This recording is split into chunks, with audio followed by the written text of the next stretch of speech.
Kay Faraday, the young lady who calls herself the second Yatagarasu. The piece of cloth that she conjured up has taken me back to many years ago.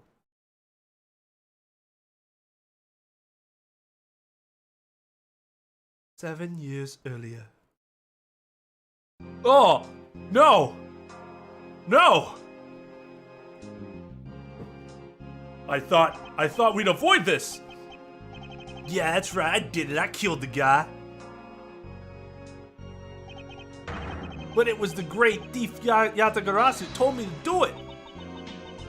I asked the defendant, just what are you trying to say? Don't you get it? I'm the true identity of the...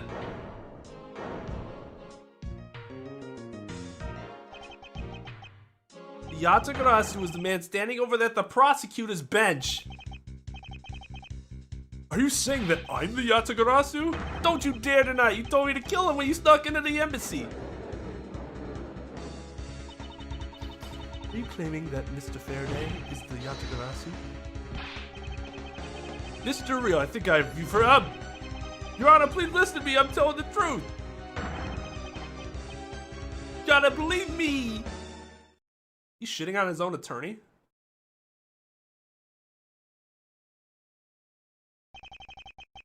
In accordance with the defendant's accusation, a new prosecutor shall be called to help to replace Mr. Faraday. This court will be in recess until the new prosecutor is ready. So the woman was his attorney. Mr. Faraday is the prosecutor. And oh, just because somebody said, hey, that prosecutor's the one who made me do it, the judge just goes, all right, we need a new prosecutor. No, that would not happen if you are curious. You need a lot more evidence than just, it was him, he made me do it. Oh, well then we need a new prosecutor. I was hoping we'd be able to get away going through this entire game without seeing the judge once. I didn't know what voices to give all these fucking new characters that just were there all of a sudden. Oh, we got the Von Karma Edgeworth going now. It's almost time for me to enter the courtroom. And so it is that my first assignment as a prosecutor will be as a replacement for a prosecutor whom has been accused by the defendant. Edgeworth! Sir.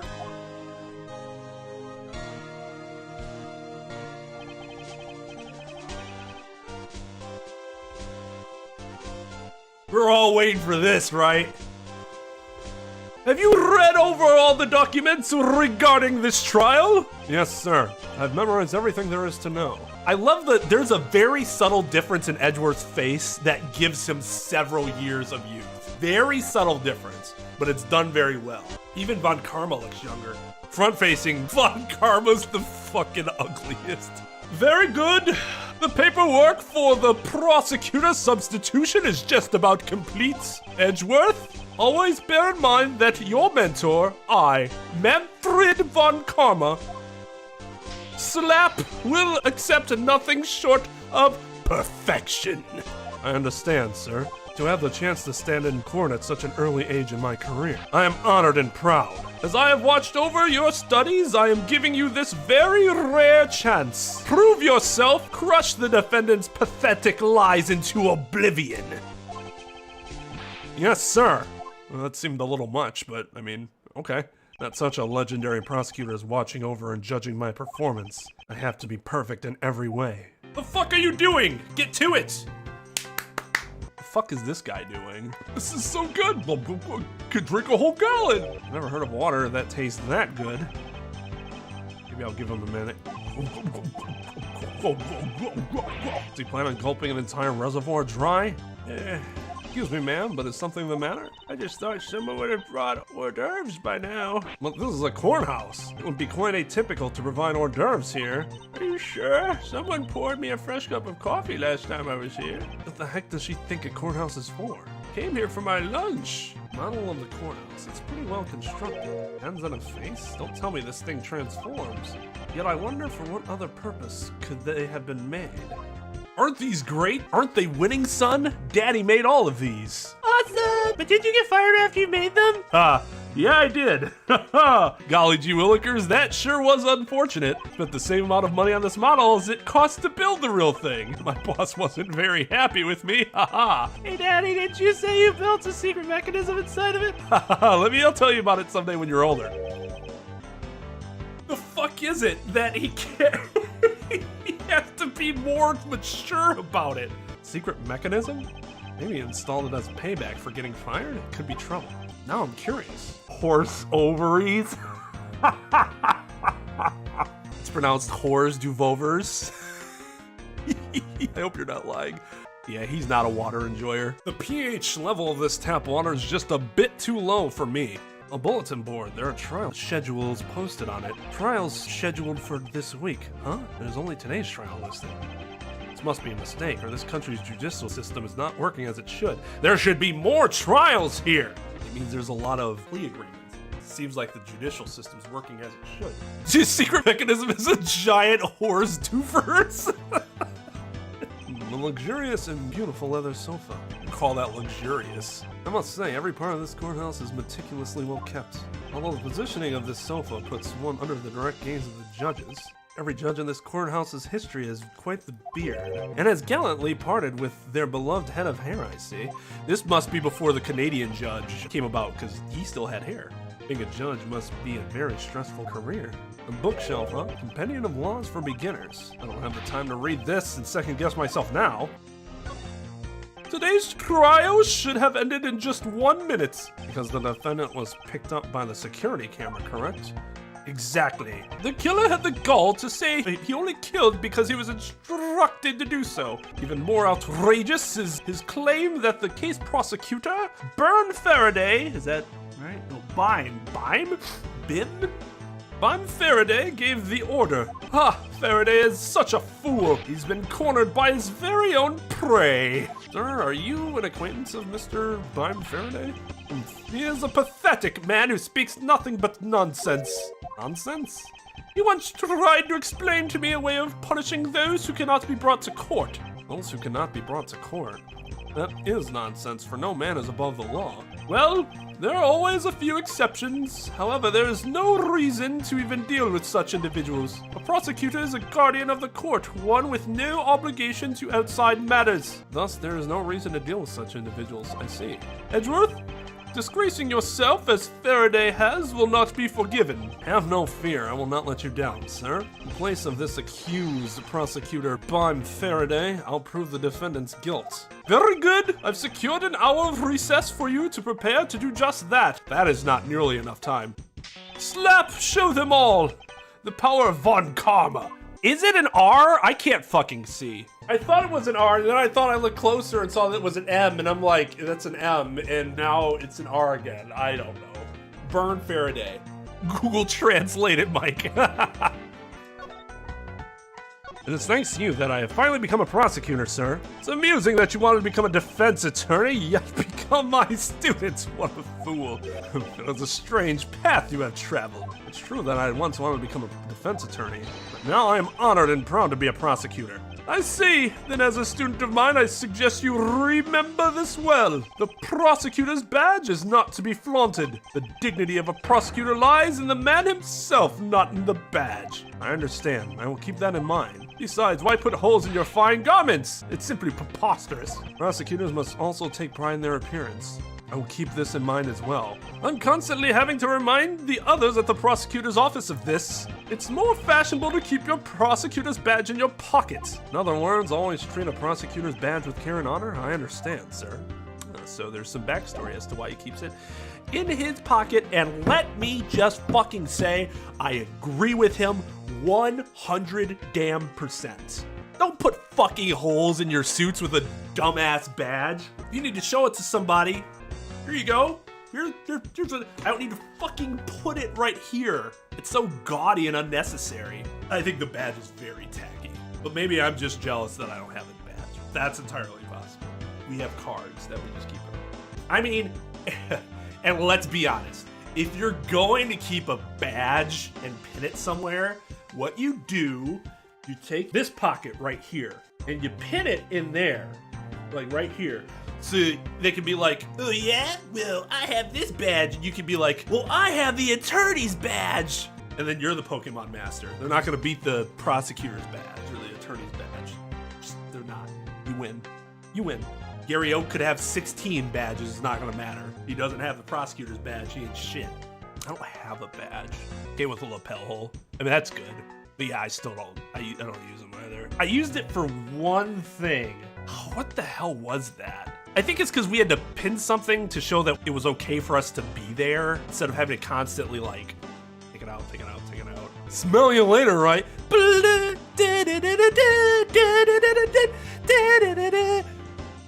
God. For I am Gary Oath, you cannot ignore my girth. Ancient memes. That's a fun, really old meme if you guys want to look up Gary Oak and you can't ignore my girth. I mean, it seems like every time Manfred goes into the courtroom, he's putting everyone there on trial. I'm surprised he didn't argue fashion with Phoenix. The prosecutor's badge is a lot cooler than Phoenix's badge. Although I like the simplicity of Phoenix's badge. I just wouldn't wear it. Like, I'm gonna get it from cosplay, obviously. But if I was actually in court, I wouldn't wear it on my suit. I am Miles Edge, and you can't ignore my worth. You guys know I don't do this often, but you get a... Congratulations. For that. That is fantastic. The suspension of Umbrella Corporation's business rights and the federalization of its... That would be amazing. Yes, please. Resident Evil 9. The court case of the Umbrella Corporation. So, have you achieved a firm understanding of the case? Yes, sir. I've memorized everything that is written down on the case files in mere minutes somehow. Well, then explain the case to me. I want to see if you really know what you are talking about. Understood. He better do it for me then. Murder was committed on September 8th in front of the Codopian Embassy. What? The victim, Mr. Deadman.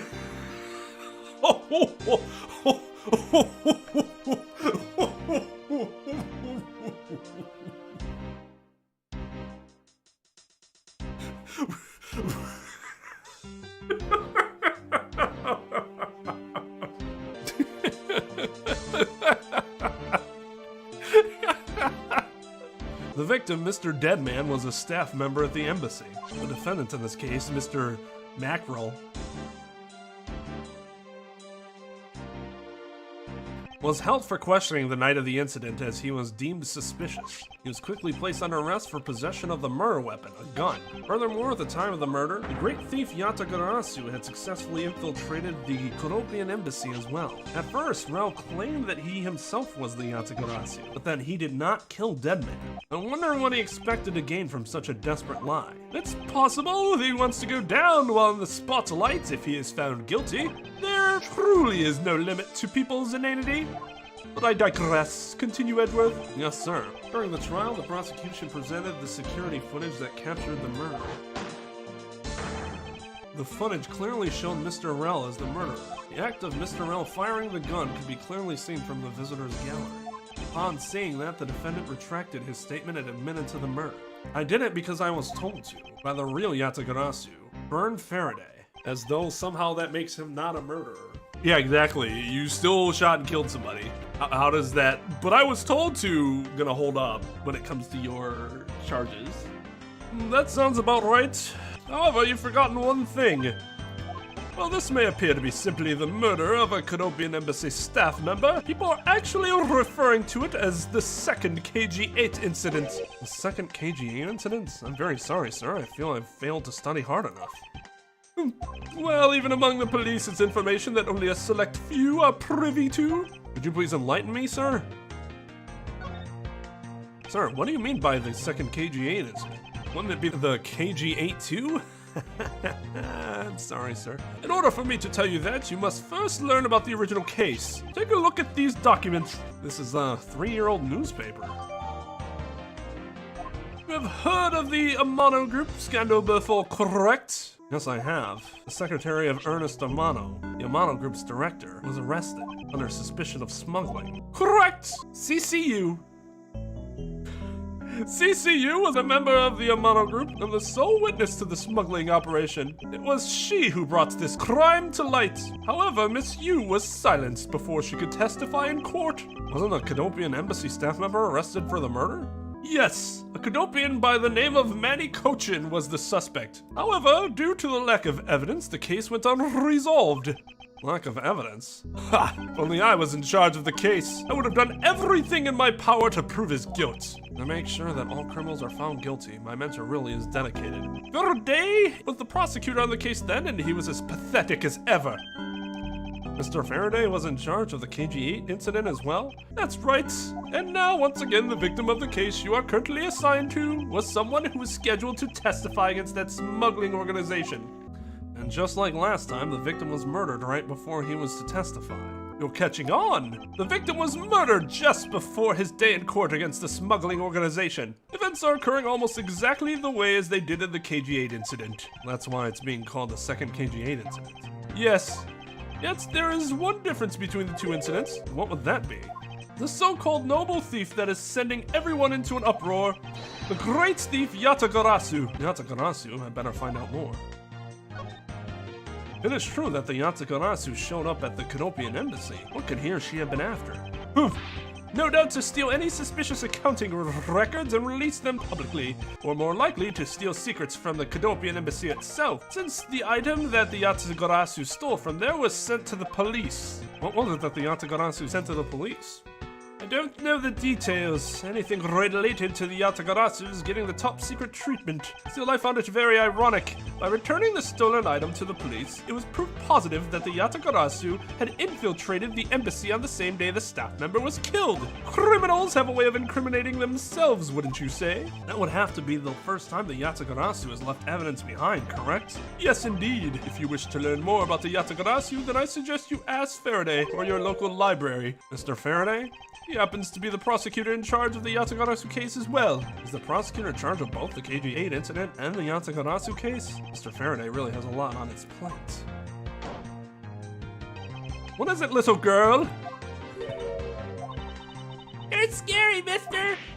Did you need something? I want to trade these coins with you. A fistful of dimes, quarters, and pennies, but it looks like you've exactly $1. Is this what you want? Thanks, that's exactly what I needed.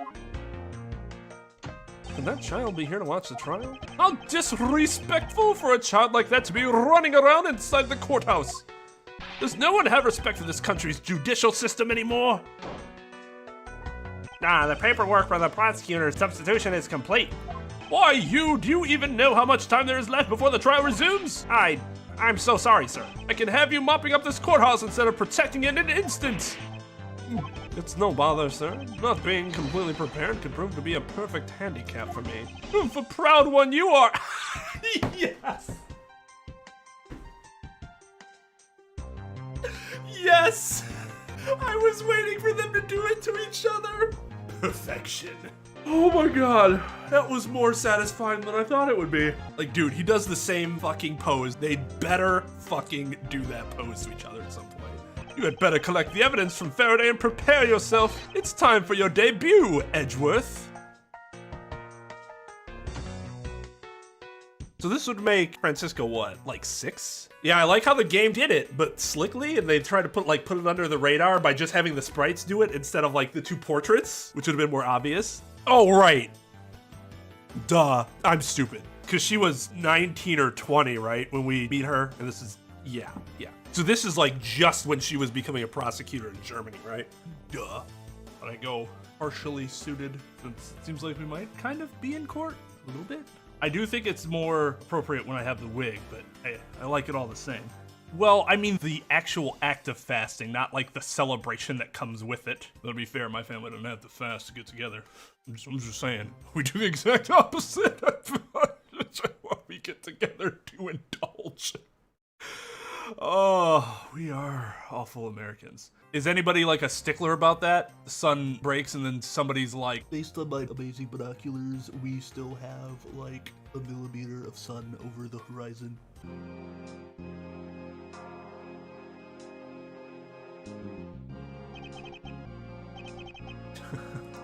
Just what is going on? Why isn't Faraday here yet? How is it possible that the defense is not prepared yet either? Bailiff, where is Mr. Faraday? I'm not sure. I wasn't really paying attention.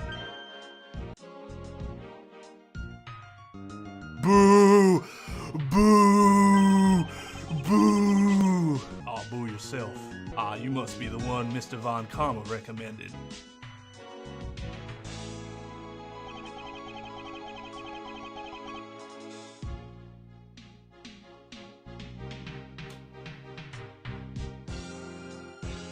I get what they're going for with this side profile. The problem is he's the least intimidating dude in this entire game. And the profile is like meant to make him look intimidating. And he's just a gigantic joke.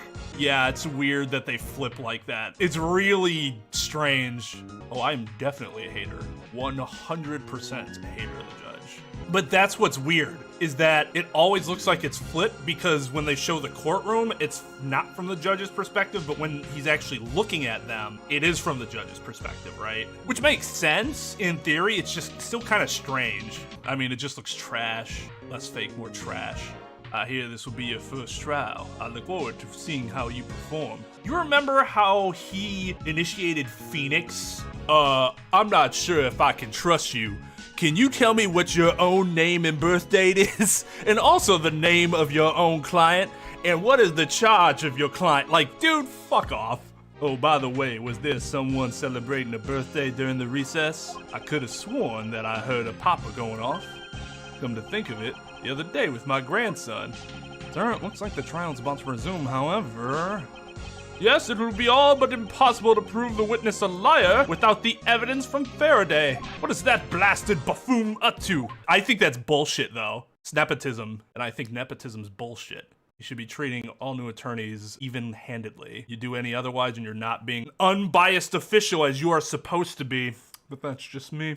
Okay, but it making sense doesn't mean I shouldn't be calling it out. I understand why, but I'm still going to call it out for being garbage. My grandson was a prosecutor, therefore I treat all prosecutors with equal respect, and all defense attorneys with disdain.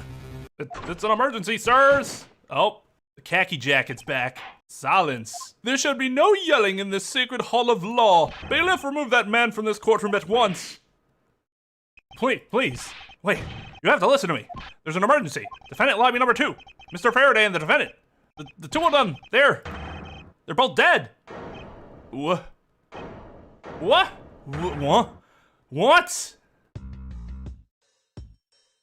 Who the fuck is this? Stay back. God. No one's allowed on the crime scene, period. So who does this oddball think he is? This is becoming quite the hotspot. Isn't she Mr. Rell's defense attorney? Hey, you! No running in the hallway, pal! And whom are you to tell me what to do? We'll never find out what's going on like this. Time for some civil discourse. You! Excuse me, but who are you?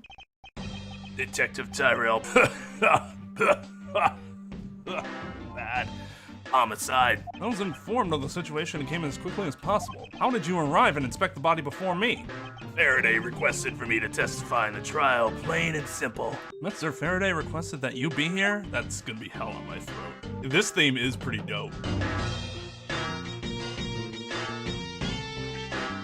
I'd probably sit there like, whew! Thought my first trial was actually going to be about a murder. Boy, would that have been ridiculous. Like I mentioned way back, in my jurisdiction, that doesn't happen. Like, special circumstances would be required for something like that to happen. Otherwise, the judge wouldn't even allow it. Unfortunately, I can't do James Earl Jones.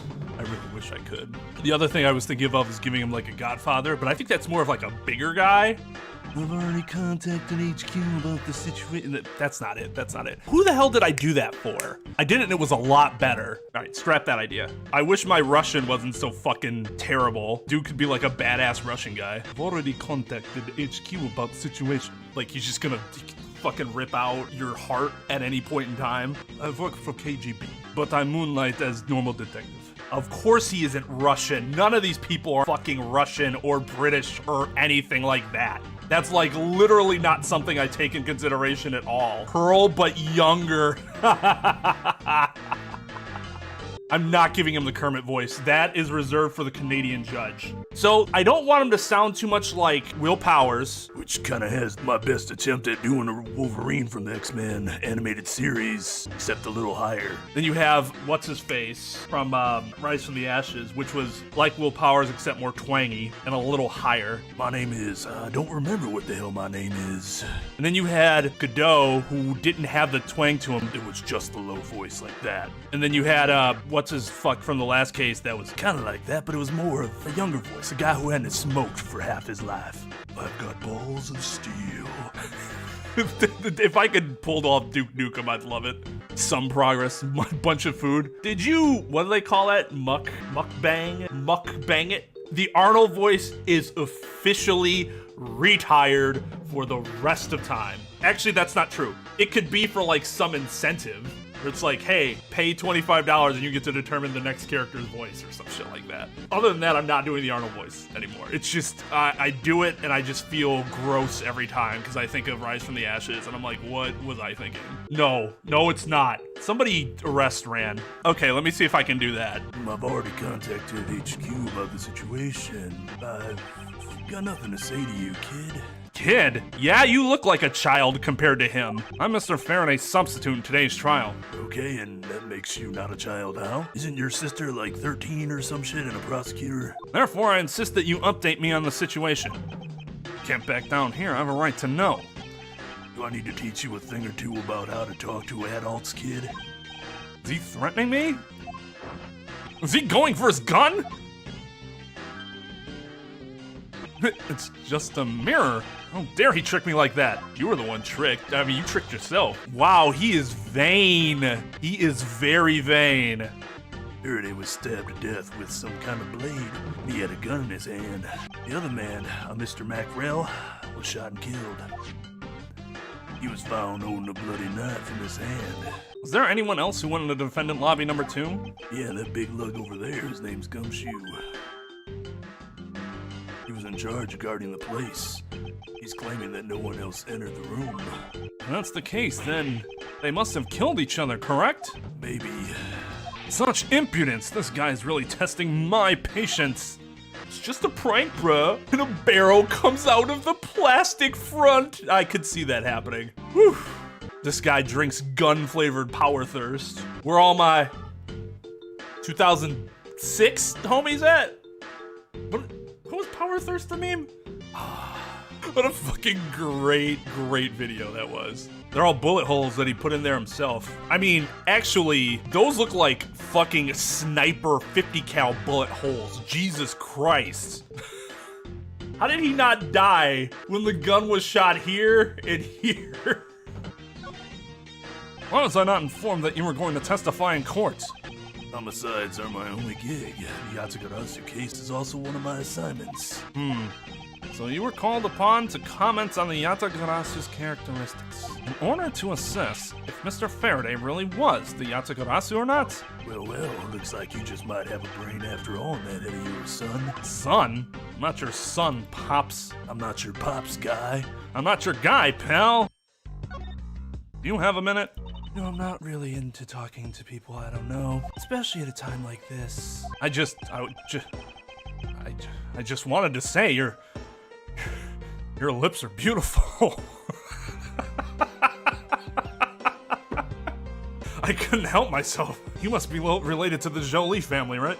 I mean, yeah, she does have a big forehead, but I think that's also partly because she wears her hair completely back. I think you'd say that about a lot of other female characters in these games if they didn't have, like, bangs going on. Fraulein forehead. I like her outfit. I don't like the color scheme, but I like the outfit design in general. That, what, turquoise and purple with the maroon and white tie? Like, what the fuck?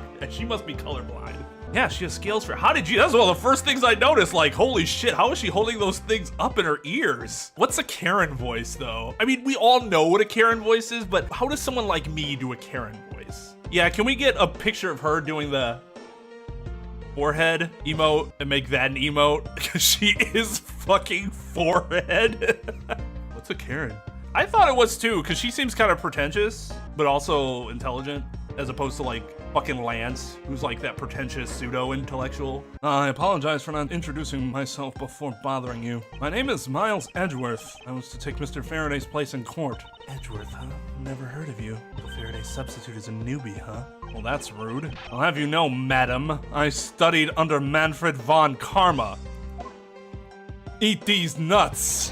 Do not take me for some naive novice. Get your goddamn finger out of my fucking face.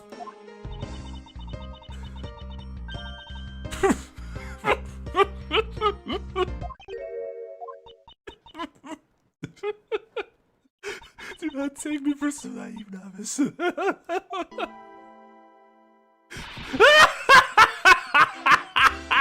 So you're a student of Von Karma. I should.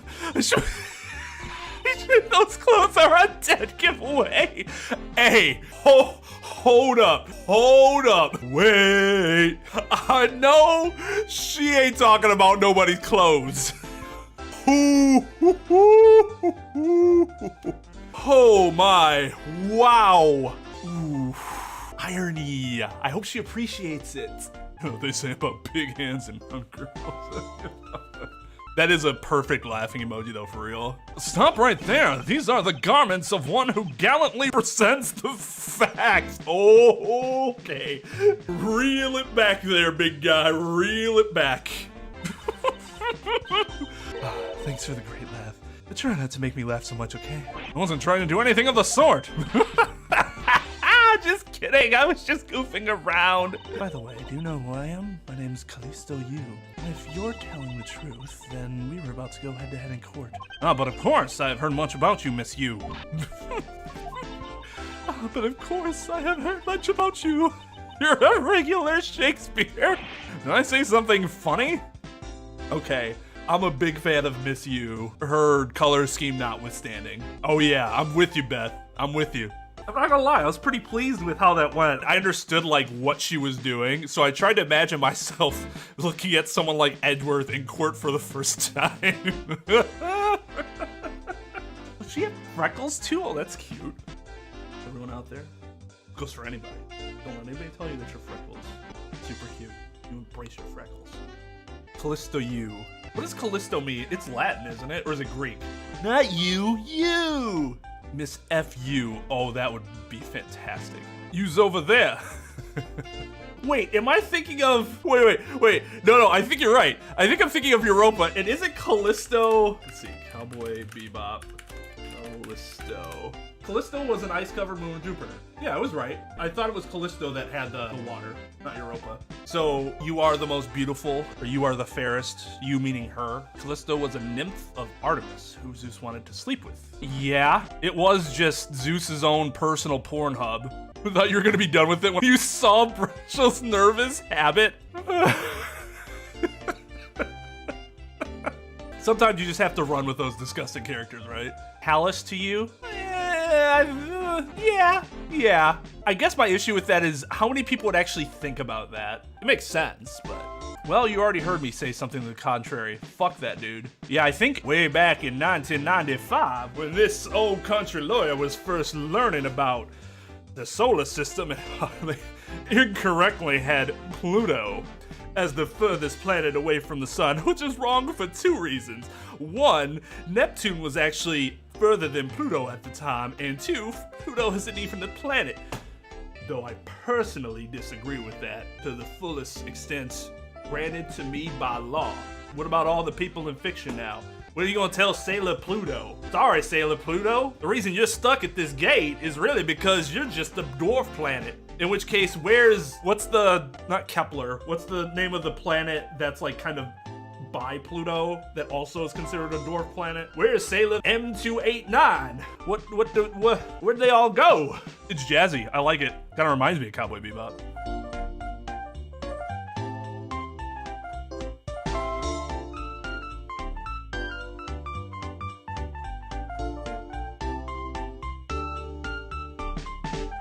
Okay, of course Saturn has 82 moons. How many of the fucking rocks on its belt can be considered moons? I love her attire, it's just the fucking color scheme is garbage. What if she had a white shirt and a burgundy tie? That would look better. She doesn't even have to have like a white shirt and like a purple tie to go with the trim. She could have like a white shirt and like, I think the tie would need to be a little lighter, but it could work. It doesn't have to be like purple or turquoise. You could make it yellow, match the earrings. I can't remember, was that movie with Sandra Bullock, Gravity, was there sound in that movie when all the disaster was happening? Spoiler alert, there's a disaster in Gravity, a movie about literally one person in space. Sorry for those that thought it was about her just writing in her diary daily. You never know what kind of topics we're gonna have here at Students of Gaming, because we are not students of physicists, or physics. Not students of physicists either. I don't know anything about physicists. People just don't normally see anime foreheads like this because they have the anime bangs, which you all love. I'd like you to update me on the situation now. I really don't know anything. Why don't you try talking to those detectives over there? If that's the case, then why are you here?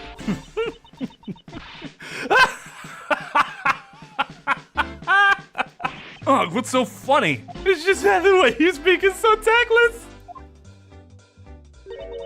The person I was going against in court until only a little while ago was just murdered. It's not like I could go back into the courtroom pretending as though nothing happened.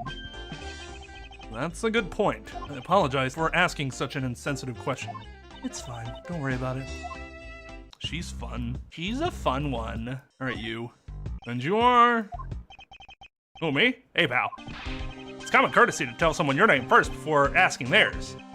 Point taken. My name is Miles Edgeworth. I'm a district prosecutor. Prosecutor? I've never seen a prosecutor as young as you, pal. I've told you my name. Now, would you mind telling me yours? Detective Dick Gumshoe. Just recently, I achieved my dream of becoming a detective. More than a dream, it's what I was born to do.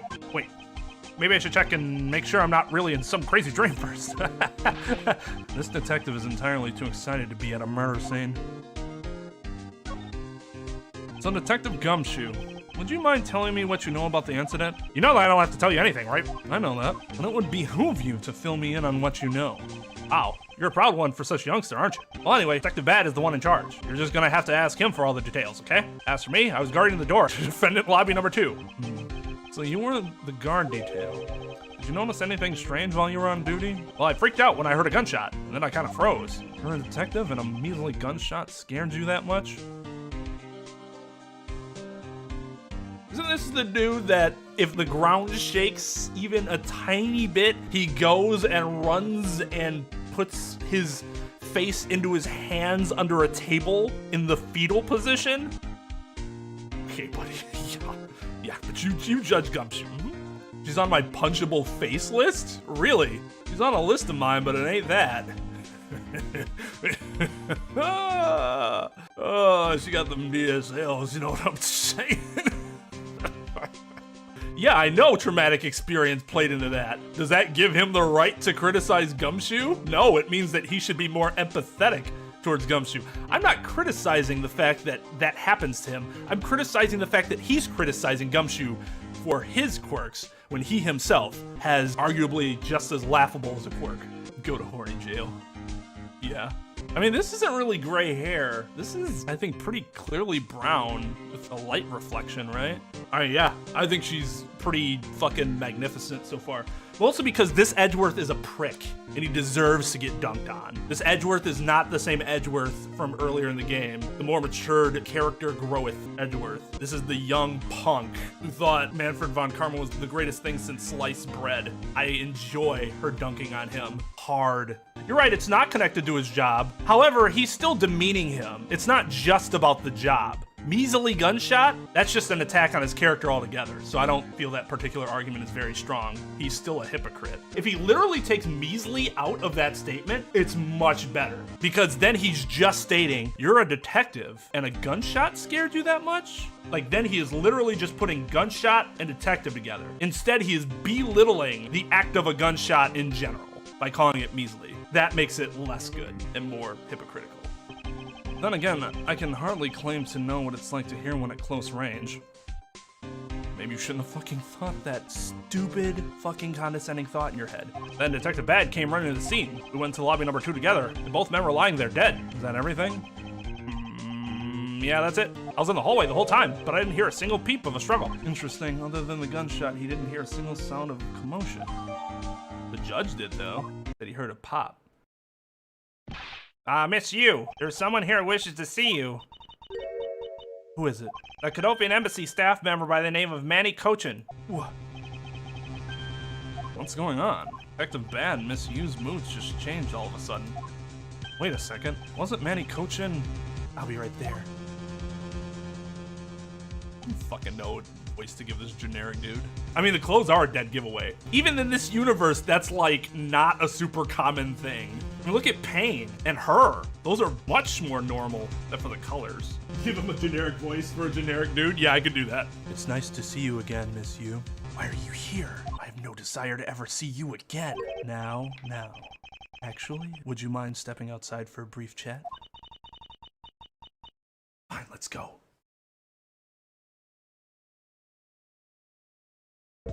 Bad? Von Karma, it's been a long time. I knew you would show up. You usually do when the Yatagarasu is involved, and I see this case is no exception. Do you know Detective Bad, sir? Yes, he's like an old bloodhound that never leaves the scene of a crime. Only he would get a promotion and move on. It's the crime scene where detective is most useful and effective. It's not like I don't know that.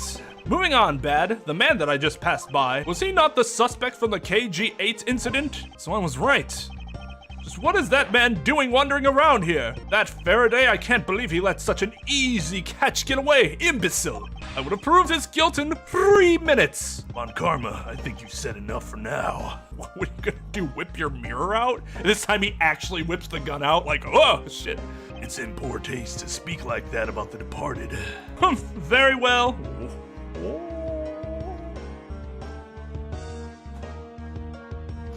Wow. Dude got Von Karma to shut his fucking mouth. What a beast. Now that you mention it though, look at his hair here. That looks great. Like, totally looks great. I just don't think it matches up with his character profile. Back on topic, I'm placing Edgeworth in charge of the investigation here. Objection!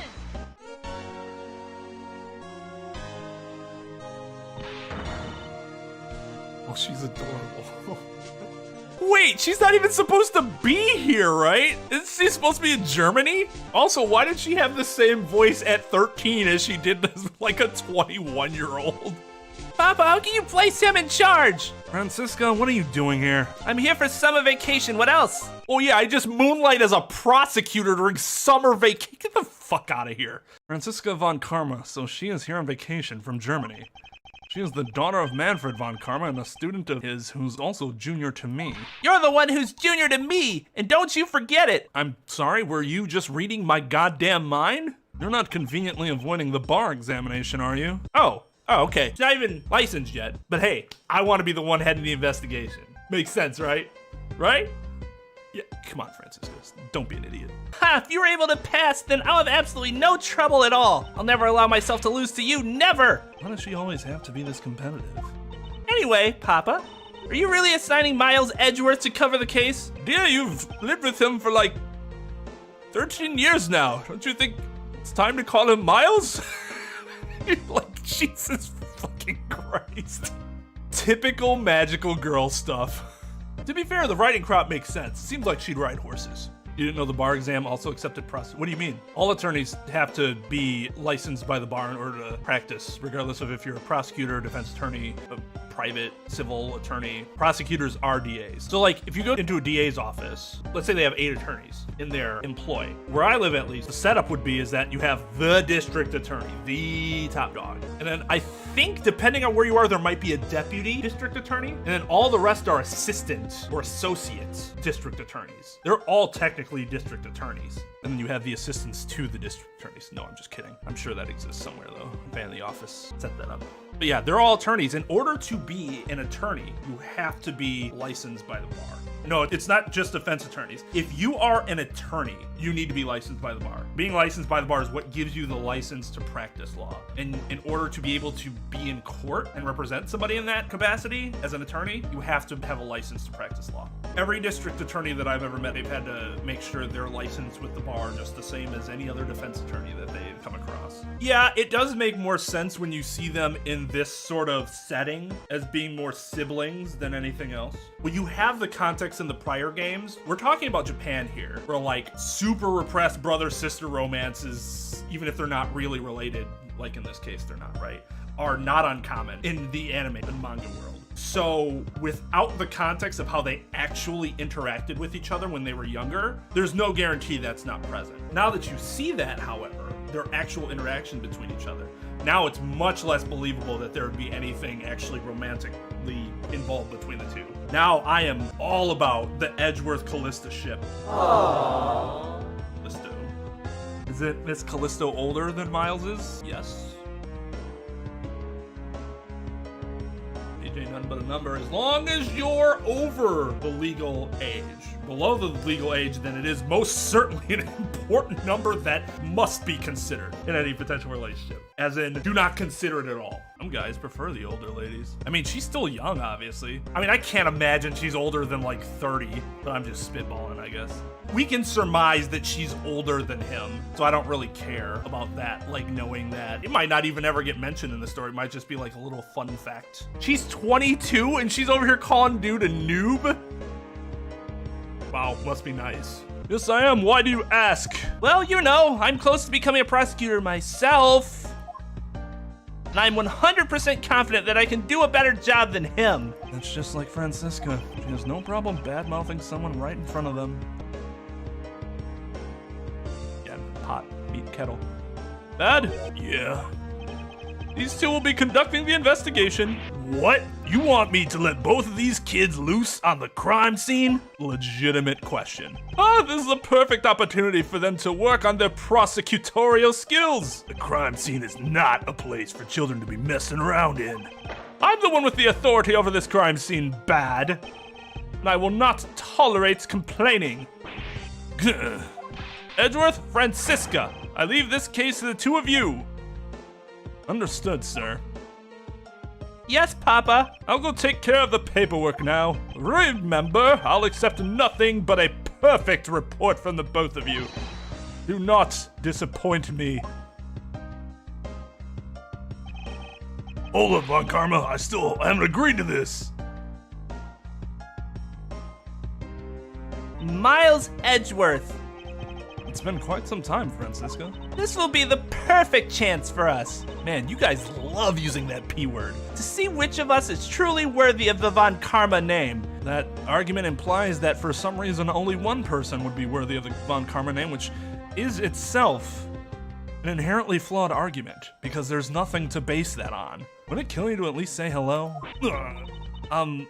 Long time no see. Very good. Just because you became a prosecutor first doesn't mean you can act all proud. No, but I can act like the logical one. She hasn't changed a bit. Miles Edgeworth. As I was saying, we shall see which one of us is worthy of the Von Karma name. For crying out loud, I've been reduced to a babysitter. Looks like Mr. Von Karma was successful in convincing the detective. That's just like him, he never fails. Now, I'd appreciate it if you could quickly run me through the facts, Detective Bad. You're better off checking things out on your own.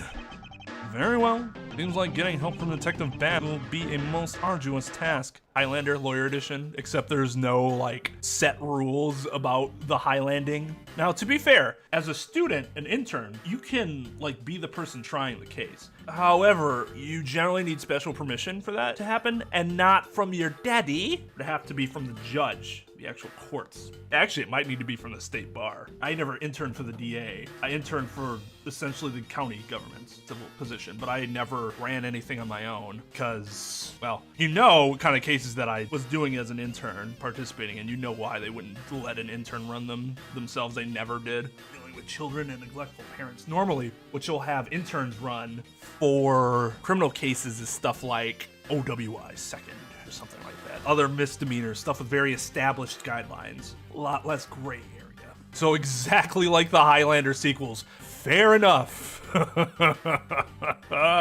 Would the cartoon be a part of that too? That's true. If that did happen, why not just establish that? If you tried to establish that and be like, well, Von Karma must have pulled some strings, then I guess I could buy it at least just because of who he is.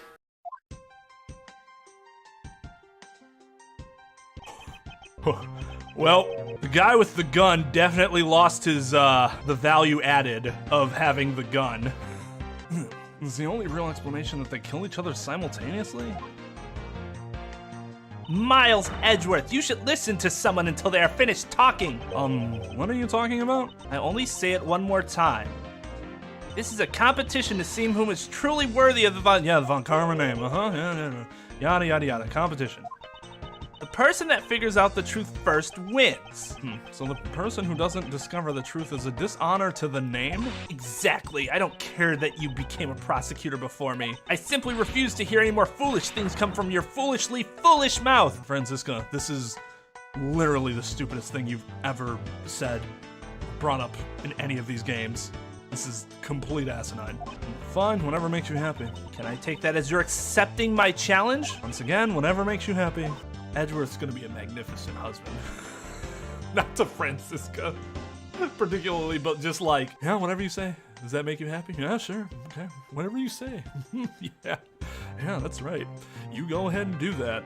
If it makes you happy. Yeah, she sure doesn't care enough that she repeated it like, what, 4 times now? Well then, let's begin the investigation, shall we? I'm going to find the perfect evidence and prettily present it like the professional I am. Competing to discover the truth behind a crime? How delightfully childish. You kids over here, hold it. Kid? Serves you right, Miles. He just called you a kid. Wow, you didn't use my full name for once. It's refreshing. I said kids, kid. How dare you call me a kid as well? I'll do what I please, and I won't allow you to cause a ruckus on my crime scene. Hey, big guy, you're going to watch over these two. Yes, sir. Detective Bad, sir. Now, do what I say from now on, kids, okay? You better not get in our way, Scruffy. Oh, she still calls him the same thing. You'll feel the bite of my whip if you do. And you, prosecutor boy, let's get your investigation started already, all right? Great. No, even that detective is treating me like a child. All right, it's time to get investigating. Get a move on, prosecutor boy. My name is Miles Edgeworth, and if you were to call me prosecutor boy one more goddamn time, somebody's gonna see quite the reduction in his or her salary. It will be my duty as a prosecutor to look into your monthly salary. You should just let me write for Edgeworth. Whoa, what? What do you do with my salary after you saw how much it was? Well, it's up to you now, isn't it? Really? Sounds good, pal. He was a relatively well-paid man at this point. He's so naive. Salary cutting noises. Detective Bad, may I have a word with you? What is it? It appears that both a knife and a gun were used as murder weapons. Yeah, it does. That leads us to our first question of the investigation. Where did the men acquire the weapons? The gun was inside of Faraday's bag. It was a piece of evidence that was presented in the trial earlier today. It was used to kill the Cadopian embassy staff member, but I never heard anything about the knife. Mr. Rell was being held by the police. There's no way he could have brought it in. It does look scary. Which means it's possible that Faraday had the knife on him from the start as well. There would have been a piece of evidence that had yet to be presented. But then, why doesn't Detective Bad know anything about it? Wait, what if? It's possible that Mr. Faraday brought the knife in under the guise of prosecutorial evidence. He could have then brought it out and attacked Mr. Rell with it. Huh? Maybe you've got a brain in there after all, kid.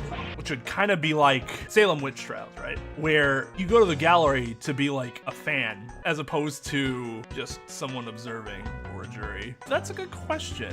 I mean, in theory, you have to present the gun as is to show, oh, how many bullets are there? Opposed to, well, only one bullet was fired. And then that's enough? Of course, they're also handled with way more care than this. That would be horrendous if that's what actually happened in court. Is he gonna treat me like a child forever? It looks like Mr. Faraday attacked Mr. Rell first, who then counterattacked. That's the only logical conclusion you can draw from a scene like this. Not yet. I feel that it's much too early to be drawing conclusions already. I must first find conclusive evidence so as to ensure the honor of the Von Karma name. Dude is actually following me. Nook and cranny. It looks like Mr. Faraday fell on top of Mr. Rell. At first glance, it seems they must have killed each other. However, using logic, the only logical conclusion is, aha! What was that outburst for? My detective's instinct just hit me real hard. It was Mr. Rell that fell first, see? You don't need a detective's instinct for that, it's common sense. But I suppose we won't know much more than that until I examine the body. I won't okay. Baited there. Why are there plastic bags scattered all around? Those bags are for keeping evidence safe, pal. I know that much, detective. You sure are good at this stuff, aren't you, pal? Normally I'd be happy when someone compliments me, but when it's this guy. Anyway, could these plastic bags be evidence of a fight between the two men? Looks like Mr. Well died with a knife in his hand. There's some blood stuck on it. Then he must have used this as a weapon. Yep, no doubt about it. Is Mr. Faraday carrying this on his personage? Did he bring this as a piece of evidence for the trial? Or did he bring it with a very different intention in mind? Yeah, the laws, the dual monster battles. A McNook and a McCranny. I should jot some notes down about it.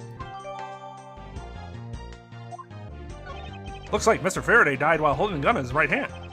So he shot Mr. Rell and then fell on top of him while still gripping onto the gun?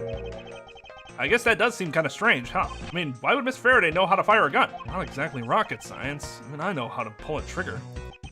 Although I doubt I'll ever need to use one. Oh, I never have to fire a gun either, pal. But it sure does look cool to hold a gun in your hands. It appears that the police's screening procedures need a thorough review. Anyway, I should jot down some notes about the handgun in Mr. Faraday's hand. Mr. Faraday, how ironic it is for him to lose his life in a courthouse. Yeah, why did it have to be like this? I don't know what to say. I can't believe this happened while I was on watch, pal. Rather than beating yourself up, you should spend your time continuing the investigation. Didn't you become a detective in order to solve crimes? Yeah? Then get back to work. Find out the cause of his murder. Right, I'm on it, pal. Why is there no blood anywhere? First, he killed a Canopian embassy staff member, then he was murdered himself. This guy wasn't exactly an angel, you know? Oh, what makes you say that? Well, he's been hauled into the precinct several times for theft and assault, pal. So yeah, he's definitely the type to have committed a murder or two. Well, he did admit to killing Mr. Deadman. Hey, good point, pal. I knew my detective's intuition was telling me something. Detective's intuition? Yep, do you know about it? It's a special feeling that all detectives— We don't have time for this conversation right now. Let's return to the investigation. This guy was unfucking believable. Tom Nook and Edgeworth in a wrestling game? That's funny. That's really funny. Tom Nook, for those that don't know, is the fucking loan shark of the Animal Crossing world. He's the gangster that leads all of the operations, but he's painted as this like benevolent business owner. It's fantastic, and he should have been the representative of Animal Crossing and Smash Brothers. Is there like something about the blood? His hand is all black down here, see? Wonder what it could be. If you look closely, this blotching pattern resembles an ink stain. He is left-handed, thus having the gun in his right hand. Where have I seen that before? An ink stain? Yes, I usually get ink on my own hand when I use my feather pen. Feather pen? Never seen one before. You're just making it up, pal? You... Judge, I'm judging you right now. Mr. Rell's cause of death was from being shot, correct? That's what we think, but it's hard to tell with him lying face down. Death is bad enough, but it's truly lamentable that someone would try to hide the truth. Are you sure they were trying to hide something? I can't confirm Mr. Rell's cause of death with his body position like that. Detective Bad, I'd like you to examine the bodies in further detail if possible. What's this? You're not able to form a theory with them the way they are? I believe an examination of the bodies is vital to finding the perfect evidence, don't you? I suppose you do have a point. Well, hurry up or get on with it. What the? Oh. Right, yeah, let me exit out of this. Oh, like that, okay. Whoops, my profile. Yeah, Edgeworth would use a quill. I don't even know how that happened. Labby, Yes, sir, we've taken enough photos of the scene, sir. there you have it. Do you not approve? Of course not. What? Investigation of a crime scene is the work of a detective, so don't touch a thing. Hey, big fella, turn over the bodies for me, will you? Okay. Please forgive me, Mr. Faraday, sir. Gumshoe, do not get emotionally involved. Remember, you're a detective. Yes, sir, understood, sir. There's the blood. Not much of it, like at all.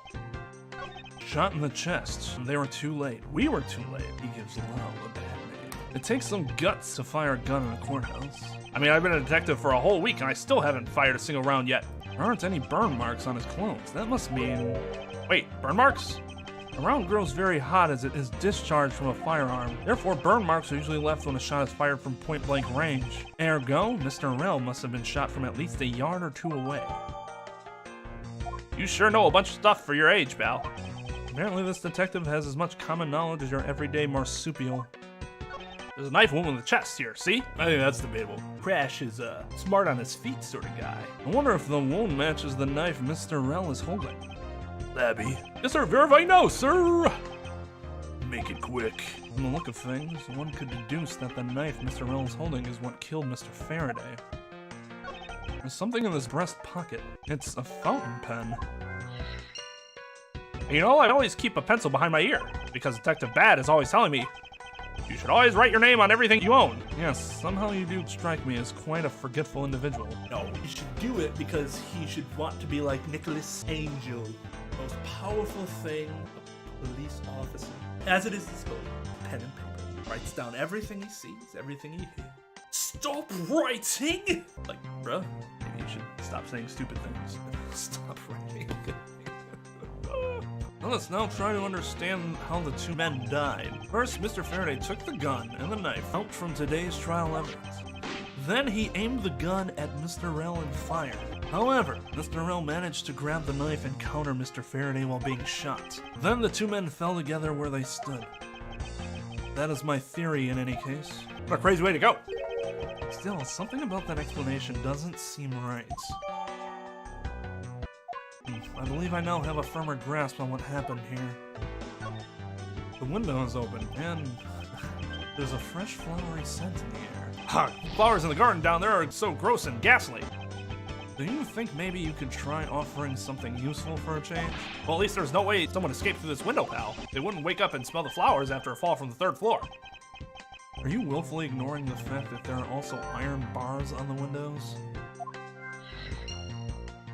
Yeah, I guess there's that too. By the way, no one could get through these windows, right? They thought of everything when they were designing this workout. Very nice. There are some plastic bags stacked up on the table. There's a tea set too, but there doesn't seem to be any sign of a disturbance. Yeah, the table's all neat and tidy.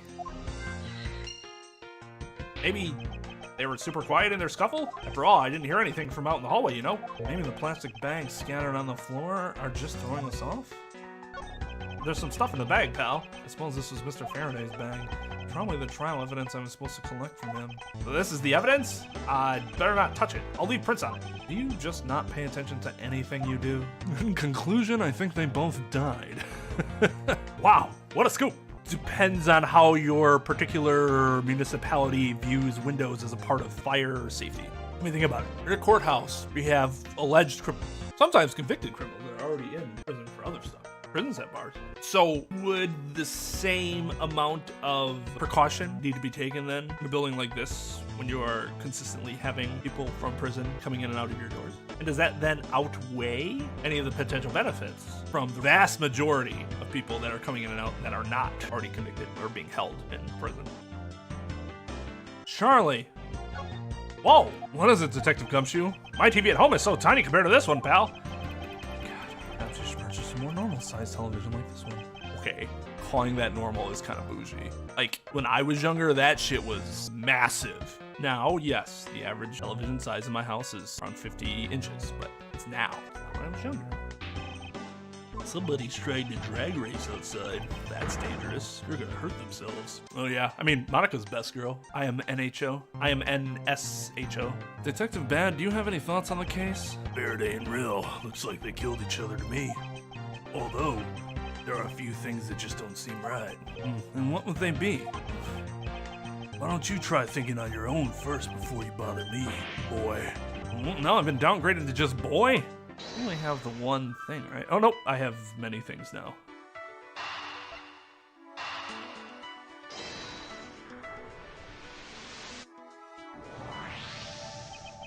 Let's watch on Mr. Faraday's hand. I wonder if it might be the ink from his fountain pen. Oh, let's ask the lab guy. Detective Gumshoe. I confirm that the substance on Mr. Faraday's hand is the ink from his fountain pen. I see, good work. You know, I've always wanted to say that, even if it's just one time in my life. Mr. Faraday wrote with this fountain pen in his left hand. I think it's fair to assume that he was left-handed. It appears that Mr. Faraday's pen is important to our case as well. Okay, if you say so, pal. I think these are contradictory. There's a very tiny pile of plastic bags on the table, and yet a portion of them wound up scattered on the floor as well. Not likely that the ones on the floor were knocked over during a struggle, in which case, might there not be oh god, I hate when people do that. In which case, might there not be another explanation as to how they got there? Another reason? I believe it's possible that the blood on the outside of the bag is related somehow. Please get that blood away from me, pal. Detective Gumshoe, whose blood is on this bag? Hold on. Let's ask the lab guy. All right, please hurry. Wait till you get a load of this, pal. It's Mr. Faraday's. Oh, and the technician said they didn't find anything else on or in the bag either. It would appear that this bag is a very important piece of evidence. Okay, if you say so. I'll leave it in your hands, pal. Edgeworth talks like how I used to write to meet essay length requirements, which is really funny because that's very looked down upon in the legal world, because you're supposed to learn brevity, and Edgeworth does not know brevity. Guess there's not much left to investigate, huh? They really did kill each other. No, we can't conclude that quite yet. There's still something I find very peculiar here. The theory that they simply killed one another is too simplistic in this case. In fact, there's actually a contradiction that shows there's another possibility. No way, pal, really? I suppose I will just have to show you the conflict in this crime scene. I do not.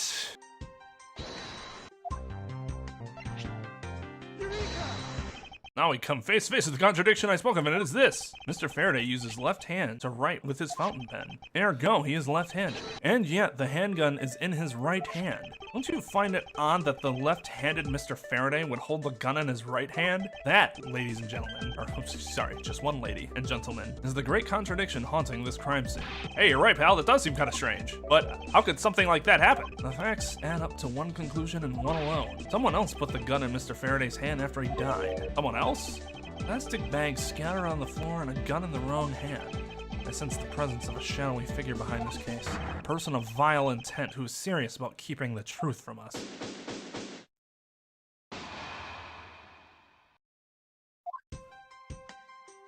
Here's the autopsy report. It's not updated though.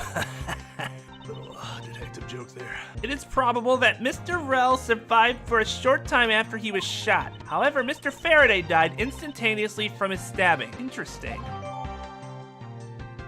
It looks like we now know everything we need to know about this case. Are you sure we know everything? Of course, the incident began with Mr. Faraday attempting to get his revenge. The prosecutor went into a rage from being accused and tried to kill the defendants, but the defendant fought back and they ended up killing each other. It's all very clear and simple. There's absolutely no margin for doubt. You really believe that to be the truth? Are you saying that just because I figured out the truth before you, that you don't want to believe it's true? Ugh. It's alright. If you disagree with my argument, then prove me wrong. Well, if there are any contradictions to be found, that is. Don't worry, I will. Kaka. Mr. Faraday's death was instantaneous while Mr. Rell survived for a short time. From this, it is obvious that Mr. Faraday died after he shot Mr. Rell. And Mr. Rell, while on the brink of death, stole Mr. Faraday's knife and stabbed him. Those are the facts of this case.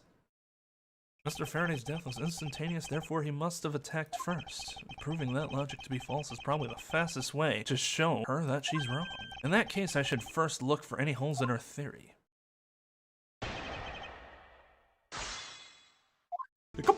Bodies in the flow.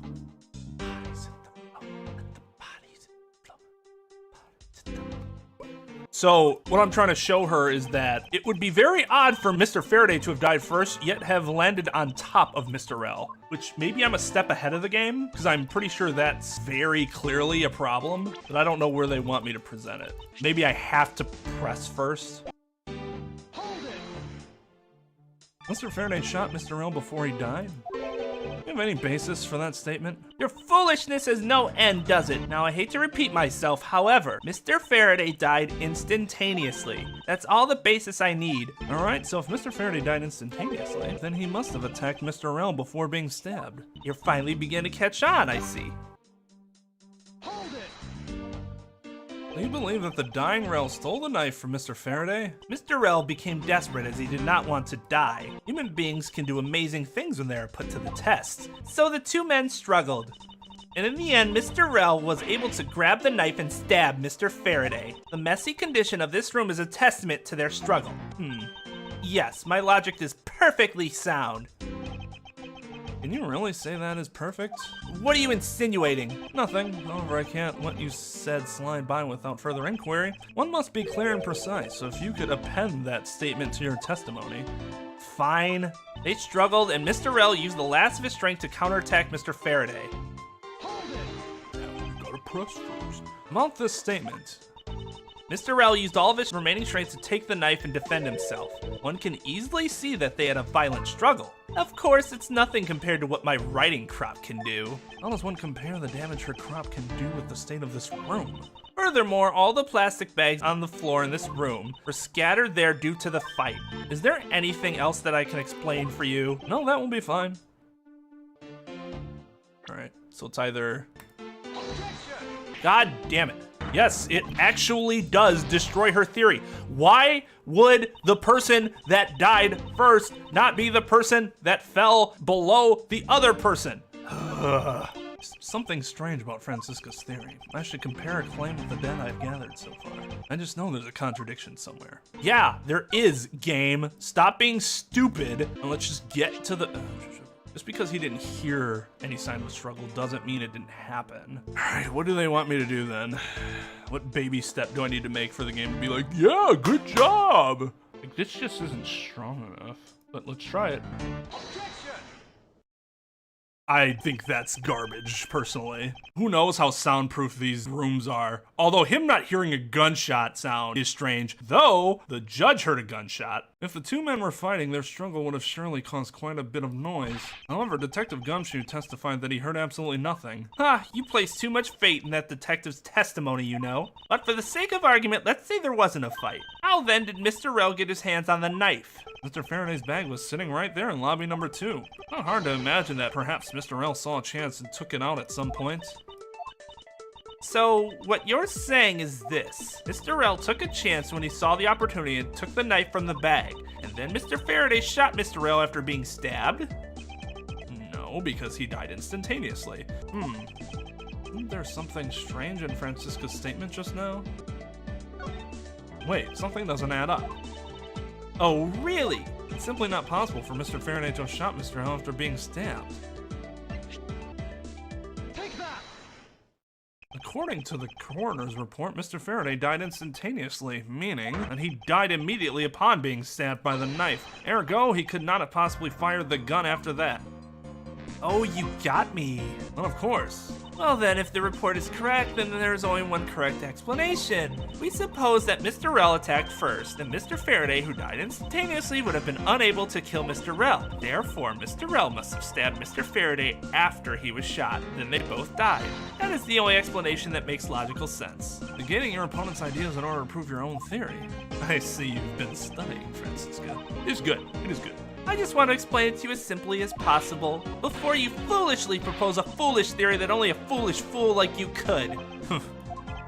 How naive of you to believe that only your opinions are valid, and still expect to discover the truth that the crime scene offers you. No, no, no. Francisca, you've still got a ways to go. What are you talking about? Are you saying there's a flaw in my logic? Mr. Faraday died instantly. The fact that he did is what gives rise to the contradiction in this scene. The contradiction here in this crime scene is... Let me get this straight. What you're arguing is this. Mr. Faraday took the gun from his evidence bag and shot Mr. Rell. Then, the wounded Mr. Rell found an opportunity to take the knife and strike back. Upon being stabbed, Mr. Faraday died on the spot. Mr. Rell died thereafter. If that's the case, then how do you explain this? Take a good look at the order in which their bodies are piled. No! Mr. Faraday's body is lying on top of Mr. Rell's. Therefore, Mr. Rell must have died before Mr. Faraday. Impossible! Yes, I agree that it seems strange no matter what angle you approach it from, which means that the real mystery behind the crime scene that we must solve... Why are you interrupting my thought process? No, not so fast, Miles Edgeworth. What now? I simply think that you ought to think a bit more outside the box. And that it's even clearer now that the incident started with Mr. Faraday's murderous intent. He sure bounced back quickly. An explanation won't be enough this time. It's going to take some very decisive evidence to prove her wrong. It was just chance that Mr. Faraday's body fell on the top of Mr. Rell's.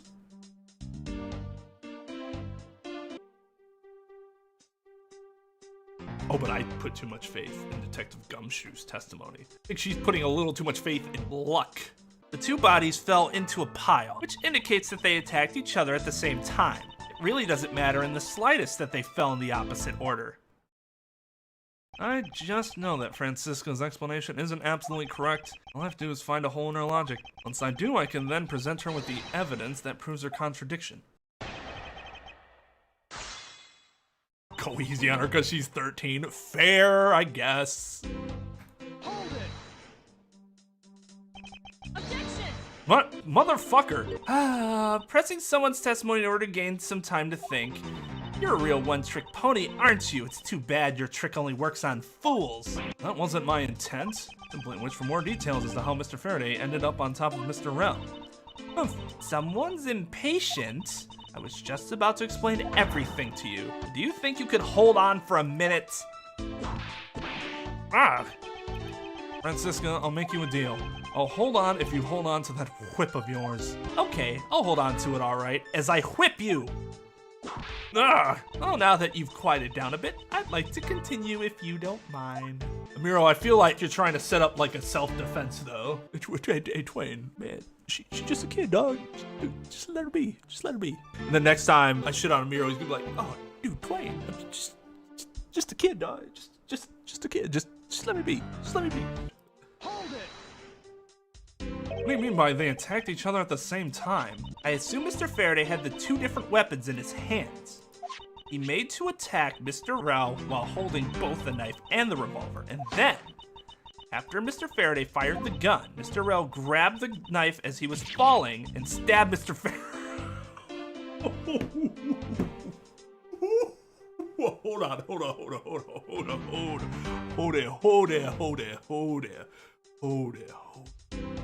Hold on. So he gets shot, and as he's falling to the ground, manages to rip the knife from his hand and just like, he's falling to his, and then rip it out. Oh God, this might be the worst arguments Francisca's ever made. I know, she's 13, it makes sense. But wow, this is bad. That is how Mr. Rel wound up on the bottom with Mr. Faraday on top. At close range, that is more than possible. Yes, it's possible, but...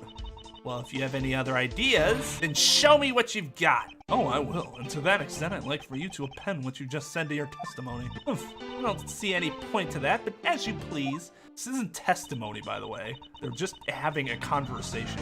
They're both postulating at this point. Right. But the gun specifically shows that it wasn't at close range. No. Haha, Francisca. So you believe they killed each other at close range? Sorry, but that's impossible. Okay, going back to what Amiro said. Dude is kind of taking too much delight in shitting, absolutely shitting on a 13-year-old. When I disagree with you guys, you see me go, objection! No. Judgment. To be fair, Chris, I don't think anybody likes getting whipped maliciously. Some people do like getting whipped playfully. I mean, they are, but damn. Like, yeah, I'd take glee in shitting on my sister, but we're only 2 years apart. They're 7 years apart. Oh my God, dude probably loved when he was like 12 and she was, what, 5? And they were playing basketball and he's like, oh, I guess you can't get the ball away from me because you're so short. What a stupid loser.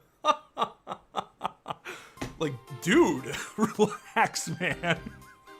At this point, I am gonna agree with Amiro, like, holy shit. Like, reel it back a little bit, dude. Just as it is written in the crime scene notes, the firing of the handgun did not leave a gunpowder burn on Mr. Rel's clothes. Therefore, Mr. Rel and the gun must have been separated by a distance of at least 2 or 3 yards. Ah! Yes, this is by far the biggest contradiction. The two bodies are piled up on each other, yet the gun was fired from a distance. And with there being no chance that Mr. Rel moved that far after being shot, that leaves only one possible explanation. What a completely foolish line of foolishly thought. What a completely foolish... Wait, let's try this again. What a completely foolish line of foolish thought from a thoroughly foolish fool. I'm not right. Then who is it that made the first move with the intent to kill, huh? Who? The person that attacked first with the murderous intent, that would be...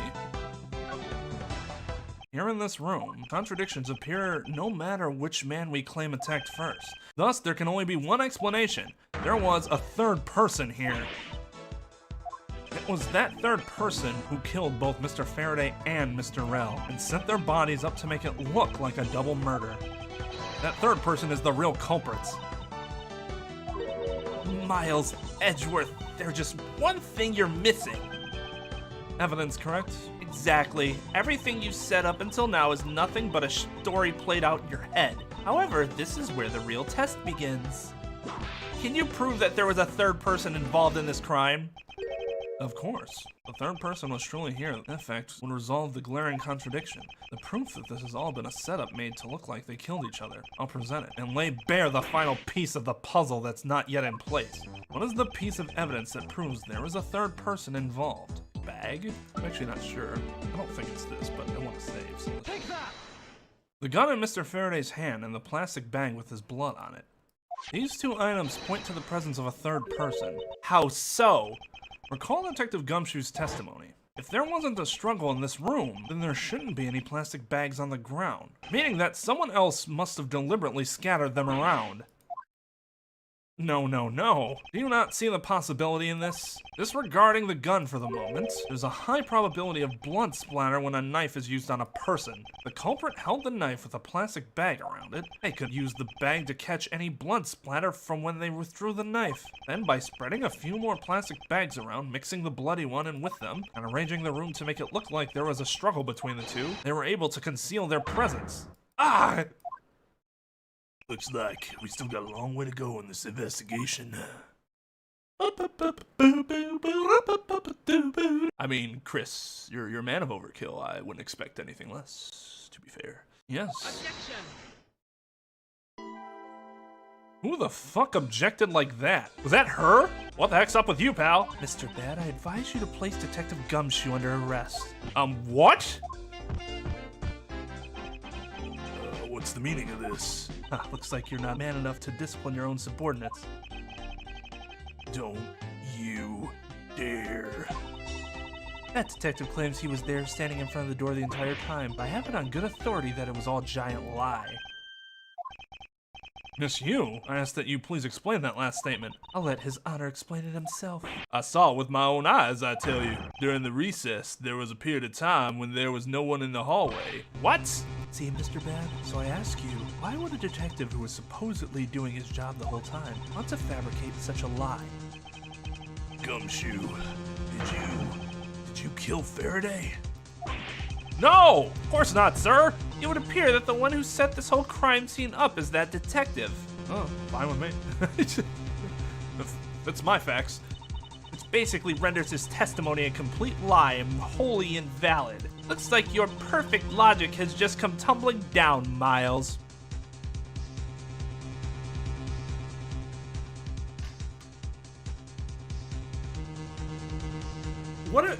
I'm missing something here. I have to be missing something. Because they're basically like, oh, Detective Gumshoe's getting arrested because he was probably involved in the murder. And now she's like, ha, he was involved in the murder. Now your perfect logic of there being a third person falls completely down. And I'm like,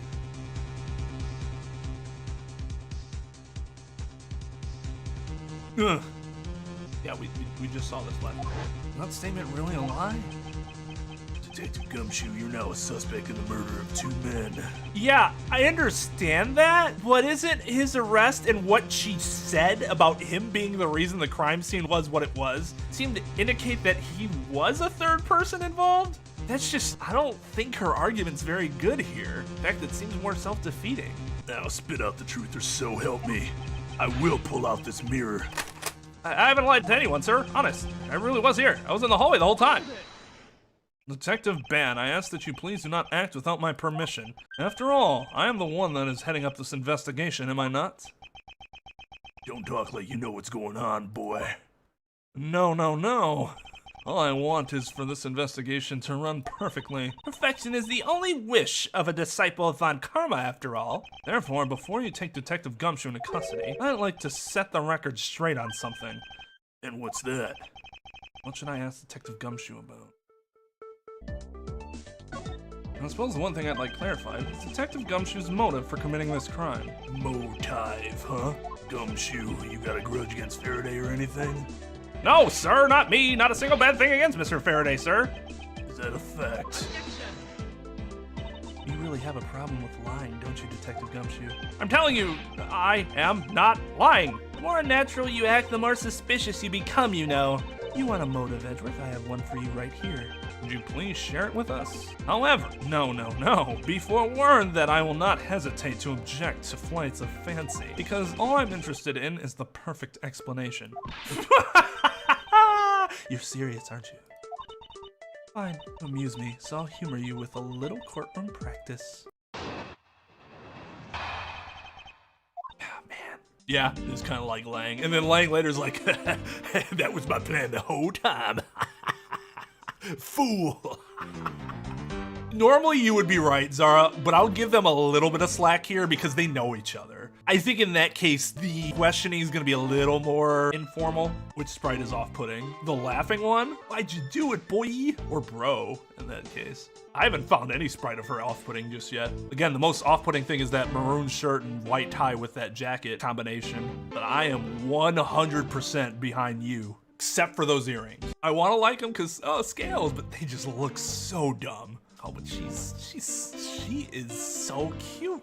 Looking at her mirror, cross-eyed, the freckles, and the DSLs. Oh man. No, behind you. That's what I said. Me, no, not you. You, huh? It reminds me of that Simpsons joke. I like to divorce my parents, and that blue-haired lawyer's like, you what? It's like, I said I wanted to divorce my parents. He's like, oh no, I heard you. You, please get me the standard parent-child divorce papers. And it's like, his secretary's name Yua. This one? This looks weird to you? Oh, she's adorable, man. Like, she's cross-eyed because she's looking at her mirror. She's like, this is what happens when you're applying lipstick. You kind of puff them out a little bit. Man, she's just, when I first saw her in the courtroom, I was like, she's gonna be nobody, and I have done a complete 180. It was about a week ago. I saw the detective get chewed out by a livid Faraday in front of the precinct. He stood there super pale as Mr. Faraday yelled, "That's a salary cut for you, you nitwit." Brand new detective suddenly getting his salary cut? That's reason enough for a grudge. Well, how's that for the perfect explanation? You totally misunderstand me, pal. No matter how mad I get, I could never hold a grudge. Man, you know how many, like, valid motives Gumshoe would have against all of his superiors in any type of murder case if they just took that and were like, that's motive enough. Quiet. We can't trust anything you say. Sir. There's nothing wrong with the motive she proposed per se, but there are some gaps in her logic that need to be filled in. Miss Yu's perfect explanation may not be so perfect at all. The Who? The one who's playing. The Who? Hold it! Mr. Faraday was upset? Yeah, you know what else? Mr. Faraday isn't exactly known to get angry often. But it was totally beat red in the face! When the offending detective just stood there, pale as a ghost, like he was about to die. How would she know this? The fucking defense attorney. Why is she down at the precinct like that? I mean, I guess she could be following up on some other case. Just like the face he's making now, right? Did we just become best friends? Completely innocent, I tell you. The poor man. It was quite the scene with the detective. Hold it! You just stood there watching this unfold in front of you? What the fuck do you expect her to do? Yeah, I have to say it was really enjoyable too. That's why when I saw Detective Gumshoe earlier, I knew to steer clear of him. No way. I thought it was because I had something stuck on my face. What you do? Huh? What I've got stuck on my face? Let's start with your eyes, nose, mouth. Oh, and those ridiculous eyebrows. Huh? Oh my god. Oh man, messing with your head is too much fun. Miss Yu, if you don't mind, I'd like to return to your testimony now. Sure, why not? Hold it! How would you feel if your opposing counsel just busted up laughing like that every few minutes in the middle of court? I think both me and the judge would be like, what is wrong here? The judge probably would have already asked right now, like, is this something you find amazingly humorous? Do you care to let us in on the joke? Perhaps then we could all find it humorous together. To cut a new detective's salary right off the bat like that. I'm not really familiar with the way you guys relate, but is that a common practice? Speaking of cutting my salary, didn't you threaten to do that to me earlier too? I suppose I did. It's only natural to cut a worthless detective's salary down to their actual worth. My father can even fire anyone new or old with a snap of his fingers. You think maybe that's reason enough for detectives to hate you people? Well, I guess they really Shouldn't cut people's pay. Detective Bad, don't tell me Mr. Von Karma cut your salary earlier. Oh no, I'm talking about the judges I've been in front of, not the judge here. They are not dumbasses. I have great respect for them. You call your explanation perfect? Is it not to your liking? No, no, no. Unfortunately for you, it's not up to my standards. Oh, is there something you want me to clarify in that case? What should I do? Should I raise an objection? Alright, if you could clear this one thing up for me. I understand Detective Gumshoe's potential motive for killing Mr. Faraday. However, what about his motive for killing Mr. Rell? His motive for killing Rell? Like I would know. There was no clear motive for both of the murders, and I doubt this incident would have occurred, wouldn't you agree? Is there anyone else who might have had a grudge against either of the two men? Or should we look into that ourselves? Oh, in that case, I have absolutely no idea. What? But that's impossible. She must know something. Wait. Can you please not glare at me like that? It makes me laugh. I didn't even do anything. You're already laughing away. Well, anyway, I see it. As long as he had a motive to kill one of the two, his crime would have played out the way it did anyways. Incorrect. Well, would you care to explain your logic? No, no, no. And this time, please try to provide a truly perfect explanation. Perfect this, perfect that. Stop being so excited. Is that a requisite trait for being Von Karma? Miles, Edgeworth, I demand that you shut this rude woman up. I wish you'd both be quiet for just 1 second. Oh well, I guess I'll just have to explain it to you kids. There's no one out there with a motive to kill both Mr. Faraday and Mr. Rell. All you really have to establish is that someone had a grudge against one of the two men. Mr. Rell, who happened to be there, became a witness to Mr. Faraday's murder. Therefore, he was killed out of necessity, set up to look like they had killed each other. Slowly falling, slowly drooping to the ground. That would be awful. Jelly beans. Don't you wish you could reload a save state during a real trial? I mean, yes, but also I've never been that upset with an argument before. There are things where I've looked back and been like, man, I kind of wish I had said this. But it's never really been like what I would call material or significant mistakes. But yeah, that'd be nice. Just take a little health bar damage. Ugh. Wonder if that's really true. Is there no one out there with a grudge against both men? I should take another hard look at the evidence for this morning's case. The second KG-8 incident, as people are calling it, involved an embassy staff member. The two men who both wound up as suspects in the case. Someone else I'm overlooking who is somehow related to them? So, I actually think it was very helpful to have a completely stacked deck against you for the first case, because it really forced me to try to dig really deep into facts and details, be imaginative with my arguments. So then I had a precedent going forward of this is kind of how I like to do things when I'm delving into a case. Would a reasonable person have believed that there would be a likelihood of monsters escaping from an interdimensional gateway that was opened by that person? No, I mean, have you ever been argued at until your health meter depleted to 0? Yes, my sister and I have depleted each other's health meter to 0 a few times in our lives, I would say.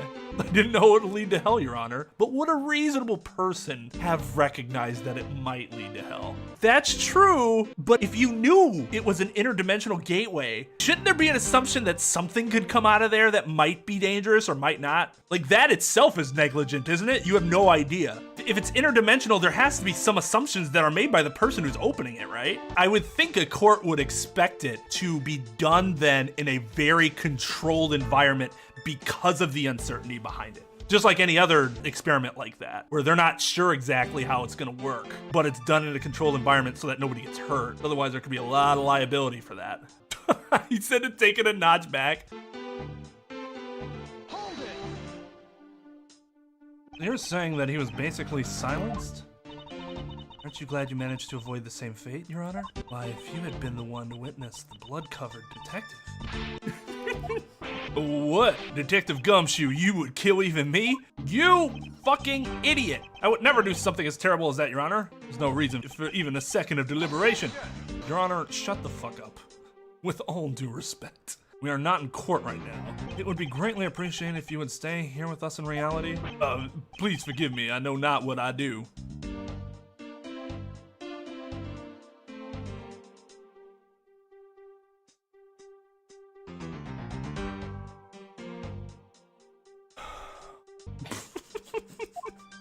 That's not the reaction I had.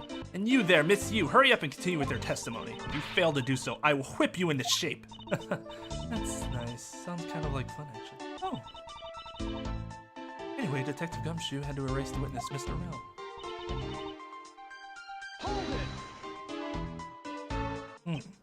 I didn't do it, pal. No hard feelings, but I don't think we can take the word of a criminal seriously. Alleged criminal. Alleged. You're a fucking attorney, aren't you? You should know that until I am proven guilty, the correct terminology is alleged. But I can't even begin to think up ways to set up a crime scene.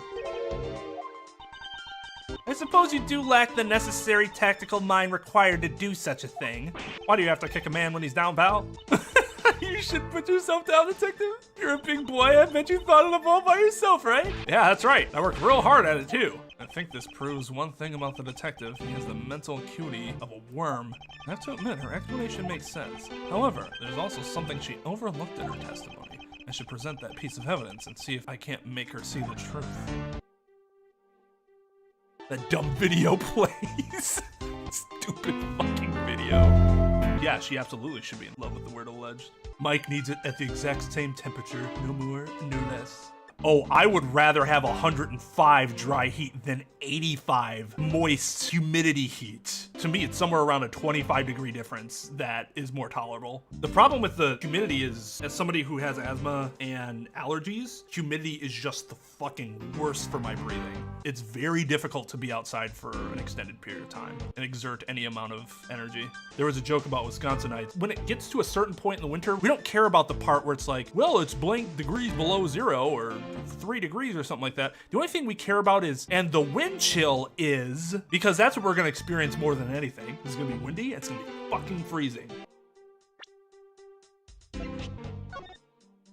Oh, that's her sister. I didn't catch that before. You say she is the one with the motive to kill them both? It seems like kind of a reach, but... Miss Yew, I believe there is someone you overlooked in making your statement. Well, won't your face be red? Or rather, is it because you'd rather not bring this person up? What do you mean? We are looking for someone with a reason to kill both Mr. Faraday and Mr. Rell. And I can think of at least one person that fits the bill. Oh, we're talking about the dude. That makes more sense. That was my initial thought, and then I saw that it looked like her sister, I guess. It could be somebody else, like a cousin or shit. That's what I got fixated on. He was the suspect in the original KG-8 incident, and a member of the Canopian Embassy staff, Mr. Manny Cochin. That's right, the very man who came to visit you earlier out in the hallway. The man who killed a member of the Canopian Embassy staff, Mr. Rell, and the man who was the lead prosecutor of the KG-8 incident, Mr. Faraday. Are you telling me that Mr. Cochin has no reason at all to kill both of these men? Well, I suppose he might have a reason or two. You cover for me, pal! Maybe you're not such a bad guy after all. Don't get ahead of yourself. You're still a suspect. Make no mistake about that. The perfect evidence, the perfect testimony, these are the only things I wish to hold. But I didn't do it! You will stay under my authority and go investigate Mr. Manny Cochin for me. Why wouldn't you just get another detective? And remember, You want to investigate Cochin? You'd just be wasting your time. And why is that? Cochin was up in the viewing gallery watching the trial. Or so I was told. Every cop in this place has been keeping an eye on the guy since he arrived. And the only real suspect we have is still Detective Gumshoe. I suppose so. No way. Come on, Detective Bad. You gotta believe me, sir. I really was in that hallway the whole time, sir. I never took a single step into this room, sir. Okay, then you are saying someone else who passed through the hallway? No, there was no one else, sir. Then why should I believe you didn't do it? That is one incredibly foolish detective, standing right in front of a crime scene all by himself. It's as good as a confession of guilt. I have to admit, it's a bit strange. Most criminals will fabricate some sort of lie to escape their crimes. That detective really wanted to prove that he is innocent. I think he would at the very least offer up I spaced out while on duty or the like. Come on, Gumshoe, time for your interrogation. Detective Bad.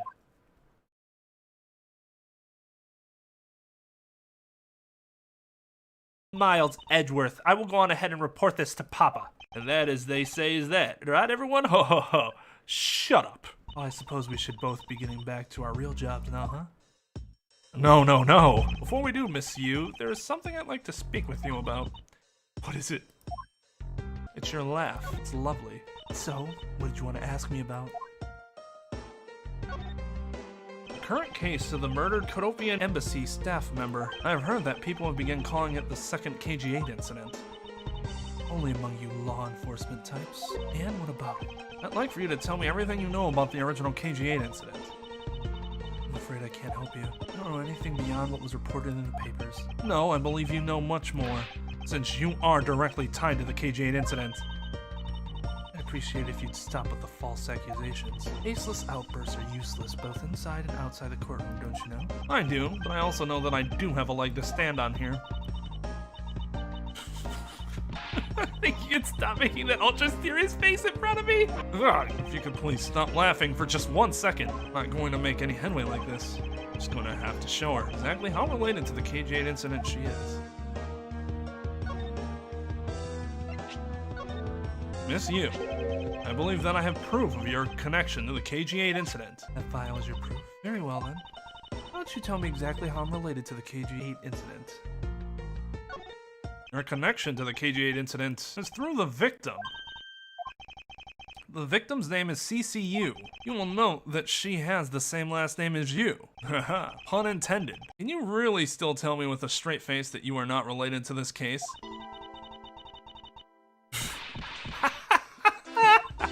Sorry, but we're not related. What?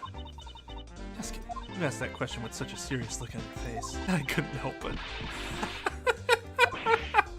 Ugh. Miss Yew, I ask that you please tell me the truth. But seriously, how easy would it have been for her to just be like, we're not related? Oh, fuck. I mean, he could probably verify that really easily, but like, the last names are both Yew. What if both their last names were, I don't know, Anderson? Would that be outlandish? No. Lots of trees and less meth. I'm way better at keeping a straight face than you is. Even if a dude came dressed in that outfit, I would be able to keep a straight face. That is one of my strengths. I'm good at making an angry face. I am good at making a you're irritating me face, but it's not like an angry or just, it's more of just like a, not even like an eye roll, but more of just like a. Ahem. All right, I'll tell you everything I know. As you guessed, the one who reported the smuggling activities of the Amano group was my sister, CCU. As I thought. And she was killed right before she was to testify at the impending trial by Manny Cochin. Because he was tried once, was acquitted, he gets to live out the rest of his cushy life completely carefree. All because of a lack of evidence. No, I heard that the evidence to convict him did exist. What? I heard it from Mr. Faraday himself after Mr. Cochin's trial was over. Apparently, a man in black made off with the most important piece of evidence. Then the evidence had been tampered with? How indignant is he right now? Male version of resting bitch face? I think it's still resting bitch face. Resting prick face? Isn't it just like a criminal to do something like that? Smuggling ring being run out of the Amano group by one of its secretaries? They bailed Mr. Cochin out. Turns out they were in league with each other all along. How big was that smuggling ring? Was it a large operation? I don't really know, which is why I wanted to become the lead defense on this case that people are calling the second KG-8 incident. I haven't learned anything new at all. I was probably expecting too much, I know. You mean you think this case has nothing to do with the smuggling ring? I don't know what to think. Why did Mr. Cochin want to meet with you earlier? Actually, he came to watch the trial. Apparently, he only found out that I was the defense lawyer in this case after he'd arrived. He figured he should say hi. One other thing. Looks like you couldn't resolve anything this time either. Too bad. What's that supposed to mean? Oh boy, stop with the scary face already. I'm fine. Really, I gave him a good slap across the face. The way she talks about slapping him and she laughs away is kind of creepy. Yeah, just a bit. But it's just as Mr. Bad said. He's not related to the double murder. I asked around and people in the gallery claim that he was in his seat the entire time. Talk about cruel fate. Well, this is all I know. Sorry, guess I wasn't much help, huh? That's not true. I'm sorry I made you recall such a painful time in your life. You really are too serious for your own good. You really need to learn to relax. We wouldn't want you to die of stress, would we? Thank you for the advice, but there's no need to worry. I work in my own way, and I will catch this criminal in my own way as well. You'll see. Look at you with your game face on, ready to go? I'm making no such face. Did you know laughter is the best medicine, Edgeworth? Don't you get tired of making such a serious face all the time? I'm charged with making sure that all the criminals of this world are found guilty. I have no need for laughter. Here you go, making that face again. Oh well, I've got to get going. Still have a few loose ends I need to tie up. Dude's still back there in the corner saluting. The KG8 incident and its murder investigation. It is my belief that these two cases are related to each other somehow. Plus that detective, Detective Gumshoe. It's obvious he's lying even though the lie is hurting his chances. Clearly this case is far from over, but whether or not that detective is the murderer can only be determined once I've completed my perfect investigation. Mr. Von Karma, I swear to uphold your honorable name, or my name isn't Miles Edgeworth. Something to point out. Young Edgeworth seems decidedly different. I don't know exactly what it is, but he seems different outside of court versus once he's in court. This does not seem like the same dude that you fought against as Mia, although that wasn't his first case, right? But I do point a pen at them and shakily push my hand down with my other hand. Full pay. Sir, what is to become of the trial into the Cadopian embassy staff member's murder? Indeed, since both the suspect and the prosecutor are now dead, slap! The case will be dismissed. In other words, the trial ends here prematurely. Looks like you'll have to wait just a bit longer for your big debut. I suppose it can't be helped. Oh wait, maybe that was still his first case, because he didn't end up doing anything with this case. That is a lot of cops in a court lobby. I mean, anybody that's watched me play the first game knows that what I see Von Karma doing is slapping, and that is not changing in my headcanon anytime soon. Pretty sure somebody brought that up. Like, I think he's snapping. I'm like, oh, well, it's funnier if he's slapping. The evidence for this trial will be transferred to you in a little while. Sir, what do you think about the murder of the Cadopian embassy staff member and the murders of Mr. Faraday and Mr. Rell? What an outrageous circus it has all become. That Faraday brought it all upon himself with his naivete. An outrageous circus. Right, sir. I'll keep that one in my back pocket. And then not use it, but everybody will think that I'm using it. I grow weary of this topic, Edgeworth. I will have you assigned to a different case. Papa, you'll come and watch my courtroom debut next, won't you? I'll consider it. What a withholding piece of shit.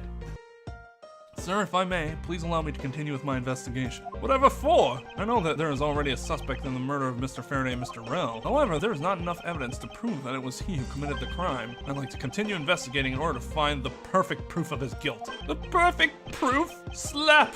Don't make me laugh. A worthless person like you has no right to claim such a thing as perfection. Wow. I mean, at least he's there. Can't say that about Zach. I mean, no, this is a dressed down version of his outfit. It's the same shirt and jacket that I wore for the actual outfit a few streams ago. But I don't have the whatchamacallit on. Papa? Who do you think is the real culprit behind these murders? Miles and I, we're competing to see who can find the real killer first. Plus, being able to investigate a real crime scene is a really rare opportunity. It would give us some real-life experience, wouldn't you agree? If you want to investigate this case that much, then do as you wish. Then you're allowing us to continue? In court, your top priority is to win, and solid investigation is one of the keys to winning. We have to make sure you become recognized as a first-rate prosecutor, don't we? It wouldn't be very interesting otherwise, given that I killed your father. I'm returning home now. Forget that last thing I said. Slap! Edgeworth, Francisca, see to it I'm not disturbed, save for the results of your competition. Yes, sir. Of course, Papa. Francisca, thank you. What are you thanking me for? Your logic earlier was built on that scruffy detective's lie. That means that the competition is still on. Yes, just as you wished. I couldn't let you get off so easily. Now then, let's see how well you fare on the investigation from here, Miles Edgeworth. I know I don't have enough information yet. My first order of business will be to question anyone involved with this case. Well, that's unfortunate. No, not really. But I don't think Zach abandoning her makes him better either, if that makes sense. It's better that she was with someone else instead of that piece of shit father, but him being there also isn't a boost to him above Von Karma either. It just makes them both terrible. Wasn't me, I tell you, I didn't do anything wrong. Yes, I understand, so let's just calm down, okay, buddy? I don't get anything useful from the detective while he is this agitated. Ooh, I can get up here. This must be the judge's desk. You can tell by the gavel sitting on top. Really? Is that the only way you can tell that it's the judge's desk? I had a dream once that I was being squashed from above by this gavel. You're such a weakling, Miles Edgeworth. And you have no idea how frightening it was. The viewing gallery. This is where the riffraff sit when they come to watch. It's situated at the same height as the judge's bench. I wonder if that's to represent the intense scrutiny of each and every case from all sides. Miles Edgeworth, are you or are you not man enough to stand up to all those eyes? What sort of course I'm man enough. It is over the top and ridiculous. It's the defense attorney's bench. I would be standing on the side of the courtroom if that incident hadn't happened. What are you thinking about? And you also wouldn't be in my life either. Lately, the more wrinkly your face becomes, the less I'm able to read what you're thinking. Well, I never. I'll have you know I don't have a single wrinkle upon my youthful brow. That was harsh. Any day now, I'll be taking my rightful place behind this bench. By that time, I should already be standing here. It'd be downright disgraceful if I beat you to it, wouldn't it? True story. If that were to happen, Francisca, I'll eat my cravat. It's the witness stand. I'll make sure that each and every person that ever stands here will be found guilty. There are others besides the defendant that stand at this podium, you know? I don't care. Just make sure you never end up standing at one of these. I don't fucking care. They can be a witness. I'm still gonna make sure they're found guilty of something, or you'll be sorry. I'll keep that in mind. One count of being a bear and one count of being an accessory to being a bear. Do we have anything else to talk about? I mean, Miss Yew? Oh, it's you, Edgeworth. And who are you? Wait, you were at the crime scene just now, weren't you? You should be disbarred for not knowing who I am. Wow. Don't you know who my father is? Go ahead, you. Dunk on her. Dunk on her. Dunk on her. Uppity attitude. Over the top wardrobe. Silver hair. Overly displeasing disposition. You must be Von Karma. God, Lucius Malfoy is such a dick. One of the best actors in all his movies, though. You will address me by my husband's rank. So it's Nin's garage. Yeah, Mike was like, my garage? I mean my friend's garage. Ugh. I am Francisca Von Karma, and I am about to become the successor to the family name. About to? I guess that means that for now, you're still just another kid. In which case, it's only natural that I don't know who you are. What? Why are you whipping me? Anyway, looks like they're planning to hold the evidence a bit longer. There's one thing I can't stand, it's waiting. It's the hardest part. I'm terribly sorry, but I have a few more questions to ask of you. Look at your eyebrows scrunched with lines on your forehead. And that to ask of you. What exactly is so funny? Sorry, I've just been dealing with this super serious atmosphere. Apparently they failed to teach you proper behavior at a crime scene in law school. To be fair, they didn't technically teach us any behavior etiquette at a crime scene in law school. Although, Them being present at more crime scenes more often in Japan, maybe there would be something about it there. I feel much better now. So what is it you want to talk about? Oh yeah, if any stream or video needs to attract legal professionals and students, it's these streams. This is where the magic happens. It would have been even funnier if I were speedrunning, just because that's like utterly ridiculous, right? Like, This dude's trying to fucking PB and he's talking about this portal to hell bullshit. What the fuck's going on? not as ironic when we're actually playing a legal. And by we, I mean Mr. Bad. You don't believe me, feel free to ask him yourself. You were with Detective Bad? Why? I mean, he's fucking awesome, but other than that, we had a little something to discuss, that's all. Oh, I take it that you are acquaintances with Detective Bad? Yeah, he was the detective in charge of the KG-8 incident. Detective Bad is also related to that incident? That's right, he was the one who was supposed to protect my sister, Cece. But you know how that turned out, don't you, Edgeworth? Miles Edgeworth, I have no idea what you two are talking about. I've heard of the KG-8 incident from my papa, but how does that case relate to you, Miss Yew? The victim of that case, Cece Yew, is my little sister. Maybe I shouldn't have said that. You're making that super serious face again? I'm fine. Just need to point out to rub some more salt in his wounded pride every time I see him. The way she talks about doing that as she laughs away is kind of creepy. Oh, Oh, speaking of Mr. Bad, he and Mr. Faraday, I'd say they met up just about every single time the Yatagarasu made a move. It was practically a given that the two would meet up at every one of the crime scenes. I see. He did mention that he is in charge of the Yatagarasu investigation earlier. Maybe I should ask her what she knows about the Yatagarasu in more detail. I tell you that Miss Yew's likely going to be high A, low S tier. The conversation turned to feet and ketchup. They threw the run so that it wouldn't be preserved in their PB for forever. Savvy vet move there. It's exactly because he knows I would appreciate their decision. One of our mods, Ricochet, and his friends paid a streamer to put ketchup on his feet on camera. This is an entirely unrelated incident, I'm assuming, which tells you that the idea of ketchup in feet get intermixed much too often on the internet. Aww. And so for those that don't know, I'm sure many of you don't because this doesn't get brought up very often, but it was shortly after that incident that they started a running tally on my stream. They're like, we want to see toes. And I'm like, you guys are fucking weird. So I talked to my wife and she's like, they're gonna pay you enough money. You better show your fucking toes. I was like, oh, fuck. So I'm like, all right, $100,000. You get me to $100,000 in donations and I'll show my toes. And so there's this like secret gauge that's like constantly running for donations for that point. Because people are fucking weird, Volpe. I mean, I agree. That's why I set the bar so high. I think feet are disgusting and should never be shown. Because Nin brought up feet. This game does confirm that they have legs. Unfortunately, they have feet and it'd be better without feet. What a disgusting way to describe toes. There's somebody out there who's gonna be like, oh god, Twain just feels that way because his feet are ugly.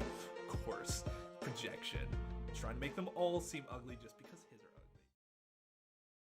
ugly. You claim that at the time of the murder you were with Detective Bad? But don't you lawyers usually discuss the trial with your clients during a recess? We do, and that's what I was planning to do. But Mr. Faraday was being rather threatening. He dragged Mr. Rel away. After that, Mr. Bad came into lobby number 1, so we just stayed there and talked. And what did you talk with Detective Bad about? Nothing interesting. I just insulted him some, talked about how the trial was going, and then I insulted him some more. Bloody... When she's not laughing, her mouth seemingly spews nothing but insults. Anyway, Mr. Bad and I were in defendant lobby number 1 when the murders occurred. I really can't tell you anything about the hallway or Jesus lobby number 2. fucking, are you kidding me? I see. I'd like to ask you a few questions about your client, Mr. Mackerel. Now, your client first claimed to be the Yatagarasu, is that correct? Yeah? Once I heard that it was the Yatagarasu that had made off the evidence from KG8, I began to ask Mr. Rel all sorts of questions, but to no avail. Turns out Mr. Rel was not the Yatagarasu. I just made that up. You made it up? Mr. Rel's crime was caught on tape by the security cameras.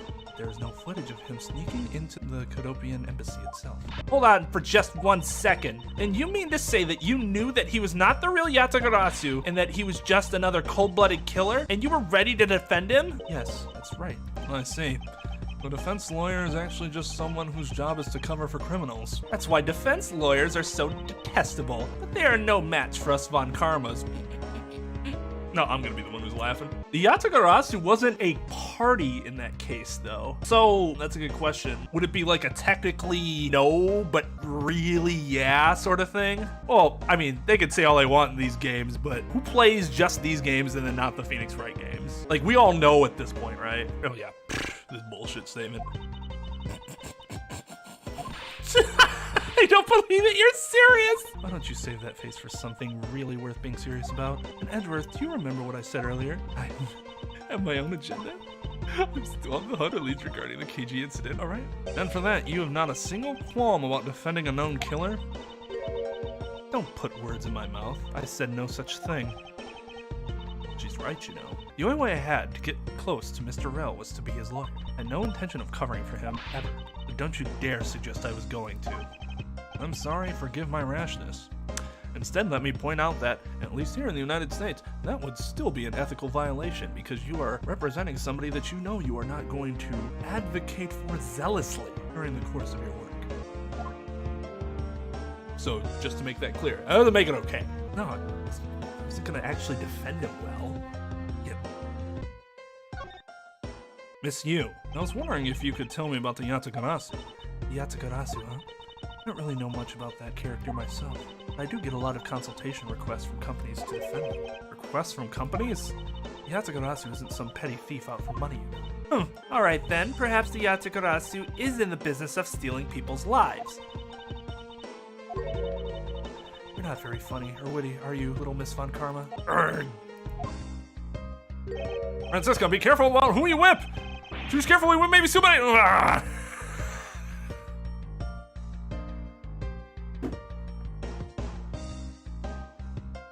That was the best one so far. That was really good. Oh, fantastic. Oh, wow. I just realized how high his collar was. I know we've seen this before, but like this sprite really makes it seem ridiculous. It's like he's got a fucking umbrella behind his shit. There, I chose carefully, just like you wanted.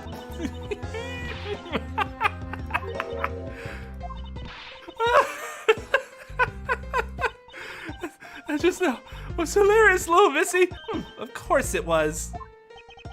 They became best friends again. What is wrong with these two women? Why does my pain give them delight? Well, you see, Edgeworth, it's called sadomasochism. It's a thing where, well, I'll let your surrogate father tell you when you're older. And so in the end, what does the Yatagarasu? I have to say, I had never heard of this thief when I was in Germany. The Yatagarasu deals in information, namely in digging out dirt about backroom dealings and the like of companies. The Yatagarasu is a vigilante who steals such info and then makes it public for all to see.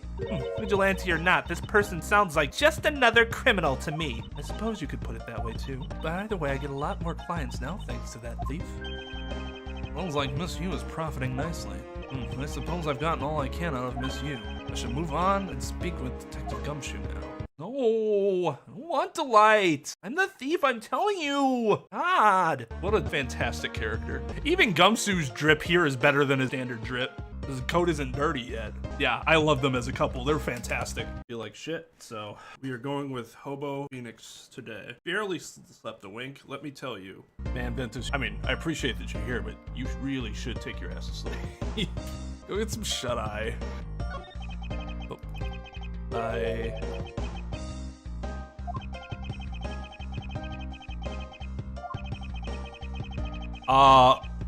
Why? Well, no fucking shit. Why would that be public? Oh my god. That's mind-boggling. Why would something like that be out there for everybody to see? If something like that did exist, it would be back in like the clerk's office. This would not happen. Then if this did happen, you would find exactly what Edgeworth just did. Nothing. Because they shouldn't do that. Fried oysters? Wow, they expect a lot out of their cafeteria. Detective Gumshoe. Hey, it's you, pal. You're here. Youch! As am I. I don't think you needed to whip him to let him know that. I didn't do it, pal. I swear on my honor as a detective. I really didn't. Your words are useless. I place my trust only in the evidence, detective. Yeah, but also your statement should be a little more precise because testimony, statements, that stuff is evidence. Just you weigh it accordingly.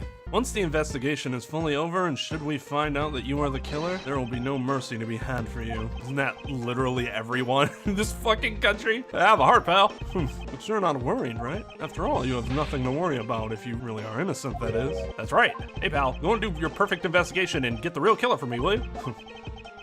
I would have done so, even had you not requested me to, detective. Man, you've been through 2 Vitas, and I've never even played one. Router mishap. Hey, tell me about it. So you and Mr. Faraday had a small meeting last week, did you? What exactly did you do to make him so angry? I just asked Detective Bad the same thing myself, pal. Turns out he was mad at me because on my very first day as a detective, I reported in at my usual post instead of the Criminal Affairs Department. By the time I got down to Criminal Affairs, I was really late, and that's when he gave me that huge speech. I remember doing the same exact thing in elementary school. On the first day of school every year, I'd always wind up going to my old classroom. They have the exact same mannerism. That's cute. How pathetic for the detective to be compared to a mere school child. You claim to be standing guard in front of the door to lobby number 2 during the recess. However, when did you receive the order to do so and from whom? Earlier at around 3:20. And from Detective Bad, pal, 3:20 exactly.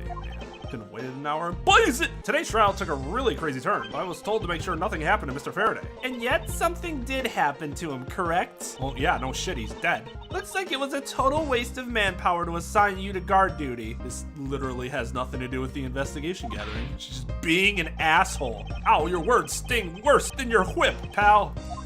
It was Detective Bad who ordered him to stand guard, huh? Now then, Detective Gumshoe, is there anything else you'd like to tell me? Nope, not a thing, pal. No, there'd probably be only one psych lock. In that case, allow us to take a look at what you are carrying on your personage. Ah, wait, you can't do that. There's nothing of any particular value here. Well, my handcuffs and badge were confiscated by Detective Bad, so, you know.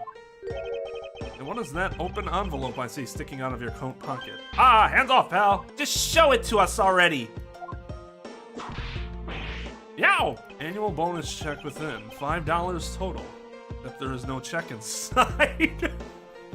You've had your luck, now give it back, pal. It's my first bonus as a brand new detective. I just got it cash it today. I had literally no cash on me up until I did, you know. Wow. Why even have that job? Why would anyone want to be a detective if they're that fucking broke all the time? Because that is not worth the danger and effort that they have to put into it on a day-to-day basis. Well, okay, Ventus, yes, but also consider that I'm not sure if they need it here, because we're working in a different situation here where prosecutors are conducting the investigation. If I was conducting an investigation here, it's not under any like law enforcement heading. If you didn't want to show it to me, you just wouldn't have to show it to me.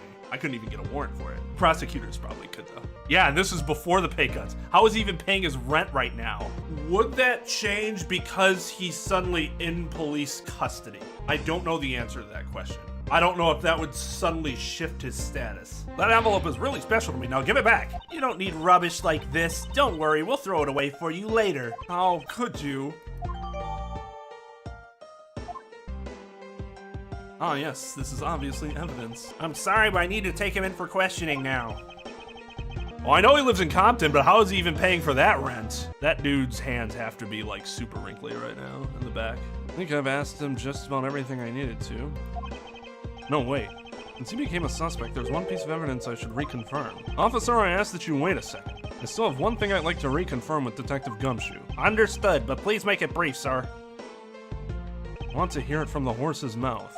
And I do mean horse. I must confirm whether or not that his testimony about when the crime occurred is the truth. Why wouldn't we what was the point of all that? Just keep talking. 8K, fuck that. We were able to rent a 5-bedroom apartment here for $1,800 when we were in college. That was fun. Me, Tone, our friend Andrew, my wife, and her friend. So I made myself a bowl of oatmeal, Quaker oats, apple, and cinnamon. I can't get enough of it.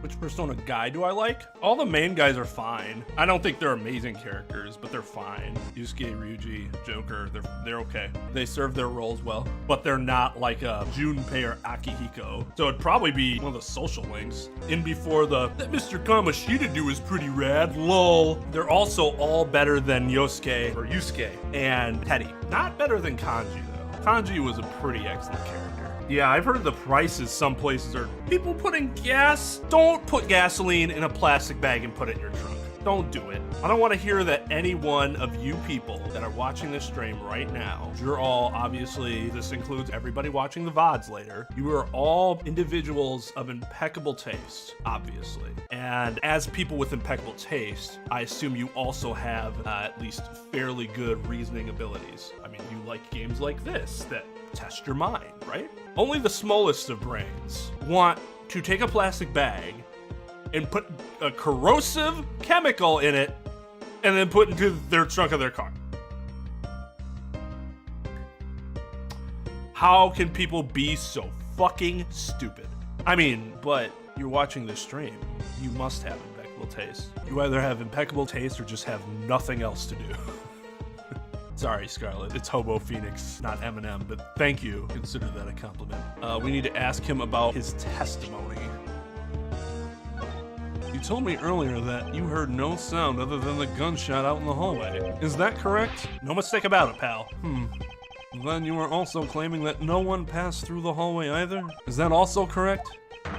Yup, not even a single ant passed through that hall while I was on duty. Well, I already know you're lying because it's been known for ages that this court has a centipede problem. There have to be a dozen in this room right now. You do realize that the lie you're telling is only making life more difficult for yourself, huh? Oh, but it's true. I didn't see anyone go through the hallway, and I didn't hear anything else, pal. I bet the killer found a way to kill the two guys that's beyond what I can even imagine.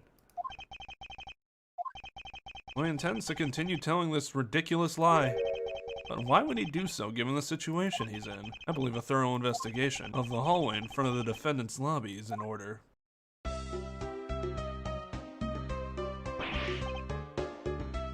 Fuck you! Whoa!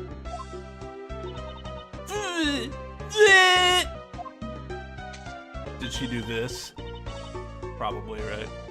How could you have not noticed that coming? Wasn't that the child I changed money for earlier? I thought Faraday was her dad. So is this another Trucy situation where she's just like, tra-la-la, my dad just died, ha ha ha ha ha, Or is gone or whatever. Hey, Mr. Edgeworth, you're my new daddy. The strongest thing for a child to have done. Oh, like, that could have been it too. I actually thought she was kicking under the butt and up to the balls. Personally, that's how I interpreted it, but I don't think there's a wrong answer there. Either way, it would hurt. Taint damage, there you go.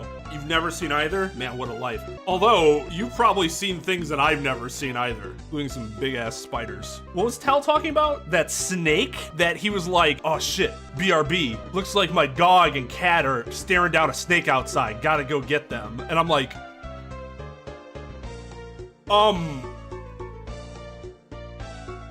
what? My very childish friends, this is to single out anybody because a lot of them did this. There were two games that were played very frequently because kids are, especially boys, are fucking idiots. And they think this type of shit's cool because they're morons. And I am similarly a moron for doing it just to fit in because that's the only reason I did it. I mean, how dumb is that? Open chest was, oh my god, you don't have your chest covered. You can get punched in the chest. Why? Who fucking knows? People are violent and have a lot of aggression at home that they need to take out on others. New fieldy? What do you mean, Scarlet?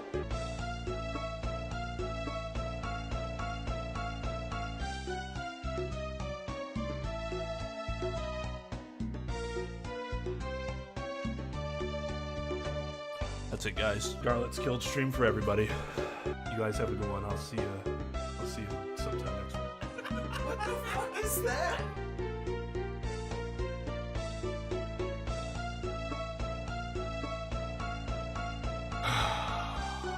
Kids can sometimes be so cruel. He knows her. Of course he knows that's the truth. It looks like she dropped something. And as you know, finders keepers here. Maybe we should arrest the girl. Based on what? That she exists and was in the courthouse? She might turn out to be a valuable lead. I'll leave some sort of punishment. Maybe needed to be dealt the next time we meet. I believe I have asked all I need to out of this man. Now for Detective Ban the judge. No! We have to confirm who is correct, the judge or the scruff face, right? I suppose we should inspect the hallway in front of lobby number 2 next then. I suppose so. Shall we head on over, Francisca?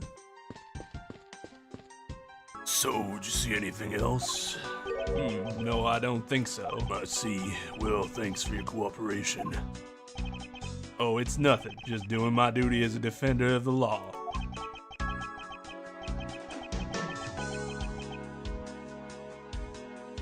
That'll be all for now. I'll ask again if I have any other questions. Anytime, Detective. Now, if you excuse me, I have a few loose ends I have to tie up.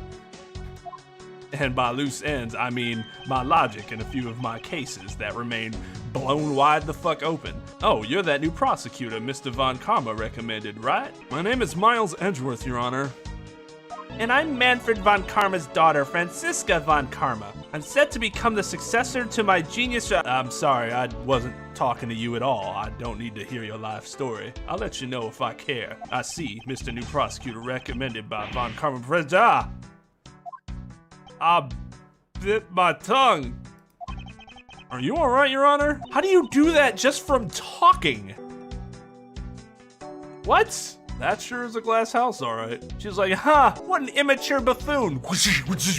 I did not, but that is amazing. If I was a judge, I'd just be like, I give you some credit for just coming out and saying it.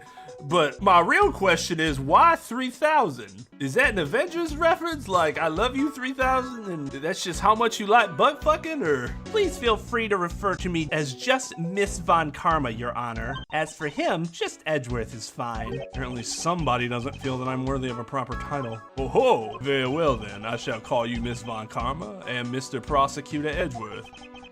Your Honor, Mr. Edgeworth is fine, sir. Now, about your earlier testimony.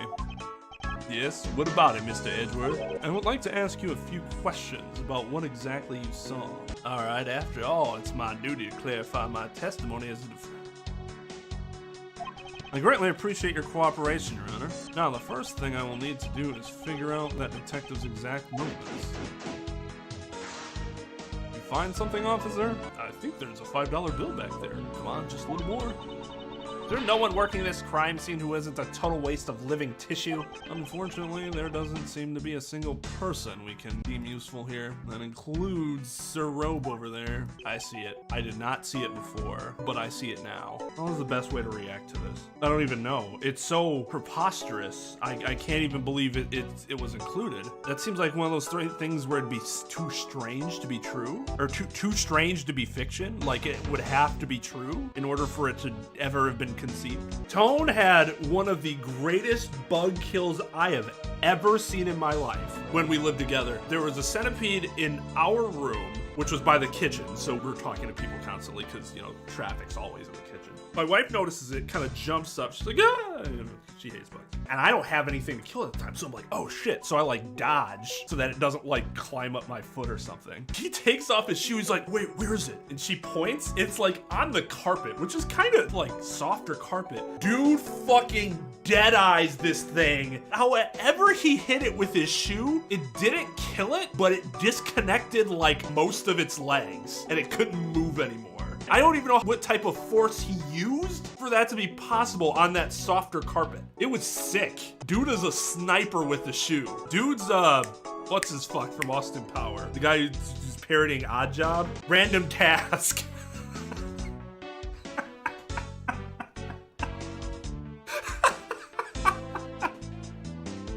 Great movies. Great movies, especially the first one. Dude's name was Random Task instead of Odd Job. Who throws a shoe? Honestly. But yes, let's go back to this real quick. We need to address this. This needs to be addressed. What the fuck is that? Why is there a poster with the judge being like depicted as Zeus with lightning strikes and the heavenly sun? This is almost the most ridiculous thing I can think of that you'd put up in a courtroom. Why? Who thought that was a good idea? Who was like, you know what you would see in a courtroom? That. Can I examine the poster?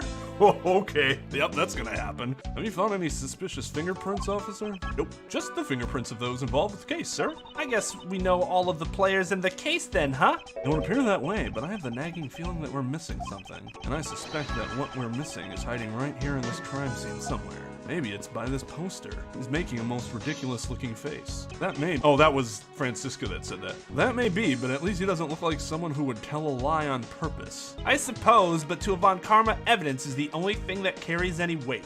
Of course, at any rate, this poster seems to be of no use to us. Right now? Is it going to be later? Because if that has a— oh God. What is going to be my reaction if that poster is material to this case? Why? Yeah, it's interesting because if I'm Edgeworth, I would never say right now here. Even if I'm in the middle of an investigation, I would never use the words right now because I would never assume that that is going to be involved in the case. There are no signs that this fire extinguisher was used in the crime. Then why are you wagging your finger at the fucking door? You could already tell from a distance, then why are you wasting your time examining it? Francisco, let's not try to rush absolute genius. It would appear that this vending machine sells snacks and various other foods. Just lovely. What do they think of next? I'm not sure I'd ever buy a ham sandwich from a vending machine. Might cop some of that beef jerky at some point if I was really desperate, but $9 is like double what you'd pay for a bag at a grocery store. Oh God. Don't be a jerk in court like these beef jerks. 1 packet for $9. Defendant's fresh milk. 1/2 pint for $7. Stay neutral as the Swiss do until the end with these. For $6. They're awfully overpriced. The lineup is simply awful, period. Speaking of snacks, wonder if that Swiss roll the little girl dropped is from this machine. I was wondering about that myself. The end of what? Well, I assume it means the end of the trial. Well, this means that one should eat these during a recess? You can't eat during a trial, so I suppose the only time you can eat them is now, huh? Wouldn't mind if you wanted to eat one now. They come in packs of 2 after all.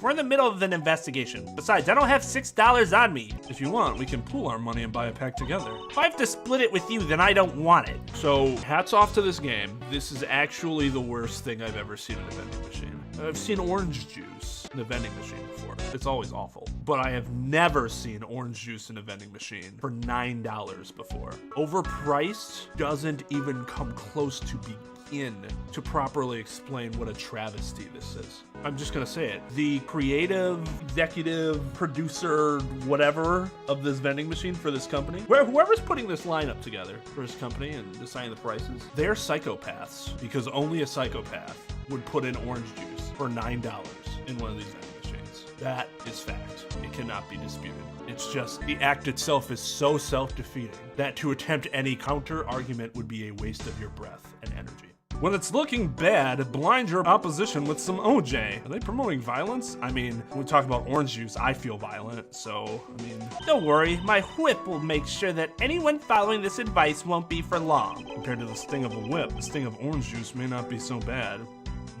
Disagree. Give me the whip any day. When you're in hot water, you might need a hot dog. Proper response. It's like the slogan was decided through a public contest. And the winner was Prosecutor Winston Payne? What a pathetic slogan. No presence at all. Now, if it was up to me, it would read, if you leave matters in Avant Karma's hands, everyone in court will be found guilty dogs. That has nothing to do with the hot dog, though. Nice. Overruled. Don't let the prosecutor and the defense make a ham sandwich out of you. It sounds like it's directed at that ham of a judge.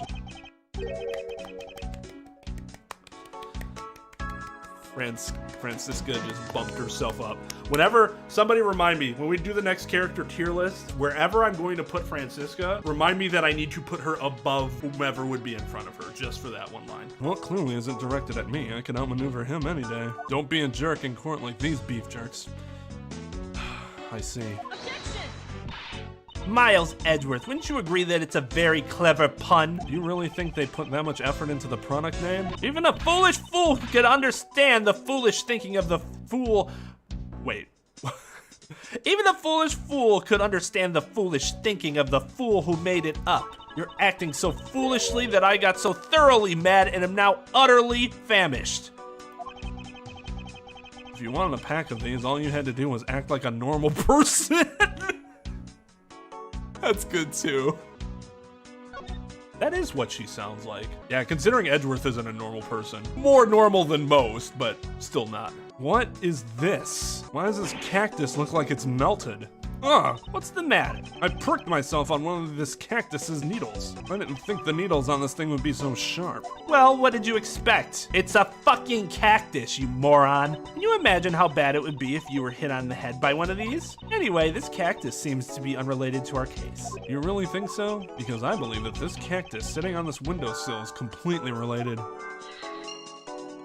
Otherwise, why would it have pricked me? I did nothing wrong to it. Oh, well then, I look forward to your explanation on how exactly it is related.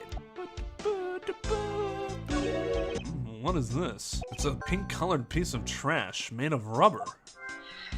A balloon? I feel like I've seen something like this before.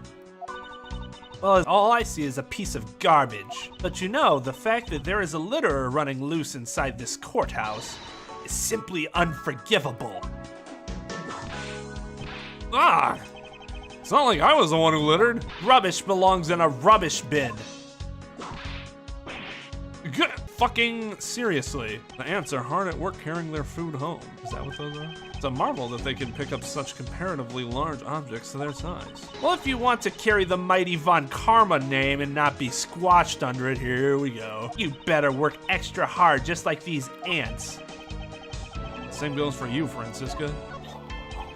I can look outside. However, I doubt the killer could have escaped through here. Of course not. This is the 3rd floor, after all. It appears that bars were installed on this to prevent people from falling out. Bars? What bars?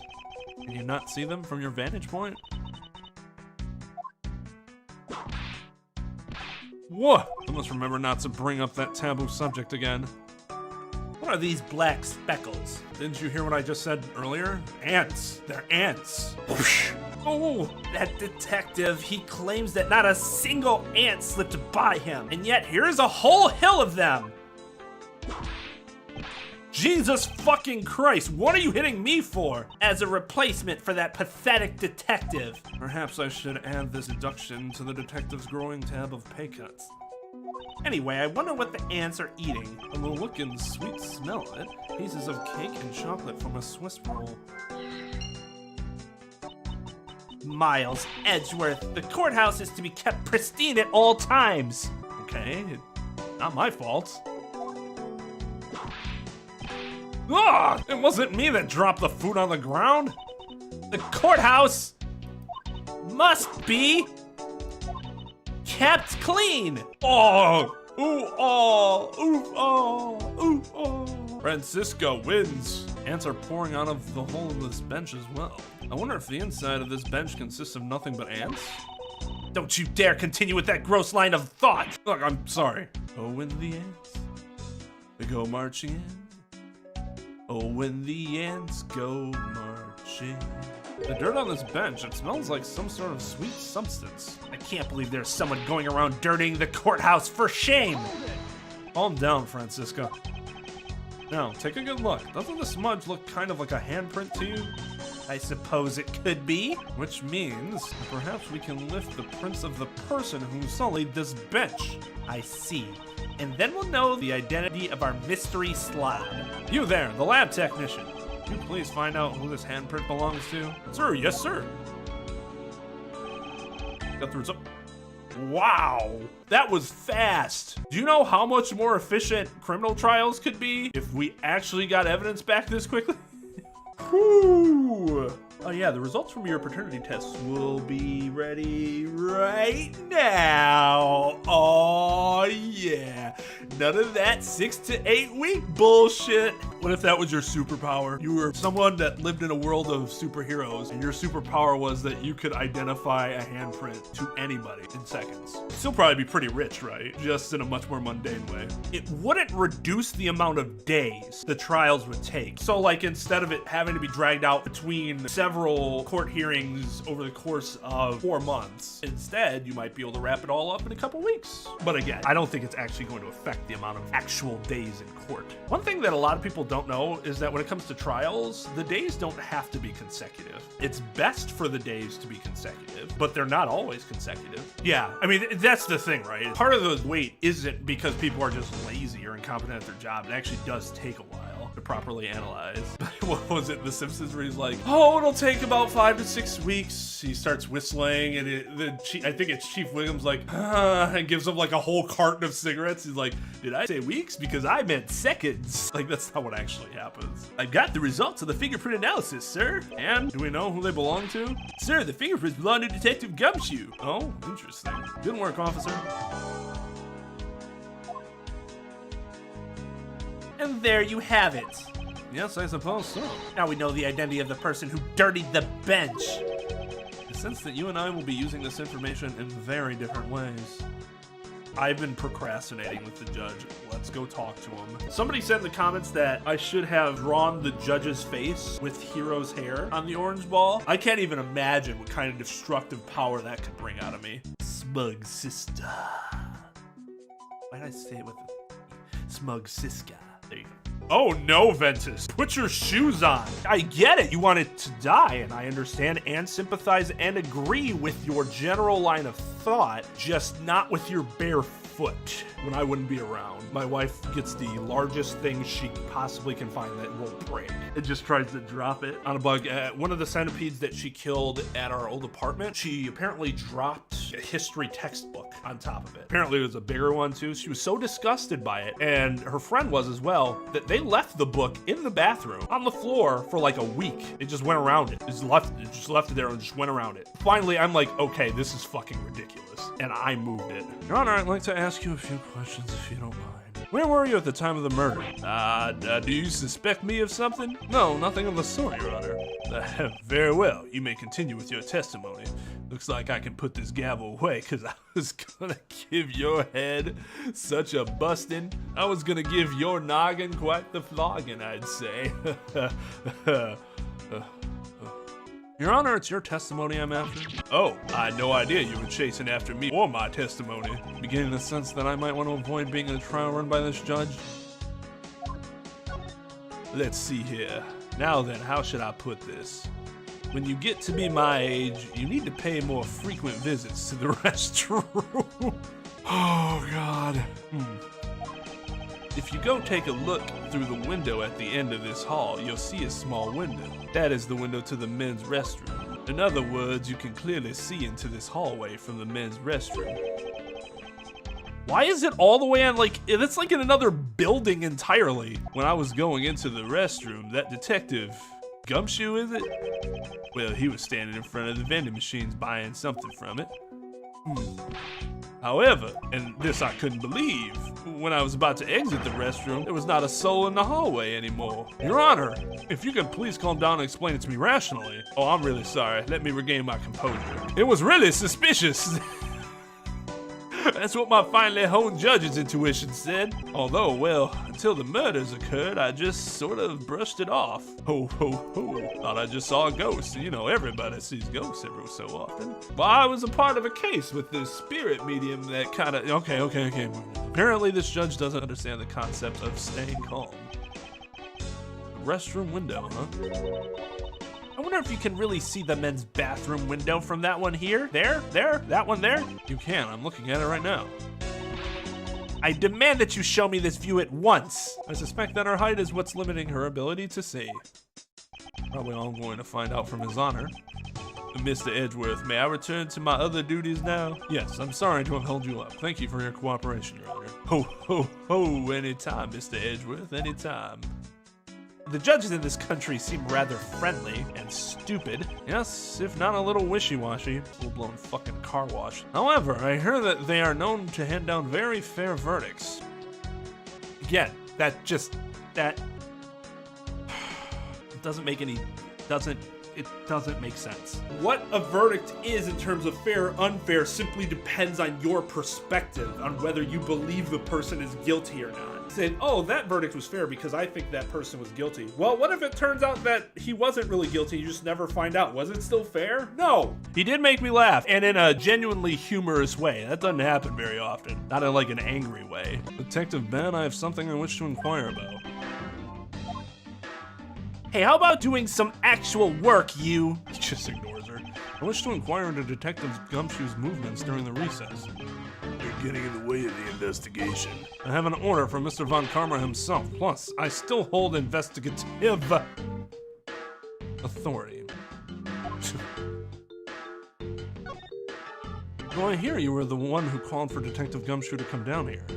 Faraday, that guy was just accused, you know. I just knew something was gonna happen. My detective's instincts told me. A lot of good it did you. You couldn't even protect one lone prosecutor with it. She adds stuff that's all, it's just to be insulting. It's not like evidentiary or anything useful like that. Just, ha, you suck, bro.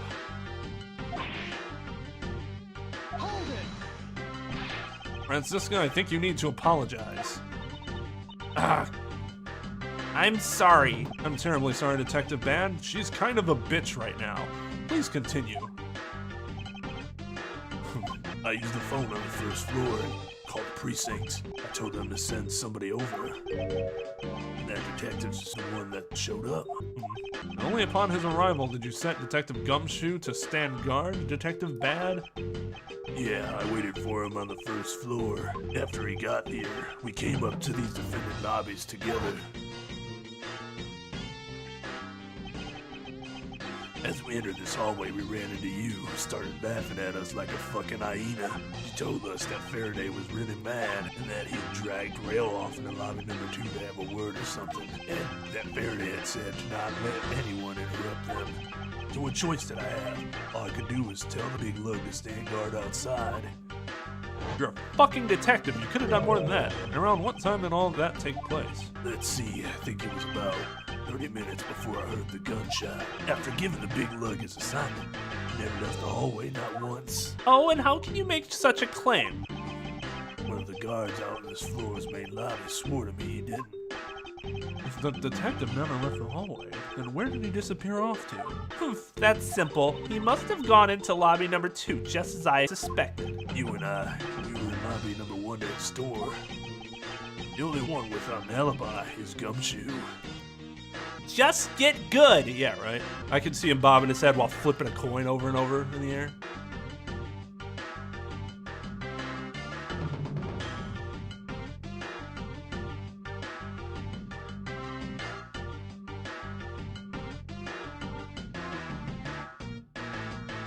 The lollipop stick? Oh, I thought it was a cigarette. Well, that kind of ruins him. No, that's fine. But it would make sense that he can't just carry a cigarette around with him everywhere. It would seem that I'm still missing some key pieces of information. Detective Ban, you also heard the gunshot, did you not? Yeah, I heard it when I was in defendant lobby number 1. That's why I came running towards lobby number 2 together with you. How much time elapsed between you hearing the gunshot and your arrival on the scene? Less than a minute. What were your movements upon hearing the gunshot? I grabbed the big lug who was just walking around in the hall and raced into lobby number 2. And that's when we discovered the bodies. In that order. That makes you the discoverer of the crime scene, right? Yep. A body has just been discovered. I'm sorry, did you need that notification for you to understand that? Yeah, I guess it does, little miss. I'm about to become a prosecutor very soon. Don't see how that changes you being a little miss. You will treat me with the dignity I deserve, or else. You wave that thing around anymore, I'll have you arrested for obstruction, little miss. Oh my god, somebody finally did it. I am a fan of Francisca, but somebody needed to be like, Congratulations. good call. Well played, because I was gonna do that too. Somebody needed to tell her to calm the fuck down at some point. We couldn't just keep going through these games and stories with no one saying, hey, you know, it's actually a crime for you to continue to do that? You wouldn't dare. Just joking. But no! Completely ruins it. Just his next line. No mercy. Play like a champion, Bad. Yeah. Although that seemed to have scared her just enough. Detective Bad is really something if he can make Francisca behave. Are we about done? Is there anything else I should ask her about? I'd like to know a little more about the circumstances which you heard the gunshot. Like I said, I was in lobby number 1 with you. I have nothing else to add. Well, testimony certainly corroborates with what Miss Yew said. Miles, you already asked him about that, remember? We know where he heard the gunshot. I'd like for you to tell me the exact time you heard the gunshot. It was around the end of the recess. The trial was about to start again. I think. He was supposed to make time for himself to transfer the evidence he was holding, but I got the sense he wasn't gonna show for the handoff. So I figured I should go get him, or he'd be late. And just as I thought that, bang! Sound of a gunshot hit my eardrums. So we heard the gunshot right before the trial was about to restart, huh? Are we done here? I don't have any time to waste. Oh, come on. All you're doing is standing in front of this door doing nothing. You mean doing nothing but looking goddamn sexy? I get the sense that he is somewhat investigating this crime scene, or rather that he is keeping us under surveillance. To what end? Detective Bad, may I ask that you cooperate with us for just a bit longer? I don't have anything else to say to the two of you. You guys were the ones who said you wanted to investigate in the first place. Fine then, be obstinate. We'll just do as we please. Come on, Miles. You may no longer be willing to help us. However, may I ask for the forensic scientist's cooperation? Do as you like.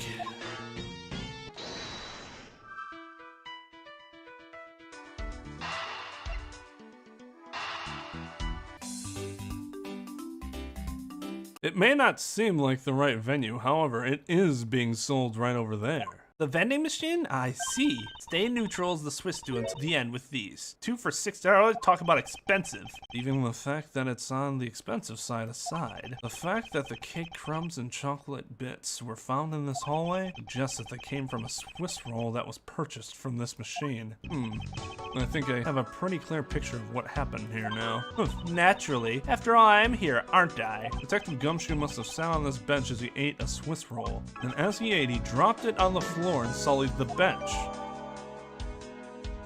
Ugh, how could he have not cleaned up after himself? How utterly despicable. Don't you dare whip me again. It wasn't I who made the mess in the first place. Anyway, it was indeed Detective Gumshoe who bought the Swiss roll. It creates a rather interesting contradiction of facts. A contradiction? Where? I'm ready to whip it. I think another look at the special courthouse vending machine is in order. About Detective Gumshoe's finances, he said that until this morning, he didn't have even a single penny on his personage. Just how poor is that guy? If his bonus really was only $5, then he should not have been able to purchase a pack of Swiss rolls. However, facts being as they are, we found cake crumbs on the floor. Meaning Scruffy must have bought a pack somehow. Indeed. That detective should not have been able to purchase a pack, and yet he did. The question is, how? It couldn't have been from that little girl who asked me for $1 in exchange for her change, right? Especially considering she could have just used the change. Do I like case 4 so far? Actually, the case is pretty mundane so far. Like, the characters involved are like Faraday and Macrel. Like, whatever. Gumshoe being the accused is kind of not lame. It's just, oh yeah, it's easy, real easy to fucking. Gumshoe's the one who did it because he's dumb and gets himself into bad situations. I will say that the case's saving grace so far are the character interaction.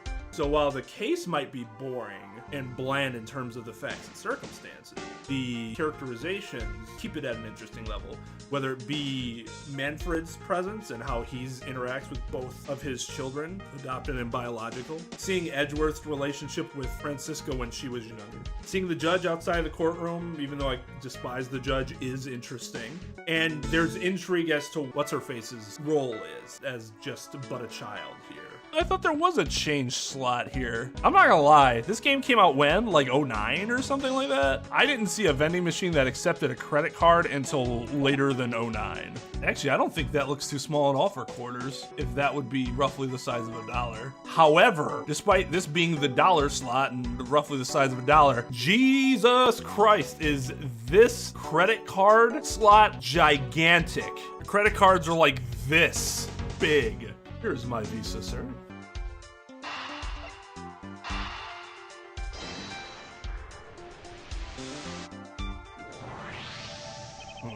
This pink rubbery substance, I saw this in a different form earlier today. I believe this is a piece of a popped balloon. I was just saying some shit earlier. I guess that was right. I suppose that's possible. The balloon probably got a little too close to our friend the windowsill cactus. That would be the logical conclusion, yes. Except for that he's not my friend.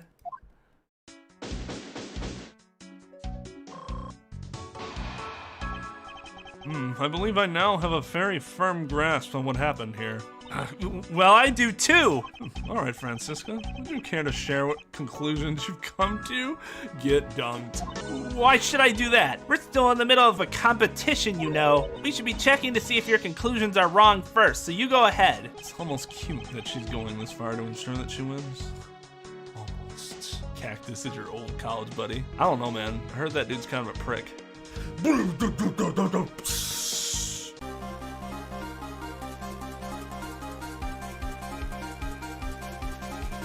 Very well, but first we need to pay His Honor a visit to correct his testimony. He did say he heard a popping noise, so he never heard the gunshot from the window. Your Honor, if I may, I'd like to test your witness testimony to see how it stands up. Do you doubt me? Am I your new suspect? In a sense, I suppose you could say that. Even you, a judge, is nothing but a common witness before a Von Karma. Silence in the courtroom. Silence, I said. Court ain't in session. Shut the fuck up. Virginia's prosecutor, the man forgot. You bit your tongue again, didn't you? As a defender of the law, I could never give false testimony. Not knowingly, at least. You can even place me under oath if you want. Very well, then. Your testimony, if you please. That doesn't mean he's under oath just because he said you can place me under oath. Actually have to administer the oath. Yeah, I think by this point, Francisca's actually... Okay, so there's two things.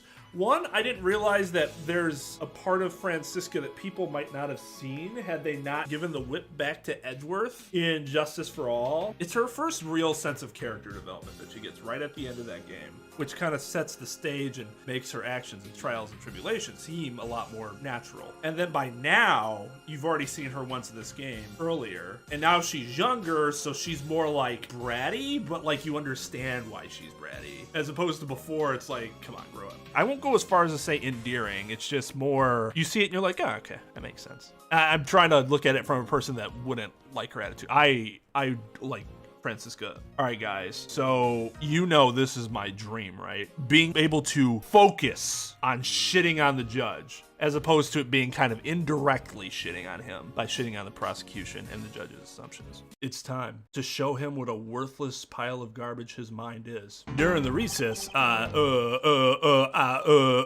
went to the restroom because, kidney stones. There's a window on the hallway side. In other words, I could see into the hallway. That is a weirdly designed courtyard. As I entered, I saw that detective buying something from the vending machines. But when I was about to exit the restroom, he had completely disappeared. A detective that goes missing while on duty? That sounds mighty suspicious to me. Your Honor, can you please try to remain calm? Oh. No, actually. I'm so used to simply listening to testimonies that I got caught up in the excitement. I'm sorry, Your Honor, but I'm afraid I'm gonna have to Don't fucking apologize to him. Nuts and face dunk on that dude. Posterize him. So, this is a fault of me. I really just want to utterly wreck him right now. But I might be jumping a step.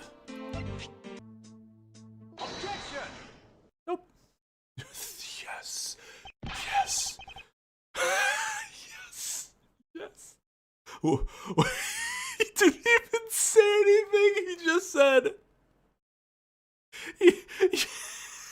it's kind of awkward. What was that finger wag for, Mr. Edgeworth? That's kind of rude. And don't you know it's rude to shout objection while someone is giving testimony? Huh. Congratulations. You truly are a man of the law, then you must always be vigilant. For example, I myself never let an opportunity to shout objection pass me by. Miles Edgeworth, it's one thing to be passionate about your job, but this is real life. This is what some people may say is the pot calling the kettle black.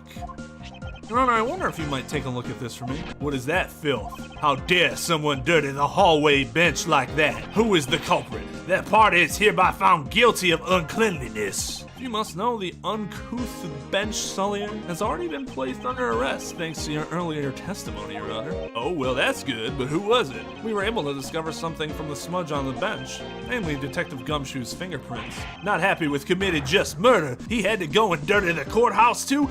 Guilty. Your Honor, please calm down. While it's true that the detective is the one who made the mess on the bench, we have not yet established that this action is related to the double murder. What do you mean? I believe that detective bought a pack of Swiss rolls from the vending machine and then promptly sat down on the bench to eat one.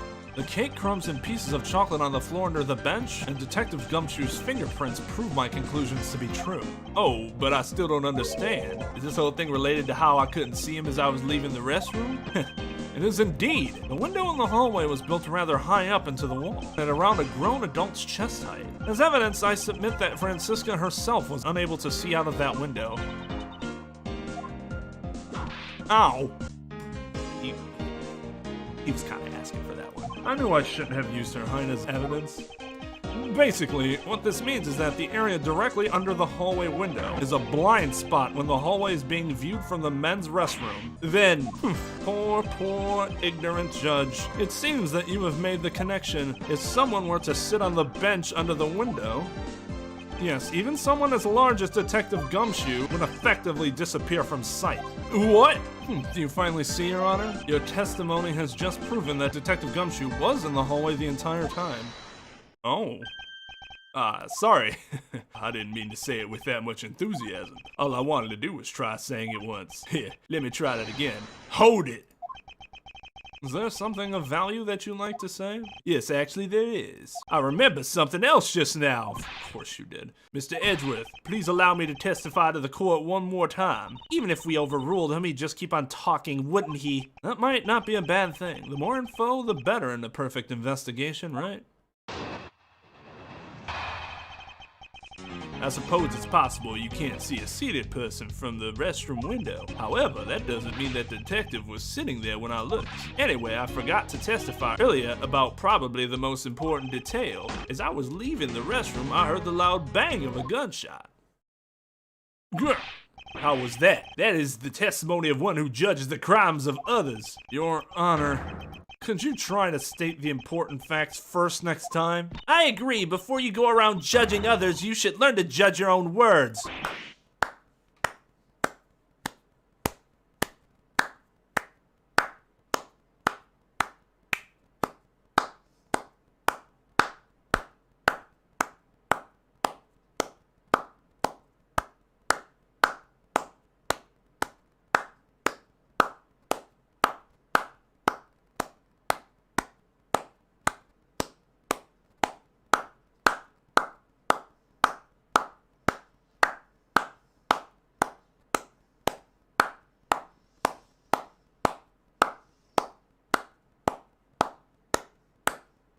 Should I explain to Volpe why this judge is utter trash as a judge? Or should I not completely throw myself into a triggered rage? I'm sorry. Better kneel down and kiss them boots. But honestly, I thought that sound was just a noise, Papa, until just now. Now that he mentions it, right before we started the trial, he did talk about that.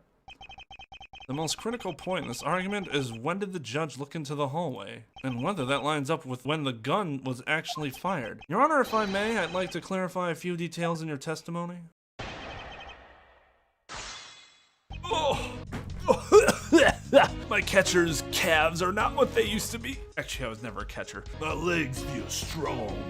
Law-splaining. But yeah, Volpe, this judge is the most wishy-washy. Basically, whoever gets the last strong word in is who he's going with. And this is a country where you can be executed for your crimes.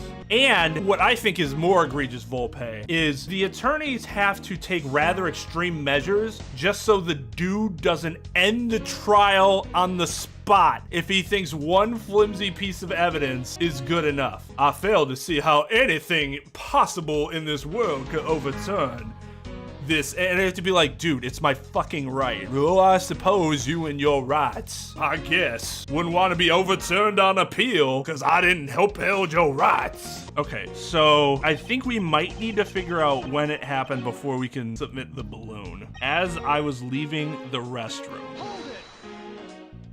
Your Honor, about what you just said. I know, I couldn't believe it myself. And a bang, gunshot I heard, and then a knee-jerk reaction, aha! Like this, just like this, with a quick ah! Your Honor, please remain calm when you're trying to explain yourself to me. Yes, sir, sorry about that. Now then, I must gather myself, yes.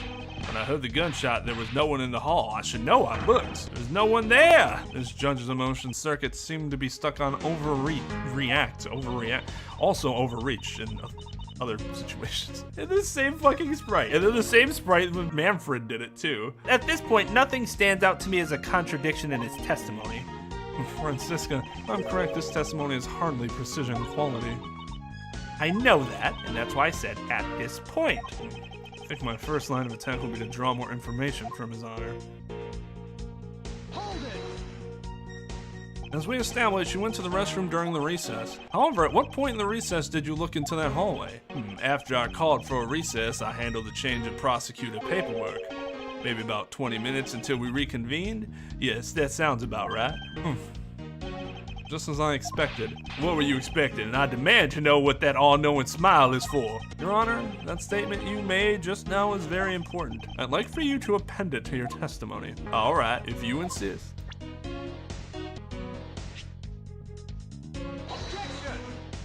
I still need another step before I can show the balloon. Gunshot he heard based on Bad's testimony.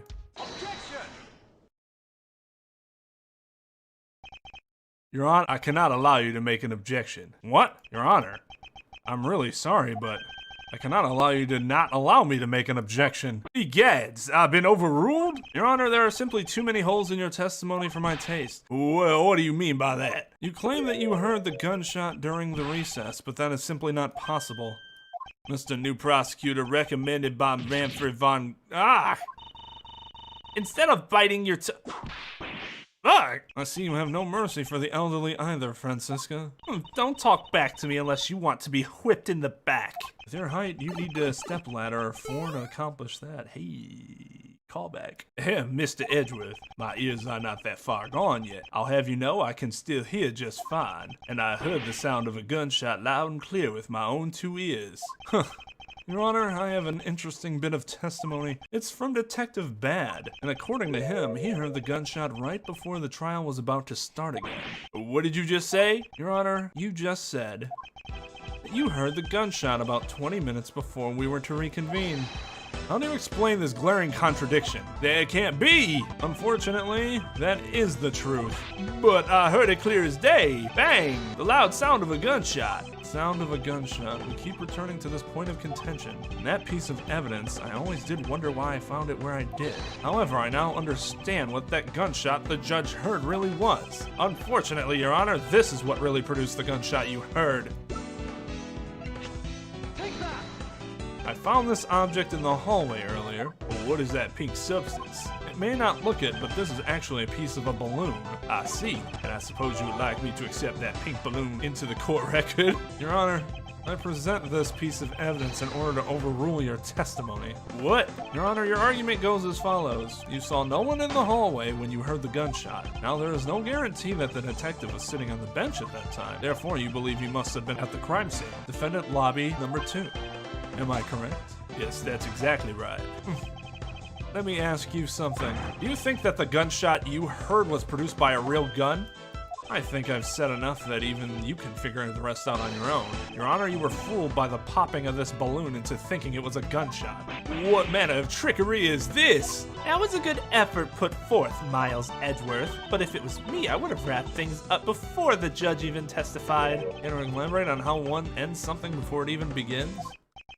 Well, to be honest, I did think that the sound was a bit off from a real gunshot sound.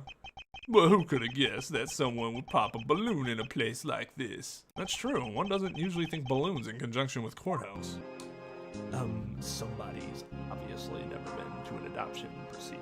Or a wedding, for that matter. Judges have weddings pretty often in courtrooms. Do I want to prove the judge to be the killer? Yes, but I've also learned after playing Danganronpa Trigger Happy Havoc that the worst characters can never be proven to be the killers. They just can't. They'll always get away. Fucking cockroaches. That's it. That balloon that girl was holding explains everything. Your Honor, if it makes you feel any better, you didn't lie once in your testimony. However, I can't really vouch for its accuracy.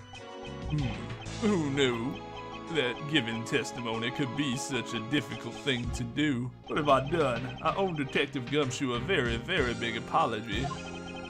So was this judge never an attorney before he became a judge? Like in any capacity? Did he just graduate from law school and was like, I'm a judge now? Like, oh, I will see to it that he is released. Wait. There are still a few things I have yet to resolve about what happened in the hallway. Your Honor, I request your permission to further question Detective Gumshoe. But why? I thought we just cleared his name. Whether we did just now or not, I still cannot say. The only thing I can do for now is to continue my...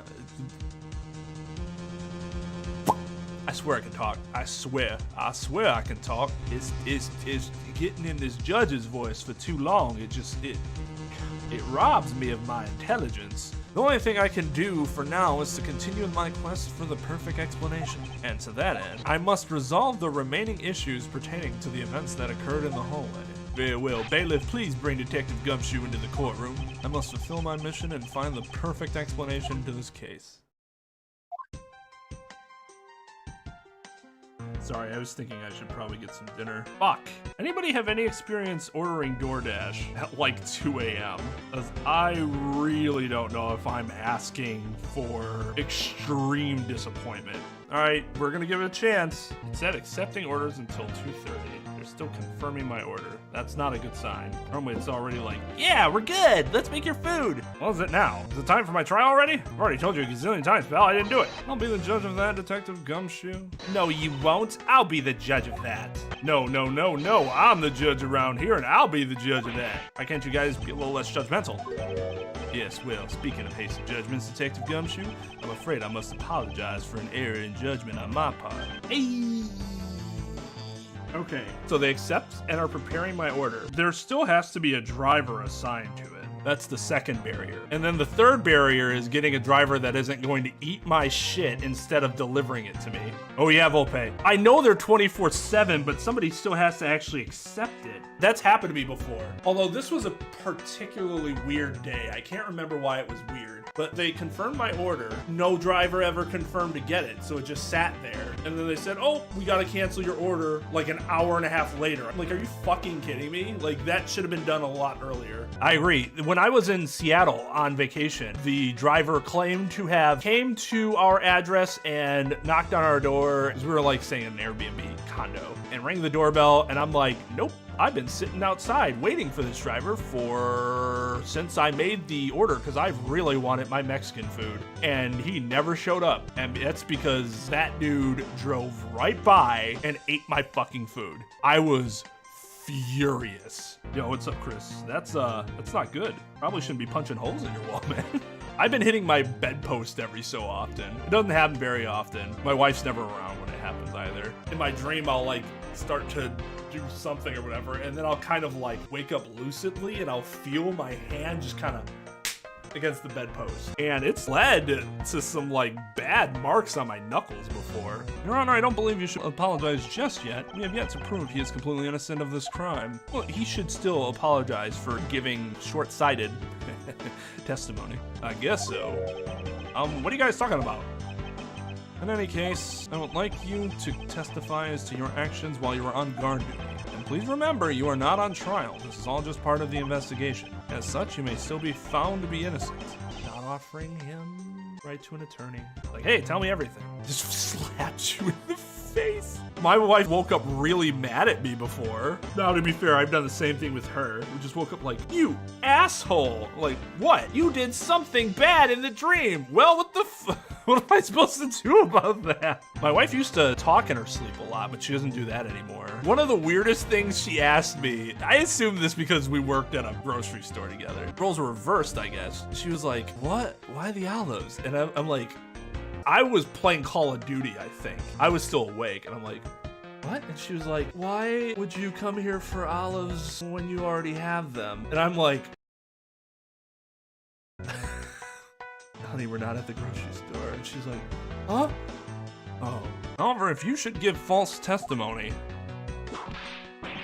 Yow! But I haven't given any false testimony yet. My whip will object loud and clear. If you are found to be lying, you will be held indefinitely. Understood? I got you, pal. Looking back on the scene of the crime scene and the judge's testimony, obvious that Detective Gumshoe was lying. If I can't break his lie, then we may never get a break in this case. Came down here to this courthouse on Detective Bad's orders. As soon as I got here, he ordered me to stand guard in front of lobby number 2. From that time on, until I heard the gunshot, I was in that hallway the whole time. On my honor as a detective, I swear it wasn't me, pal. He's still singing the same tired tune. In that case, I'll just have to change the melody. I know he's lying, and it's time I pulled the information I need out of him.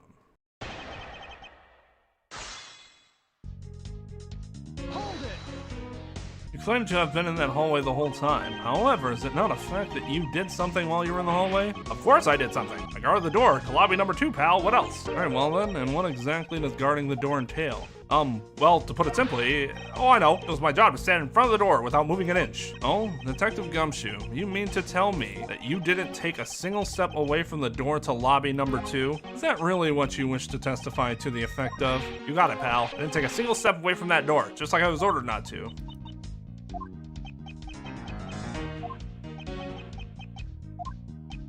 Ooh, why is everyone so quiet all of a sudden? Because we are all in shock and in awe of your utter stupidity. Scruffy, if you're going to lie, at least tell us a more believable one. Yeah, but I'm not lying. Should hurry up and bring this insipid testimony to a close.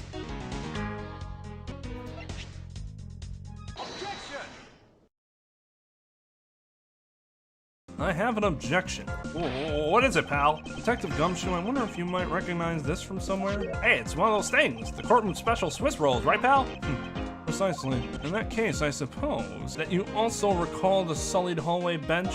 Hey, you know what? I think it was probably me that did that. Detective Gumshoe, you know you can't go around dirtying up the courthouse like this. You inconsiderate, slovenly pig. I promise to clean it up later, I swear. Now then, shall we get down to business? About the fact that you didn't move even a single step in front of that door. If that really were the case, then how were you able to buy a pack of Swiss rolls?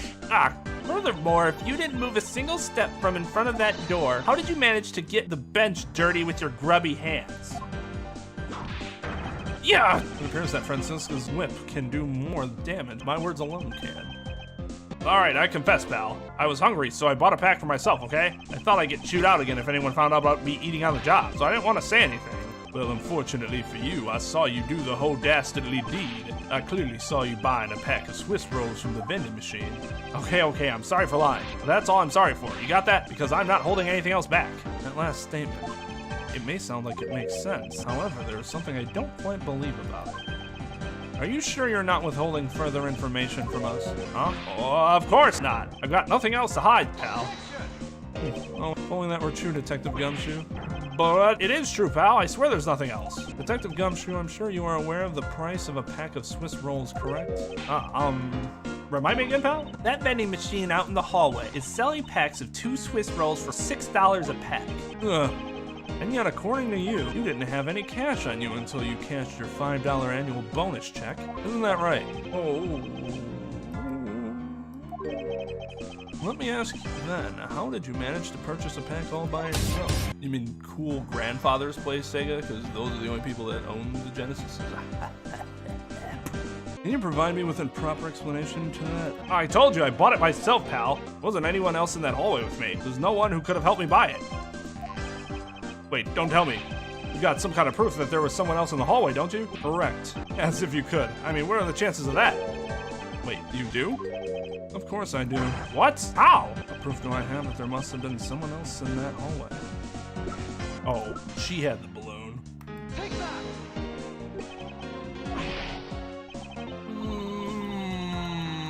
I guess I can buy that that's not what you should present, but it's also not entirely wrong either. Gotta be the fact that he couldn't afford it by himself. Oh, thank God. My food's actually coming. All right, I can actually pay attention to what's going on now. I've been so anxious about that. Oh, Swiss, right, yeah. Hey, you showed that to me not 2 seconds ago, pal. I think you're under the mistaken impression that I bought this pack of rolls. Wait, if you didn't buy it, then that means you must have stolen it. You thief! What? I would never do such a thing. All you liars are the same. You start out as thieves, you're under arrest, pal. I believe you meant to assert that all thieves start out as liars. In that case, what does that say about you, detective?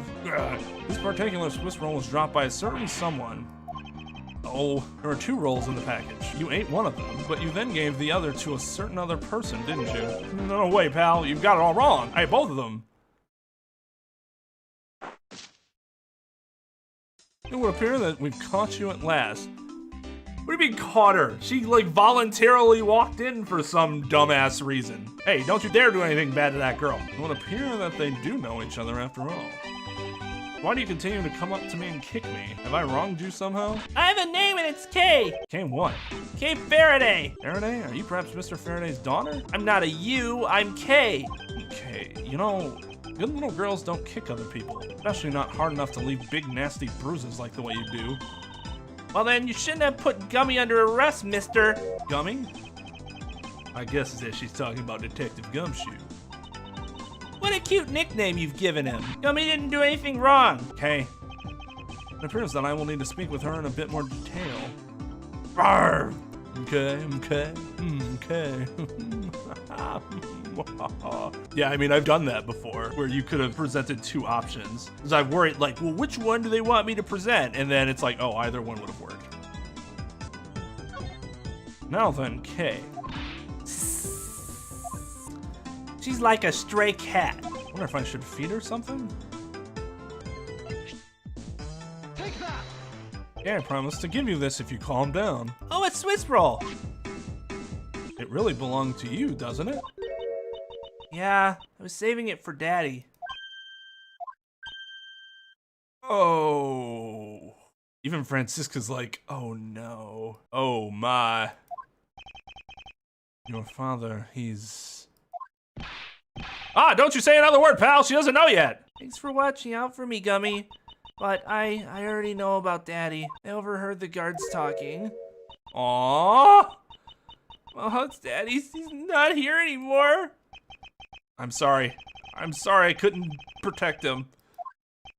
Okay. I'm not gonna cry. I'm not gonna...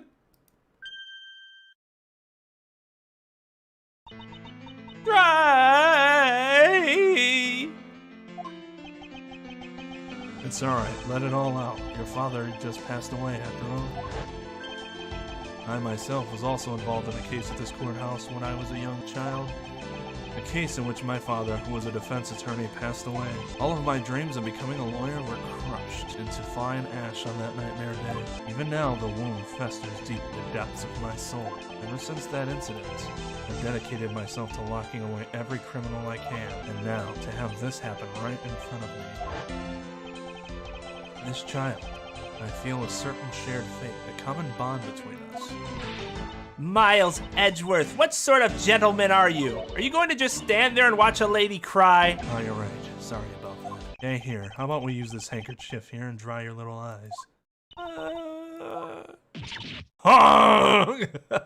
No, not on my... Oh, well, I guess I can get another one. It's not like you can get another daddy. I mean, whoa, that was probably a little too harsh of a little too soon. My cravat. Don't blow your nose on that. I feel better now, thanks. Hey, are you going to be all right? Yep, I'm already all right. What? Somehow I highly doubt that, but I'm not going to push it.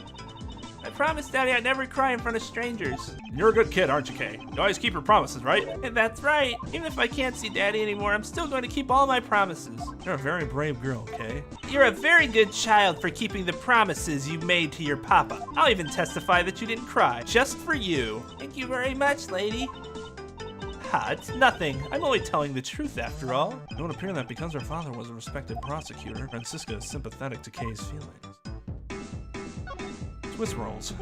Hey, what kind of person was your father? Daddy was a hero of justice. His job was to catch all the bad people in the world. So to you, a prosecutor is a hero of justice, huh? I suppose we are in a sense, as we are the ones who seek guilty verdicts for criminals.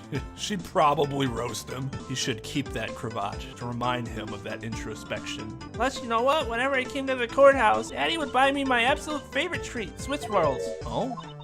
I want to be a hero of justice someday, just like Daddy, so I've been working really hard. I see. And what have you been working hard on? I've been working hard to keep all the promises Daddy and I made together. A promise notebook? May I take a look inside, Kay? Sure, okay. It appears to be an exchange diary of sorts between father and daughter. Mr. Faraday's writing conveys a sense of the kind of man he was. This little notebook just might come in handy later. Sorry, Kay, I have to take this for evidence. Thank you for showing it to me, Kay. I hope you'll continue to work hard and become a hero just like your father. I'm gonna try. Hey, Kay, so I'm a detective that catches the bad people, right? That makes me a hero too. Yeah, sure, whatever you say. Yeah, right? Yeah? Kay? What's wrong with the two of them? I hand down verdicts of justice, so that makes me a hero too. Yes, and thanks to your oh-so-heroic testimony, you almost painted that detective as a vile criminal and sent him off to jail. I'm really sorry about that. Gummy's not a bad man, okay? That poor judge, he's being treated like a vile criminal rather than a hero of justice. It appears that you and Detective Gumshoe are good friends, Kay. Yeah, we're friends. In that case, would you mind telling me a little more about him? So I take it that you ran into Detective Gumshoe earlier? Yep, I was on my way to see Daddy when I saw Gummy standing there. He was standing in the hallway staring really hard at the vending machine, so I said hi. And when was this? Before everything got crazy. How long were the two of you together? We only talked for a little while, then we went on our own ways. That's right, pal. Kay and I only talked for a little while, and that's it. Oh, which means we have now confirmed that Kay was in the hallway during the recess, isn't that right? You got me! I told you to stop picking on Gummy, mister. Very well then, I'll just have to speak with the good detective in private later. Why would you say that out loud? I guess I'm just gonna have to bully him later when you're not around. I promise to always be there for you. Mike, oh my god, dude. Oh, this is awkward. Are you the one who bought this pack of Swiss rolls, Kay? Well, I didn't really have a lot of money. I somehow made $1 out of all the pennies and quarters I had. That still wasn't enough, and I really, really wanted one. I'm gonna think of it. She did come and ask me to exchange a handful of change for $1. And that's when you came and asked me to change your money, correct? Yeah, thanks a bunch for doing that, mister. Sure. But let me ask you, even with that $1, you still don't have enough, correct? Well, that's why. Hey, if you bully Kay anymore, I'm gonna have to arrest you, pal. Shut the fuck up. I know you're trying to be big, lovable oaf, but you're kind of getting in the way of an actual interesting exchange here. Need I remind you that you're the one already under arrest? Yow! Since that Kay is going to be less than forthcoming with this question. I'm sorry about your roughly thing. Yes, well, now that it's positively drenched in your nasal mucus. Don't worry, Kay, I have a spare. So here, you can have this one. Aww, that's cute. But Daddy said never take things from a stranger. Well, that's one of the promises you made in your promise notebook, correct? Yeah, look, see, it's right here on this page. Alright then, I'm not going to give this to you. I'm merely allowing you to borrow it. You can take it home, wash it and clean, and then give it back to me next time we meet. Okay, Daddy never said I can borrow things from strangers. Or steal things from strangers. He just had another one on him? What a legend. Now then, Detective Gumshoe. Uh-oh. I believe it is now crystal clear that you were with Little Miss Kay in that hallway. Oh, I told you to stop being mean to Gummy. Miles Edgeworth, there is still something you have yet to resolve. I beg your pardon? You still haven't offered an explanation for why that man would lie to us. That's, well... Gummy, don't tell me you lied for my sake. Johnny Cage with his glasses, yup. Cravats. Yeah, this is flipped. It doesn't actually say 69. It says Papa. That's what it actually looks like. But if I'm not looking at the game, then what am I doing with my life? I will be. Or my food gets cold. Oh, I feel like a dick. Got to turn my front porch light on. Dark as fuck. I like you a lot. Somebody said they really didn't like you at all. I guess she can come off as abrasive, but I quite enjoy her character. I agree. 99% of ketchup is sweet. So yes, most ketchup is bleh. Like 40% of that bottle is sugar. He says, drinking a root beer.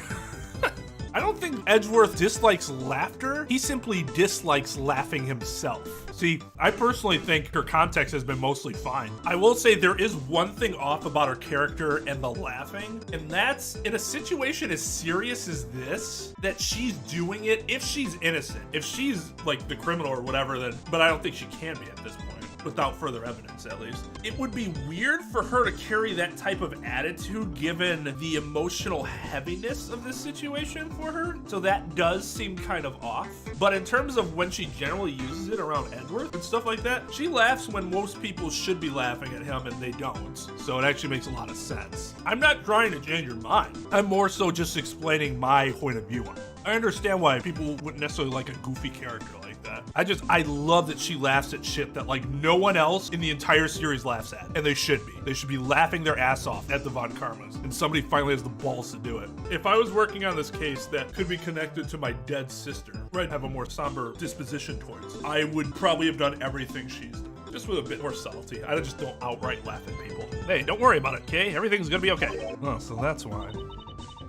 So what was Detective Gumshoe's motive for lying? If you can't explain that, then you can't call this a perfect investigation. His reasoning for lying is very simple. What? Here's what I believe to be his reason. Simple observation of the detective's actions and his interactions with Kay. It's obvious the detective is lying for the young girl's sake, and this piece of evidence will show you exactly why. Which piece of evidence proved that detective was lying on the account of Kay? Because it was her dad? That was my initial thought. Take that! Mr. Faraday and Kay's promise notebook? How does this explain anything? If you could take a look at this page, it's clearly written that Kay should never take things from a stranger. When Detective Gumshoe heard about that promise, he tried to cover for Kay. What a foolishly foolish fool's fool of a foolish reason for a fool! Ah! I mean, you lied because of me, didn't you? Because I'm your friend, Kay. That's why. Yummy! At long last, Detective Gumshoe, can you please tell me the whole truth now? Guess there's no beating you, huh, pal? Okay, I'll spill the goods. I'd been standing guard for a while. I was getting real hungry. That snack vending machine was taunting me. But all the cash you had on you was $5, and that wasn't enough to buy anything, right? After all, the cheapest item in that machine is a $6 pack of Swiss rolls. Yeah, but then, like an angel from heaven, Kay showed up. I was thinking about sharing a snack with Daddy, so I wanted to buy a Swiss roll, but I only had about $1 in coins. So we pooled my $5 and her $1 together, and bought a pack of Swiss rolls together. I was worried about breaking one of my promises, so then Gummy said, Mr. Faraday's one scary guy when he gets mad. But don't worry, you won't get in trouble if I don't tell, right? Besides, so you brought it with me. You didn't really get it from me, you know? He told me it'd be okay. He gave me a whole roll to save and give to Daddy. Who knew that Scruffy could be so considerate? Okay, is it sweet for Gumshoe's character? Yes. Did it hit you in the feels that he went this far for this little girl? Yes. Does it make any fucking sense given that her dad had been dead for a while at this point? No. If the whole thing was her promise to her dad,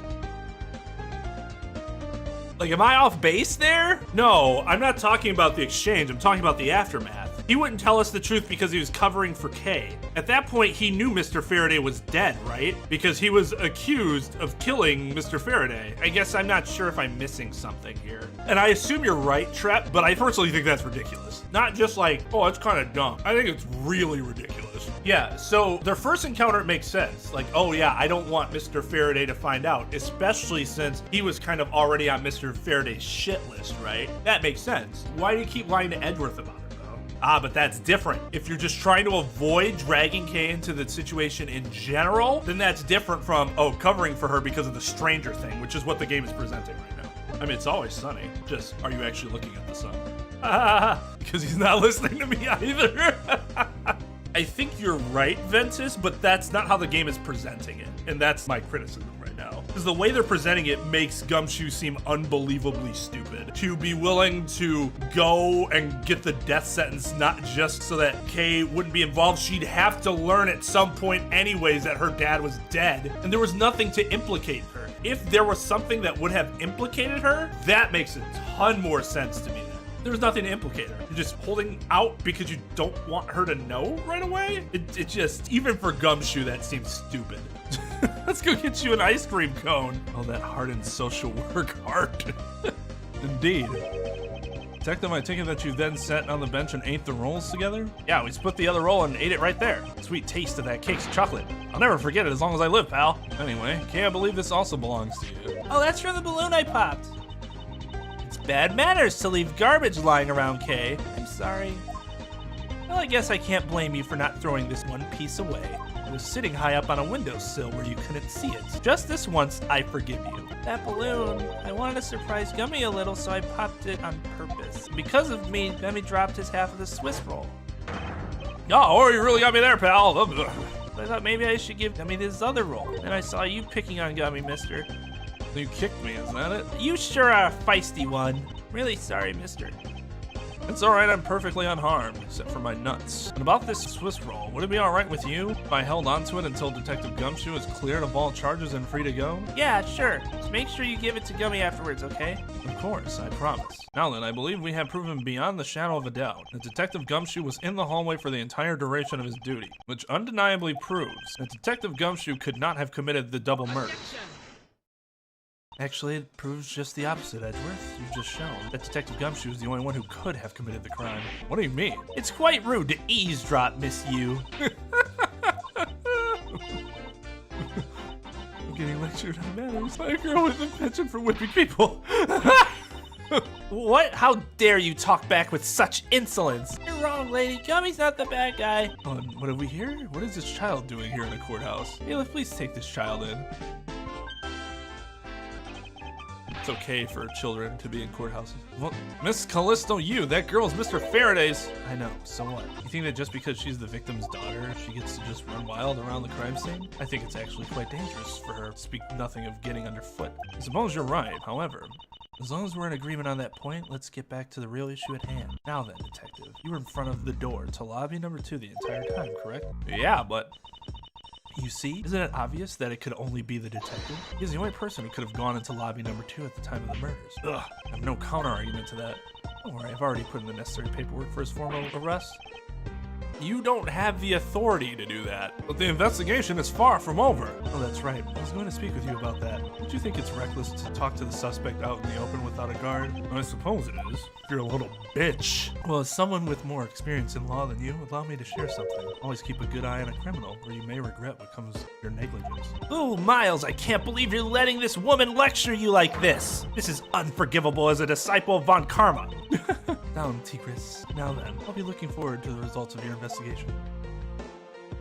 So, we're back to square one. Actually, this is our last chance. I can tell that if we fail to solve this case, Detective Gumshoe will be formally charged under all of the circumstantial evidence. This investigation is not over yet. There's still one location we have yet to inspect, where Detective Bad and Miss Yew were at the time of the crime, lobby number 1. So, I get what you're saying. I don't forgive a lack of research just because they're ignorant to it. If they are ignorant to it, the burden is on them to make sure they are educated as to what a real gunshot sounds like. That's what good writers do. They research that. Just for example, Jake is not in law enforcement or a lawyer or anything, but he's a writer. And there's some things that he's not sure about. So what has he done? He's asked me about the law in those circumstances because he researched. He could have just pulled something out of his ass based on something else he had read before, like another work of fiction, but he didn't do that because he wanted to be accurate. So I don't forgive ignorance. I can be understanding of it, but it's still bad.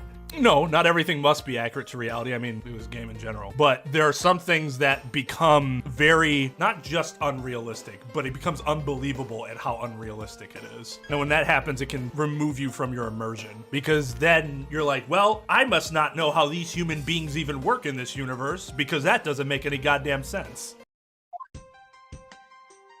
What is this incredibly overpowering sweet scent? It smells like flowers. Uncle Bad, is this it? Is that Detective Bad and Kay over there? Looks like she managed to escape the bailiff. No, that's not quite it.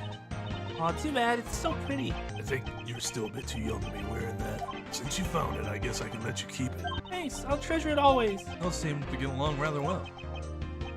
Oh, here. I've got something else for you. Yay, thank you, Uncle Bad. Earlier, I ate one of these with Gummy. Gummy? Oh, you mean Gumshoe? Gummy he was trying to be nice to me because I was gonna get in trouble. And then he got in trouble because he lied to protect me. Gummy? I know you didn't kill Daddy. Don't cry. Faraday would be sad if he saw you crying. I'm not crying, you're crying. Hey? Oh, it's the mister from before, the lady too. Don't you think it would be a good idea to go home for the time being? You're not involved in the investigation, so it's for the best if you do. Actually, I'm Uncle Bad's assistant. I'm related to the investigation. Is that so, Detective Bad? That seems incredibly inappropriate. Good lord.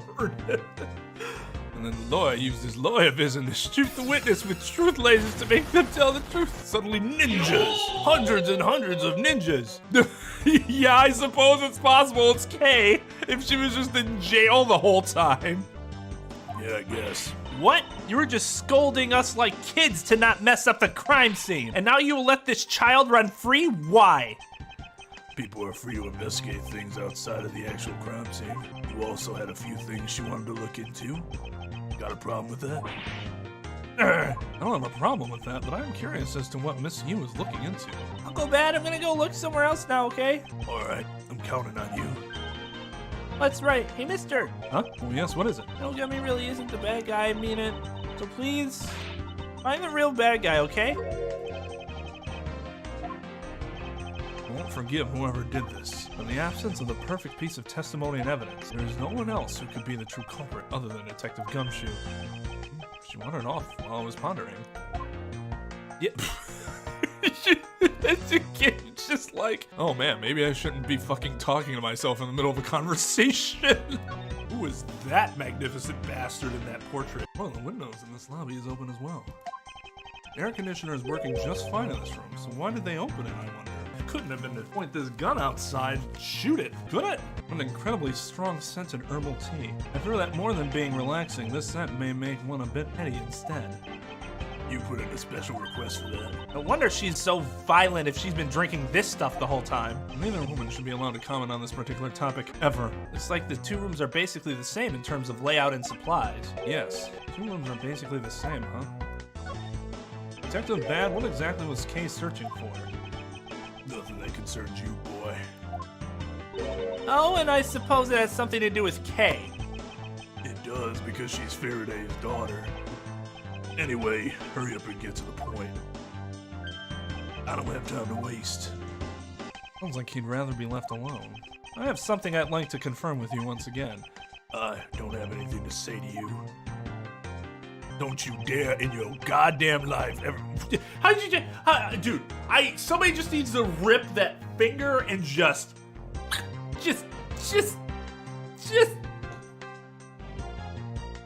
Are you gonna wag your finger in front of that dude's face? How is that at all a good idea? Former Earth President Abraham Washington. It wasn't the vending machine, Lugia. We all know it was the ultimate door, right? Be that as it may, we still have questions that we need answers to. Now then, first of all, what is the overpowering smell that is permeating this room? Upon entering this room, I thought I was going to suffocate. It's that ultra strong perfume you wears. She spilled some of it.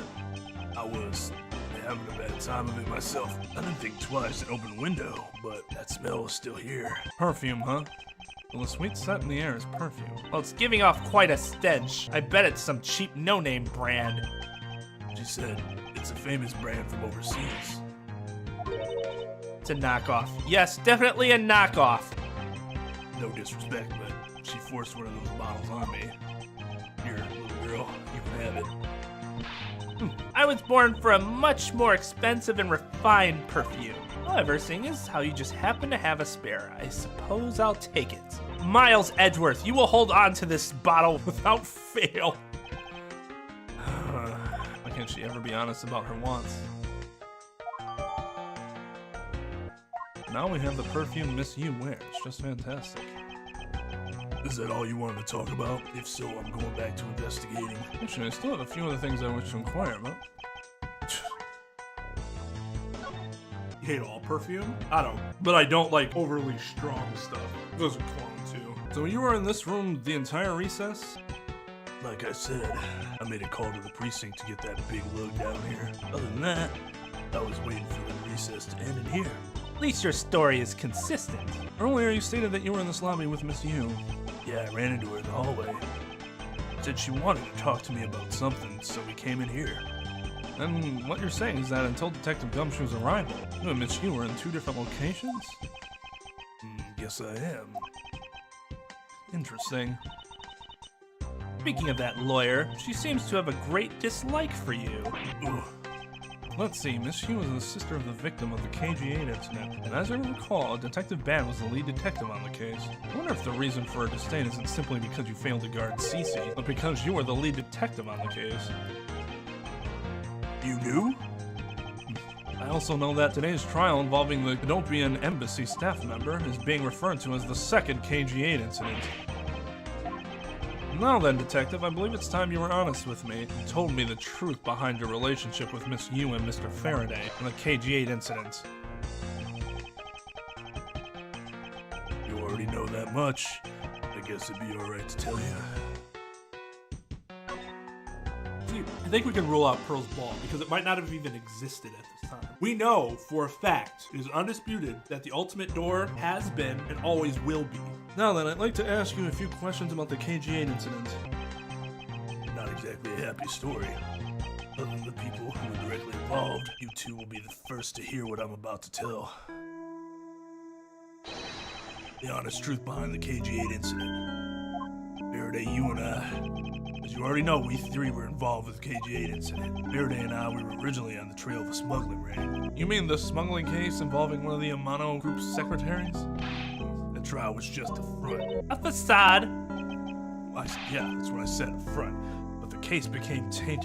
All because the witness who was going to testify about the Amano group's ties to the smuggling ring, CCU, was killed. Then what became of the secretary who was arrested? His name was Colin Deveray. To be honest, the guy didn't know a thing about the smuggling ring, but he confessed to knowing about it anyway. Everyone was probably being intimidated by the big boss man. Just another scapegoat. Boss man of the Amano? Can't seriously mean Mr. Ernest Amano. Can't be right. It's probably just Detective Bad's personal hypothesis. What was he trying to do suspecting Mr. Amano being involved with smuggling? I suppose it would have been quite difficult to secure an acquittal after he confessed. But the man who killed CCU, Manny Cochin, was a completely different person. But since he's already been acquitted once of her murder... Mr. Faraday, how could you have let him go? I remember correctly. I heard that Mr. Faraday had an important piece of evidence stolen from him. That wasn't Faraday's fault. It was mine. I wasn't vigilant enough. Faraday, CC, I was supposed to protect them both. Miss Yew did mention that as well, about how Detective Bad was supposed to guard her sister. But even I was supposed to protect them. I fell into their trap. What kind of a trap? The holes in this jacket are a testament to that trap. No, seriously, if he was actually wearing that jacket, dude should be dead. Oh, I see. I'm sure we can forgive that little minor detail. Yeah, I thought it was a cigarette, although that makes way more sense. Well, okay, first of all, we just came from a case where fucking that chick was sucking down a ring pop for the entire damn ordeal. Where else? There was another one where, what show was that? Where they're like, they always had a lollipop in their mouth. It had something to do with their powers. You mean you were fired upon? How are you alive? Look at how big those bullet holes are. God, why? You were shot at that many times in one gunfight? No, only about half of these are from that case. But the reason I continue to wear this jacket is to remind myself of the lessons I learned from the KG8 incident. Seriously, those holes are fucking gigantic. As a noir detective, he was already dead inside, so bullets did nothing. He's definitely the gruffest guy I've seen with that lollipop stuck in his mouth. I see. I couldn't protect CCU. The suspect was found not guilty. It hit a brick wall, as far as the law was concerned. That's when she came to the courtroom, the victim's sister. That's when I first met Kalisto Yew. They have to be 50 cal bullets, right? Like, those are gigantic. How is he alive? I don't care if he's built like a brick shithouse. You got shot a bunch of times by 50 cal rounds? That's impressive. We'll just leave it at that. It's impressive. Especially that one that would have been like right at his heart if he were wearing the jacket. About when you first met Miss Yew. It was on that day the verdict on the KG incident was handed down, was it not? Yes, Faraday and I, we apologized to her from the bottom of our hearts. It was all we could do. But just saying you're sorry won't bring my sister back, she said. And she gave me a hard slap across the face. Well, she certainly had a lot of self-control to stop it. Just a slap. It was me. Not even 100 lashes would have been punishment enough. I suppose not. You said it herself. She never wanted to see either of us ever again. And after that, you've seen her many times over, correct? Yeah, Faraday and I, even after the KG8 incident had come to a close, we continued to hunt down the smuggling ring and got involved in a variety of cases. But it was no use. We cracked so many different cases. But the result was always the same. We couldn't find the real mastermind behind the ring. Is the ring really that big? It was in the pursuit of the ring. The one that we met you once again. It was during another trial related to the smuggling ring. Faraday was the prosecutor, and I, as the lead detective, took to the witness stand. You appeared out of the blue as the defense attorney. Her client was related to the smuggling ring and she was defending them? Yeah, you was pursuing the ring as best she could as a lawyer. I think she defended Rail this time for the same reason. Come to think of it, Miss Yew did say something to the same effect. Doesn't matter what her reason is. Helping a criminal is just despicable. You're so naive, little girl. Take this lollipop, for example. I could have stolen this from you. That's how naive you are. How dare you insult the daughter of Von Karma? Just like us, you felt that you'd hit the limit of what the law could do. That's all. Law is merely a tool. There's no limit to it, only the skill of the craftsman. You two are still too young, but one day you'll know what I mean. But enough sidetracking. What matters is that we met you again in pursuit of the smuggling ring. That's all. In the shadow of the government. Yeah, it was Maki who shot him, despite the subsequent dislocated shoulders he would suffer. To give that driver 5 stars. Got everything I wanted at a very late time. So what was your relation to Mr. Faraday? You even seem to know Kay fairly well. I met him when he was a rookie prosecutor. Known him ever since. And Kay, I've known her since the day she was born. Faraday and I, we cracked quite a few cases together. You two seem to have made no progress at all in the Yatagarasu case. Did we touch a nerve? I only have one thing to say to you. No one knew more about the Yatagarasu than me and Faraday. That's why I was called upon to testify in today's trial to prove that Rel was not the real Yatagarasu. Which I would have done if he hadn't turned around and accused Faraday. After the accusation, I was asked to testify, but this time to prove or disprove the accusation. But I guess I won't be doing that either. In a sense, there's more to that statement than meets the eye. Perhaps a bit more digging into the Yatagarasu is what is necessary. Dude, get that finger out of his fucking face. You claim to know much about the Yatagarasu. Would you care to share what you know with me? What you two should be looking for right now is proof of murderous intent towards Faraday and Rel. I agree, which is exactly why I'm asking you about the Yatagarasu. What? The KG-8 incident and the second KG-8 incident. Both of those cases are tied to the smuggling ring, and in both of these cases, the witness who was to testify about the ring was murdered. However, there is one point in which they differ, and that is the presence or absence of the great thief Yatagarasu. Mr. Rel claimed to be the Yatagarasu. However, in the middle of the trial, he suddenly declared Mr. Faraday to be the real Yatagarasu. Then, during the recess, they were both killed. Don't you find that to be the least bit odd? Miles Edgeworth, stop beating around the bush and just spit it out already. I believe there must be some reason that two men suspected of being the Yatagarasu were both killed at the same time. A reason, huh? And so, in order to catch Mr. Faraday and Mr. Rel's cold-blooded killer, till then I need to learn as much as I can about the Yatagarasu. It will help you solve this case. Then I'll tell you the reason why we never caught the rocket. What was that sudden outburst for? You almost made me whip you by accident. Good. It still accidentally whipped me anyway. There are 3 main reasons why the rock always be one step ahead. First, the rock always knows the exact location of the target object. Second, the rock always knows exactly how to disarm the security system. Third, the rock doesn't leave a single shred of evidence behind ever. I see. So those are the rock's special traits. Sounds like an incredibly elusive thief. I know my daughter since the day she was born. She was just a baby back then. The Yatagarasu has never been caught on tape. Never tries to draw anyone's attention, and would never do something as lowbrow as commit murder. That's how I knew that Rel wasn't the real Yatagarasu right away. You can't use that sort of logic on its own to prove that he wasn't. Listen, little girl, I'm not done talking yet. What's different about this time was that evidence related to the smuggling ring was sent to the police. And the sender was none other than the one who infiltrated the Canopian embassy in Yatagarasu. The Yatagarasu sent the evidence? Until now, the Yatagarasu would always publicize any corrupt dealings through the mass media. But not this time. The evidence this time was something only Faraday and I, and a select few others knew about. In that case, how can you be so sure that it was the Yatagarasu who sent it? That's easy. The special card that only the Yatagarasu uses was attached. That's how I can be so sure. Just what sort of card is it? Here, take a look at this article. Whenever the Yatagarasu wants to publicize something, a white card is sent along with the stolen information. But when we questioned Rel about what was sent along with the white card, Rel had no idea what it was. That's how Detective Bad knew that Mr. Rel was a phony. Thank you very much. I have a much better understanding of the Yatagarasu now. Excuse me, Mr. Edgeworth? Yes? His Honor would like to transfer the evidence from today's trial over to you. So if you could please head over to the courtroom, it'd be much appreciated, sir. Understood. I'll be there shortly.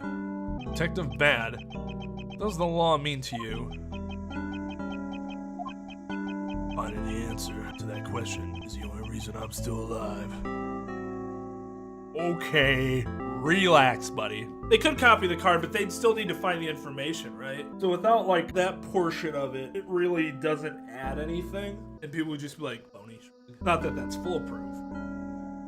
I became a prosecutor to find the answer to that question myself, and to play a part in ensuring that all criminals everywhere are found guilty. Oh, it's you, Mr. Edgeworth. Appears that his honor is still a bit dispirited. For the first time today, I experienced what it's like to stand at the witness stand. Not out of greater underappreciation, but just how hard it is to give testimony. That fucks Phoenix over later. Well, there's no reason for you to be all depressed about it, Your Honor. As a judge, no one expects you to think about anything other than the verdict. Francisca, there's no need to further depress his honor. But I'm not trying to, Miles. Your honor, Your honor, I've come to collect the evidence that was to be transferred to me. Your honor, the evidence? Your honor! Oh, you. Yes, can I help you? I'd like to collect the evidence now, sir. Your Honor, do you think you can stay focused long enough to at least do your job? Yes, I'm sorry. I would, except that the defense attorney is yet to arrive. He's busy with the investigation, so let's keep this brief, shall we? Very well. In that case, please confirm that all the pieces of evidence are present. Furthermore, the evidence that was used in the murders of Mr. Faraday and Mr. Rell are also included, so please go ahead and use them in your investigation into their case. Understood, Your Honor. Pieces of evidence that were used in the murder of those two men. This could be a very good chance for me to find new leads regarding their case. Maybe even something that will finally lead me to the truth.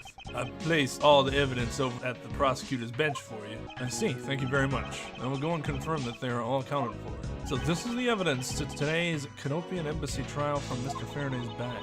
You mean the evidence bag that was on the table in lobby number 2, right? Yes, finally we can now take a look at the evidence itself and not just data about them. Let's be sure to thoroughly examine them while we have the time. Agreed. I want to take a good look at all the evidence from the embassy murder too. Why is that? Because I still don't fully understand what today's trial was about. Don't point your crop at me just because you don't know something. And don't you try to order me around just because Papa chose you today. See, someone is still sore about not being picked by Mr. Von Karma. It's also real to see the knife up close. So we have the knife, the gun, an envelope. And what's the organizer doing here? Oh, that's right, I completely forgot to tell you. About what, Your Honor? They found Mr. Faraday's personal organizer inside that evidence bag of his. Detective Bad requested it be passed along to you. He said it would help the investigation. Detective Bad said that? What a strange stroke of luck. Well, never look a gift horse in the mouth. We might as well flip through it too. I won't rest until I've explained. A sexless marriage. Oh my. It's the knife that was used to kill Mr. Faraday. Who would have thought that such a beautiful piece of art could be used for such a cruel act? It's never... Ooh. That was Francisco that said that, right? Yeah, whatever. Mr. Faraday's organizer, it appears he was in the habit of using it. Looks like he wrote his strategy for getting Mr. Rell convicted down in here. It appears that Mr. Faraday honestly believed that Mr. Rell was the killer in the case. It would also appear that he had proof that Mr. Rell was not the Yatagarasu. But apparently also had a very definite piece of evidence. Yes, I believe that Mr. Faraday was well prepared to discredit any claim Mr. Rell may have made about being the real Yatagarasu. He had a way to prove that Mr. Rell was the guilty party in the embassy murder. Organizers a clue straight from Faraday. I have to take my time and give it a thorough read later. Look, there's a picture stuck between these pages. Appears to be a key. And a rather ornate one at that. Just look at the design on the handle. The craftsmanship, superb. Could this be the Yatagarasu's key Mr. Faraday mentioned in his organizer? Yatagarasu's key? Detective Bad said something earlier. Ugh, when I get tired, they do. Mr. Faraday must have been trying to keep this secret key safe. As the prosecutor on both the Yatagarasu and smuggling ring cases, that's to be expected. That's odd. What is it? Mr. Faraday didn't mention anything about a knife in his organizer. That certainly is odd. The weapon that was used to kill the Canopian Embassy staff member was the gun. If that's the case, then where did the knife that was used to murder Mr. Faraday come from? Isn't it obvious? It was brought into the courthouse by Mr. Rell. That's the only logical conclusion, right? Not if he was brought in under police custody. Where the fuck would he have gotten it? No, because it's not that easy to smuggle a weapon like that in here. Every person who enters the courthouse doors is checked thoroughly for contraband. Unless he kept it up his asshole, but that's normally not where you can keep a knife. Furthermore, the suspect was handcuffed, making it impossible for him to bring a knife as large as this inside. In that case, how do you suppose the knife ended up inside the courthouse? I need to think carefully here. There's nothing related to the knife written anywhere in Mr. Faraday's organizer. However, there's a fact that this knife came from Mr. Faraday's evidence bag.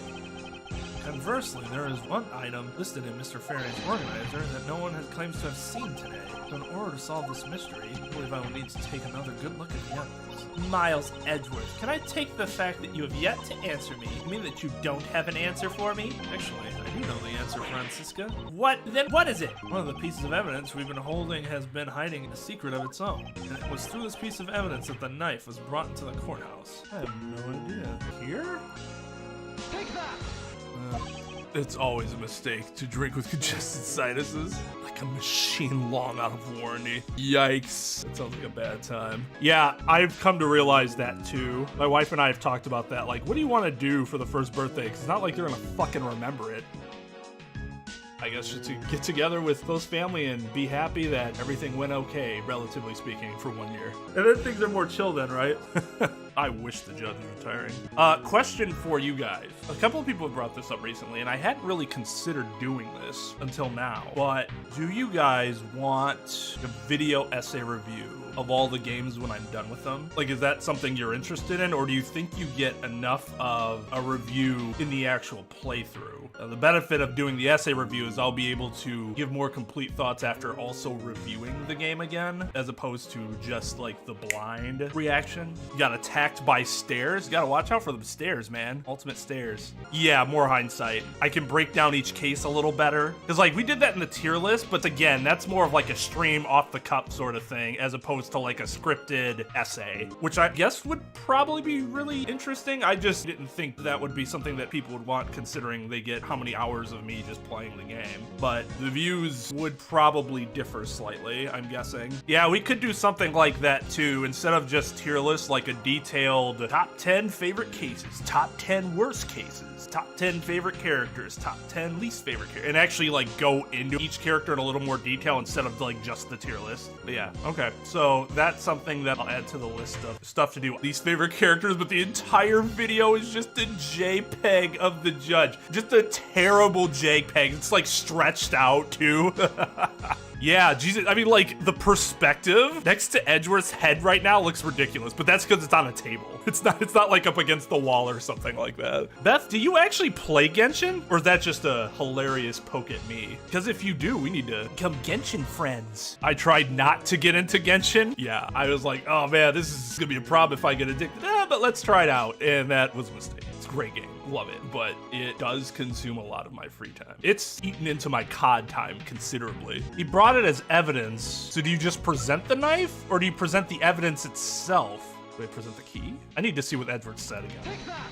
Okay. This Yatagarasu's key Mr. Faraday mentions in his organizer. This is how the knife was brought into the courthouse. You're not making any sense, Miles Edgeworth. You just need to look a bit closer, Francisca, to see what I mean. Both have the same handle. Oh, you flip it around. Ah. Don't the color and ornamentation of the key's handle remind you of anything? They do remind me of the knife. They do remind me of the knife. I kind of went like a mix of Edgeworth and Francisca there. It was weird. Need to get more members, Trep. Gotta give the people what they want. And what they want is MN Edgeworth. Aww. Just get good, Fran. GG. Easy. Very good. Both the Yatagarasu's key in this photo and the murderous knife have this very unique design on their handles. Furthermore, even though Mr. Faraday mentions the Yatagarasu's key, the only object we found at the crime scene was the knife. You don't seriously mean to say... It appears that you've finally caught up. And yes, I do mean to say that these two pieces are in fact one and the same. But that's impossible! Even if that is what you believe, we should still investigate this possibility. Now then, let us examine the knife in a little more detail. Oh, that's really up close. Boom. I can't believe it turned into a key. To think there was such a trick to this thing. So the weapon used to kill Mr. Faraday is actually the key the Yatagarasu stole. This piece of information is more critical than anything we've learned up until now. Frankly, I'm shocked. Mr. Faraday only mentioned the key aspect of this piece of evidence in his organizer. It's possible that even he had no idea the key was hiding a knife laid inside. But if that's true, then only someone who knew about the key to knife trick could have killed Mr. Faraday. Even among law enforcement, this key was top secret. We're looking for someone who knew even more about the key than even Mr. Faraday. Meaning that the only person it could be is the one who sent the key in the first place. The great thief Yatagarasu. Then maybe Mr. Rel really was the Yatagarasu, and he was the one who killed Mr. Faraday. Isn't that one possible scenario? No, not really. Especially since Mr. Faraday was absolutely convinced that Mr. Rel was not the Yatagarasu. Besides, as Detective Bad said earlier, God, please send Old Bag away for the rest of her life. Furio Tigre. Oh my god. Where's Furio Tigre impersonating Edgeworth? I see. Alright then, I guess the person who knows the trick behind this key is someone else, and that person is the real Yatagarasu. It seems that this key is truly the key to solving this case. I'm clever. Did I look at the envelope? Yeah, I don't think I looked at the envelope yet. Nook and cranny.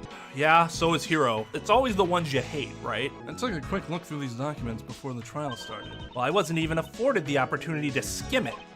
I suppose I should explain it to you then. Yes, you should. Perfectly and in its entirety, if you please. On the night of September 8th, an embassy staff member was killed in front of the embassy. The staff member died of shock due to being shot in the heart. Mac Rel was brought in that night as a suspect and thoroughly questioned, because the murder weapon was found on him, for which he was arrested on the spot. A simpleton of a man, that's what he was.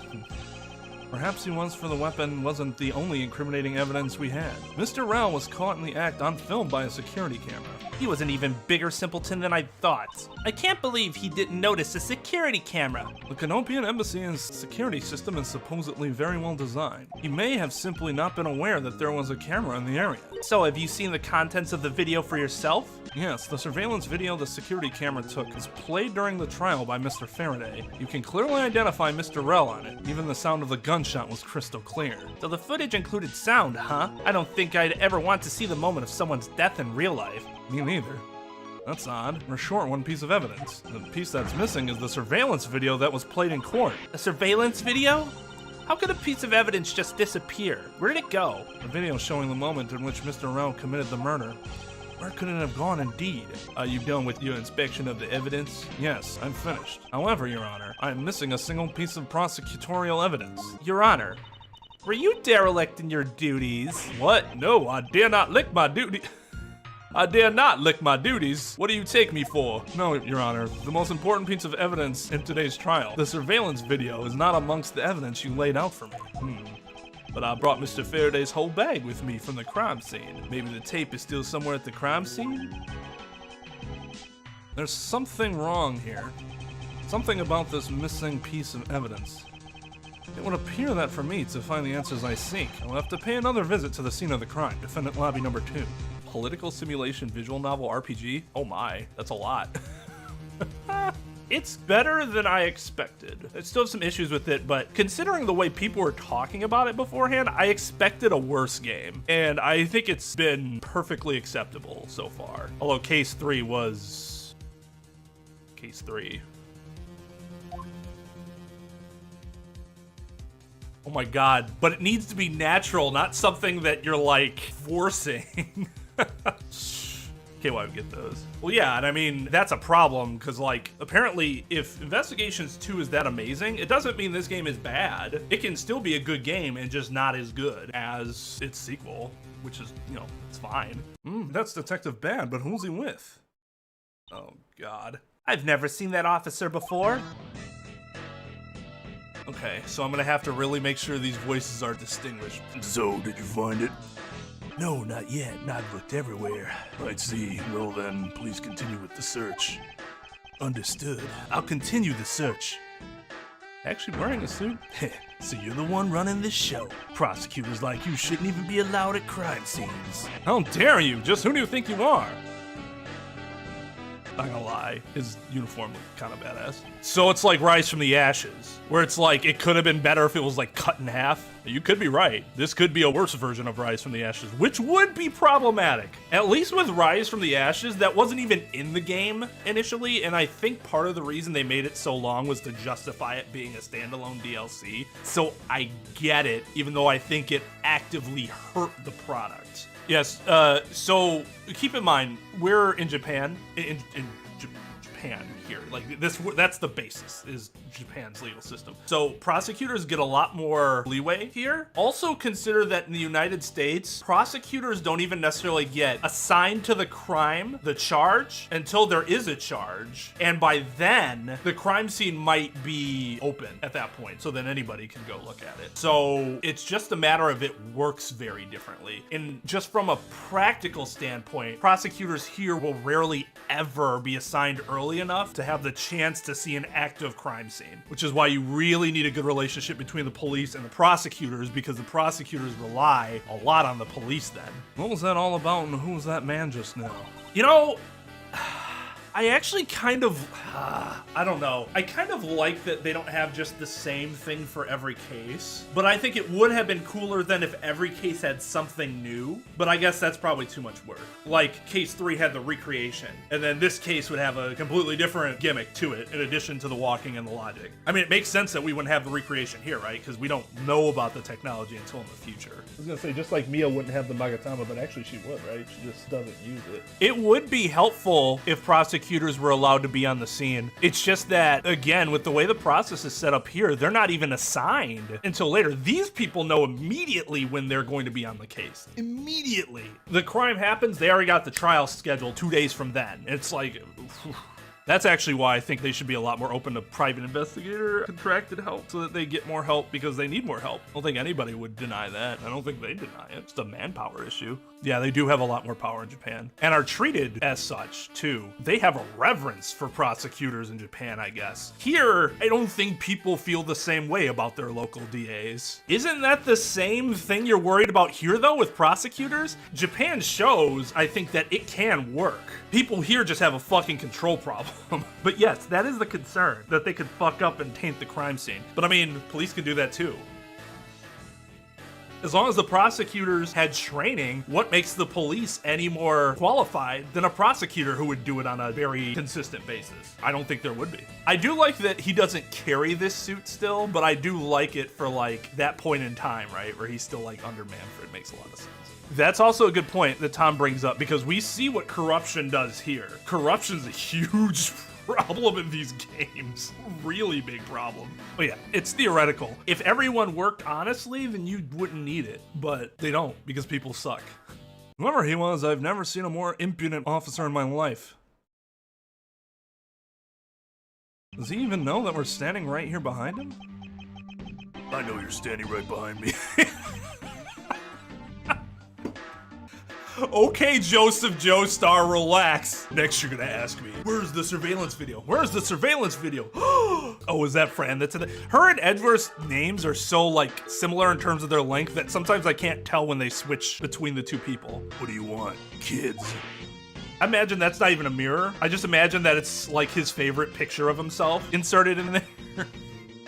And he just makes like the mirror motions so he doesn't look that conceited, although he still is, ironically. Oh, the suit's cool. It's just that once Edgeworth breaks himself away from like being under the Von Karma spell, so to speak, it shouldn't reflect as closely. A big watch. It's not even called a pocket watch. It's called like a hand grip watch. Looks like you were paying attention after all. Of course I was. I have eyes in the back of my head. Oh, so that mirror isn't for vanity's sake. It's for him to keep an eye on who or what is behind him at all times. So tell me, Detective Bad, that's the cover-up at least. Who was that rude man just now? A guy came here from the Republic of Changfa to study. He's Agent Lang. Wouldn't it be Lang then? I don't know why I just thought about that, but I probably should have noticed that earlier. He's trying everything he can to revive the lost honor of his family. He's traveling the world to study different philosophies of detainment from scratch. Ooh, see, I think Gant has like the best drip out of everyone that's suited up. That fucking cross tie that he has is like so intimidating for some reason. Like if I saw somebody wear that in real life, I'd be like, is he like the president of the world or something? Because I feel like I should be kneeling before him. I have no idea. It doesn't make any sense. And I have no idea how somebody does that without using a separate long tie that they wrap like around themselves. Or just like a big ass ribbon that matches the tie exactly. But it is, it's noticeable and it is intimidating. By visiting various police departments around the world, he has a lot of dedication. He's still just a rookie cop, but I sense a strong grudge of some sort from him. The guy's more useful than Gumshoe, even if he is rude. Well, he sure has a lot of guts to come to this country and give prosecutors a hard time. I agree. However, I can think of one young lady that statement also applies to. Anyway, what was that agent looking for, Detective Bad? Earlier, that little girl was poking around in lobby number 1 as well. Like I said before, it's got nothing to do with the two of you. I highly doubt that it has nothing to do with me. Fine, if this is the game I must play, then I will take this opportunity to draw out what he's been hiding and what happened in this room straight from him. Earlier you were in lobby number 1 and now you're here in lobby number 2. You are quite the busy man, Detective Bad. Multiple returns to a crime scene brings about success. That's what we detectives say. Yeah, Godot's vest is cool, but I actually like Diego Armando's version of it. I think it's less to do with the color of the vest and more the color of the shirt that he has under the vest. The other one exudes more confidence and power, whereas the one he wears later is like kind of, it's almost, I don't want to say goofy, that's probably an exaggeration, but it's just kind of like, that's an interesting choice. I see. In that case, you wouldn't mind if I asked about what happened again, correct? I don't have anything left to say to you, boy. Boy, you'll see I will draw my answer from you one way or another. Would it kill you to help us even a tiny bit in our investigation? I gave Faraday's notebook to the judge earlier. That's help enough, don't you think? No, actually. If our job is to catch the killer, then no. Please, we're asking you for just a bit more of your cooperation. Don't push me, kid. See, I think the vest is casual for any attorney. The fact that Apollo gets away with it blows my mind. I have never seen anyone get away with that. Why does the jacket matter? Because old people think it matters. Because it's correct to them. There is no, like, objective reason why it matters. You're talking about one of the slowest to adapt professions in the entire world, at least in the US. I cannot stress this enough. I don't want you guys to think that I'm calling anybody specific out, because I'm not. I don't think I've met somebody personally that has had a reaction to my hair, but like, we're all encouraged, like, keep your hair short, keep it line, it's got to look all professional, because, you know, lest us Negroes grow our hair out just a tad and it gets out a little bit, suddenly we're worse attorneys. So I always thought it was badass that my partner, he always rocked his long hair. He didn't give a fuck about that. I always respected that. The fact that there's so much placed on appearance is absolutely asinine to me. I think it has little to do with skill and competence. I've definitely missed a belt before, but nobody noticed because nobody was looking at my fucking like, Jesus. If you can't keep your hair short, how can you keep the law? Like, yeah, because the length of my hair has anything to do with, yeah, it's fucking stupid. It's one of the more infuriating things. I mean, the reason the rule exists, from my understanding, it's just a practical matter of, like, otherwise you could keep bringing the case, and maybe just another jury would find someone guilty, whereas the original jury did not. And so that would be a waste of resources to continually do that just to hope for a different result. It's a common law thing. I don't actually know its first instance, but I'm fairly sure, like, I think it came from England. I don't think that was something that came up in the United States. Ancient protection of the common law against double jeopardy. Jesus Christ. Ancient? Yeah, I don't know where it came up, but stuff that's common law is generally something that, like, transferred over when they created the court system here. And because it's common law, it's not something that needed to be codified because it's the common law of the land. More Swiss cheese than a coat. The duh law. Yeah, there you go. Yeah, that's a good way of looking at common law. I'm guessing if I click this, he's just gonna be like, I have nothing to say to you. I might have to present something? Detective Bad, did you know of the existence of the item in this photograph? Please look at it. I assure you it will make you laugh. Of course I did. It's my job to know everything related to the Yatagarasu case. In that case, let me ask you something. Did you know that the knife that killed Mr. Faraday and this Yatagarasu's key are one and the same? What? That's impossible. Looks like he didn't know after all. This piece of evidence, which we call the Yatagarasu's key, is actually a well-camouflaged knife. The problem with an Edgeworth game, I'm not sure if you mentioned this before, but like being on the side of the prosecution would not be nearly as fun because you're expected to win. The case should be so far in your favor. That's just not as interesting. 355 BC? Oh my god. That's impressive. Mr. Faraday was planning to use this Yatagarasu's key to prove that Mr. Rel was not the real Yatagarasu. Isn't that correct? I guess so. However, Mr. Faraday had no idea that it was in fact a knife. Yeah, I have to admit, neither one of us knew that fact. And if neither of us knew, then no one in law enforcement knew either. How did we miss something as big as this? I noticed that since a little while ago you appeared to be searching for something. I presume that this key is what you were searching for. Yeah, that's right. And why were you searching for it? Because I promised Faraday. I promised that I'd protect that key with my life. But after he was killed, the key disappeared from Faraday's evidence bag. Who would have thought that the key is what took Faraday's life? Detective Ban, that we may find the truth, please testify for me once more. Alright, but it doesn't matter how many times I tell you about what happened. Nothing will change. Detective Bad, I ask that you please testify once more about what happened in lobby number 2 and what you experienced in lobby number 1. My answer is still the same, and this is the last time I'm going to do this. That's fine, because I only need this one last time to clear everything up and find the truth behind this case. I was in lobby number 1 talking with you. We were talking about some trivial things. I heard the gunshot right before the trial was about to reconvene. When we heard it, you and I immediately dashed down in the hallway together. I saw a gumshoe goofing around there, and then we all ran into lobby number 2. Looks like the exact same story you told us before. Indeed, however, I feel that we have yet to draw out all the information that we can.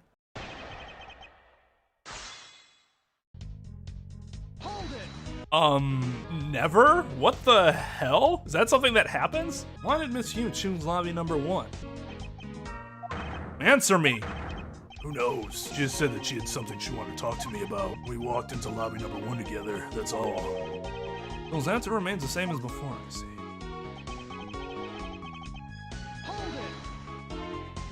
I was hoping you could expand on what exactly you were discussing with Miss Yew. Trivial stuff, it was nothing important. That's for me to decide. Alright, I suppose that's for him to decide. Moving on then?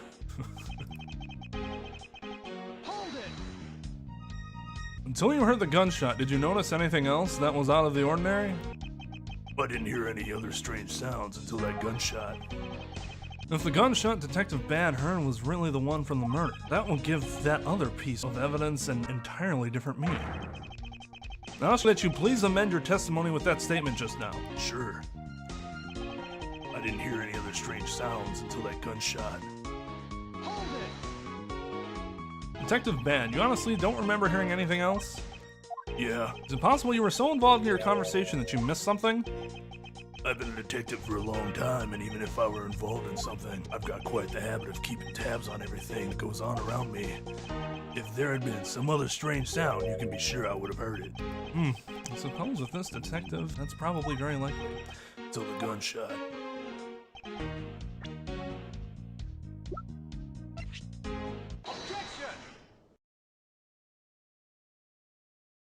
You complete fool. Detective Bad, does this balloon fragment remind you of anything? It's the same color as the one Kay was holding. Oh, so you knew about that girl's balloon. Yeah, I was sitting with her up in the gallery. During the recess, just before we split up, I filled that balloon up for her. Well, as you may have already surmised, this piece did indeed come from Kay's balloon. So, what about the balloon? I wonder if you might remember hearing this balloon pop at some point? What are you getting at? This fragment was found in the hallway right in front of lobby number 2. Furthermore, it was the sound of this balloon popping that the judge mistook as a gunshot. Oh, so the sound that the judge heard. was not actually a gunshot, huh?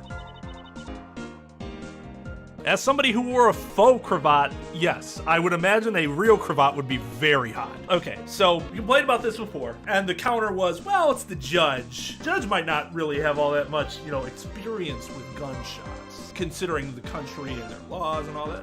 Okay, maybe. A reasonable argument. The detective not being able to distinguish between a balloon popping and a gunshot? Not buying that one. If they hold a gun, I assume they have some sort of training in it, which means they've probably fired it, which means they know what a gunshot sounds like. And it is entirely different from a balloon popping. So this one, I don't think there's a reasonable counter argument to him not understanding that it was a balloon popping. Unless he's not actually talking about the balloon popping, but we'll see. I think this game plays on hoping the audience doesn't know the difference between a balloon popping and a gunshot. On top of that, His Honor said that he heard the balloon pop about 20 minutes before the trial was to reconvene. Yes, which means that His Honor heard the balloon pop in the hallway. I mean, you were in lobby number 1, Detective Bad, and if you were in lobby number 1 at that time, you were close enough that you should have heard the balloon popping as well. So? Well, don't give me a so. We just proved that there's a flaw in your testimony. The crackling of the truth is louder than the sound of your sweet naivety cracking. Nice. And since you kids don't seem to know, let me fill you in on something. Did you ever stop to think why the doors and walls of this place seem so rugged? Because they were designed to keep secrets from being leaked. What is that supposed to mean? The doors and walls are super thick. The window panes are double layered. To top it all off, even the curtains are made of a special sound-absorbing material. Then you mean? Since I was shut up inside lobby number 1, there was no way I could have heard that sound. No! Yeah, I knew that's what he was going to say. Okay. So he didn't hear the balloon pop. That makes significantly more sense, because if we came away from this going, oh, he didn't know the difference between a balloon popping and a gunshot, I would have been very upset. The fact that I even have to use that logic, though, is infuriating. Like, you must think very lowly of him. Then that means that Scruff-Face's testimony is completely useless. If the rooms are soundproof, then of course you wouldn't hear any sign of a struggle. Ugh. That's also why it's only natural that I didn't hear the balloon popping. Where was the judge when he heard was the judge in the hallway? I forget. Where was the judge? Because if he's in chambers, there's no way he should have been able to hear that. Oh, he's in the men's bathroom. Yeah, and I'm assuming the bathroom wouldn't have the same soundproofness to it. I'm guessing. So that would make sense. This building is so strangely designed. He was in a bathroom that had windows looking across to the other building so that somebody could look across and watch somebody using the bathroom. Yeah, I think that's fucking weird. But yeah, that's right. So both the windows are open. It means if I was sitting on that bench, I could even hear somebody's fucking piss. It was loud enough. Why? Why? That's what I asked earlier. I was like, wait, if Lang's from Chung Fa, wouldn't his name be pronounced Lang then? So that confirms it. Shido Ma. Odd king, but I'll allow it. Now do you get it, kids? Miles, I thought we were supposed to be the ones finding flaws in his logic, not the other way around. The other way around?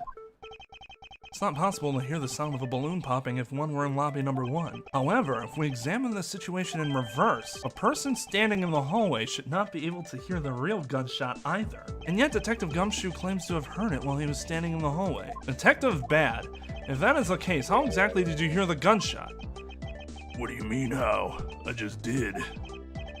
It would appear that you have yet to realize the contradiction in your own words. That would be some impressive soundproofing. If somebody out in the hall wouldn't be able to hear a gunshot. Gunshots are very loud and very powerful. Oh, how so? The rooms are as soundproof as you say they are. And how did the sound of the gunshot enter your ears? I see what you mean. I guess I'm more out of it from Faraday's murder than I had thought.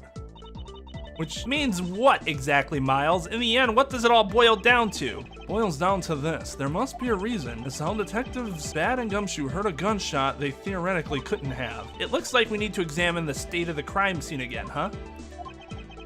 State of the crime scene? Wait, can it be?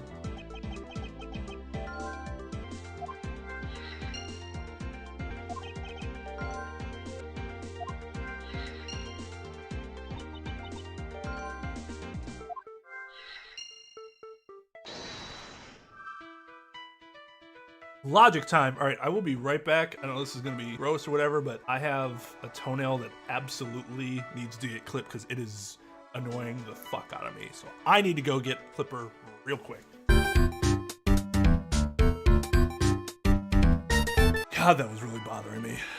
Watching anime while you wait to get a guilty verdict. We never had a nuclear test, but my mom told me about when she had them. And yeah, they're just like under desks. I'm like, that really help? But not refrigerators because of some weird fucking metal. Oh God, Indiana Jones and Kingdom of the Crystal Skull, so bad.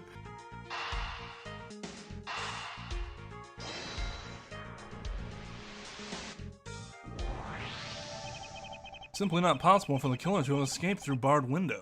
And yet, the fragrance of the perfume managed to escape from defendant lobby number 1. Of course, incorporeal things can move freely through these open barred windows. Is that really something we needed to establish?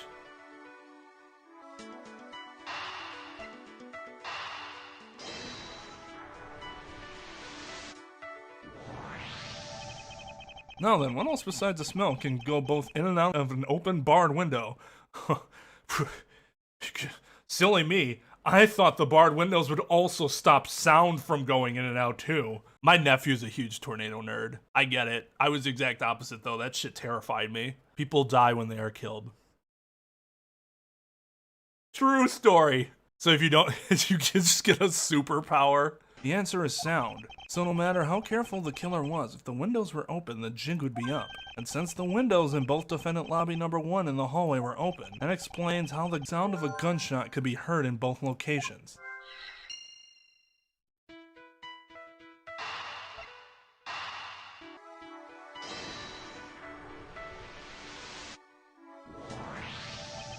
The missing piece of evidence is a video with a gunshot. That shows the moment in which Mr. Rowe killed the embassy staff member. The sound of the gunshot left quite an impression on me when it played during the trial. The video should have been returned to Mr. Faraday's evidence bag for the recess and brought back here. If it disappeared after that time, then it's possible the tape is still here in this room. Eureka! The evidence that the missing evidence created for me is the gunshot sound that no one should have been able to hear in the first place. Nobody thought to check the fucking VCR? Miles, what have you been thinking about? Logic, Francisca. Stop wasting time thinking and let's start looking again. It's not a waste of time to think, for I figured out where we should look. And where would that be? I believe we should examine the television. TV? Well, you kids have fun and go ahead and examine whatever you like. It's a video player. There seems to be a videotape inside. Looks like it. The tape must have stopped on its own when it reached the end. The tape. Could it not be the missing surveillance tape? I suppose, but... Detective Ban, would it be alright with you if I verified the contents of this video? Sure, knock yourself out. Alright, let's rewind this and see what we have. A VCR that didn't automatically rewind it after the video was done playing. Plebeians. Peasants. If I remember correctly, the footage of Rel killing the embassy staff member should be at about the 30-minute mark from the start of the tape. Understood. It should be about right. Now then, let's see. Now this is the footage of Mr. Rel shooting the embassy staff member. I knew it. The missing piece of evidence, the surveillance video, was here all along. They were a thing, and I had one. The Gucci VCR. This sound, what's the meaning of this? It turns out Detective Ban has figured out the true source of the gunshot he heard. With this, I think we can figure out the trick behind this double murder. Do you mean that you figured it all out then? Yes, all I have to do now is show what the gunshot detectives Ban and Gumshoe heard was, and through where they heard it from. Fine, in that case, show me what you've deduced.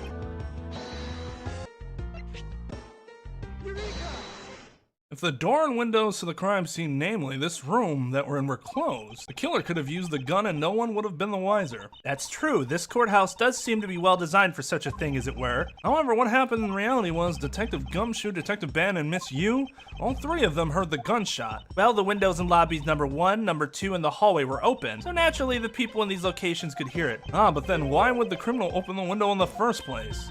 Allow the gunshot to be heard, I suppose. Correct. That's the only logical conclusion we can draw from this. But why was that necessary in the first place? I want a real answer, Miles. I demand satisfaction.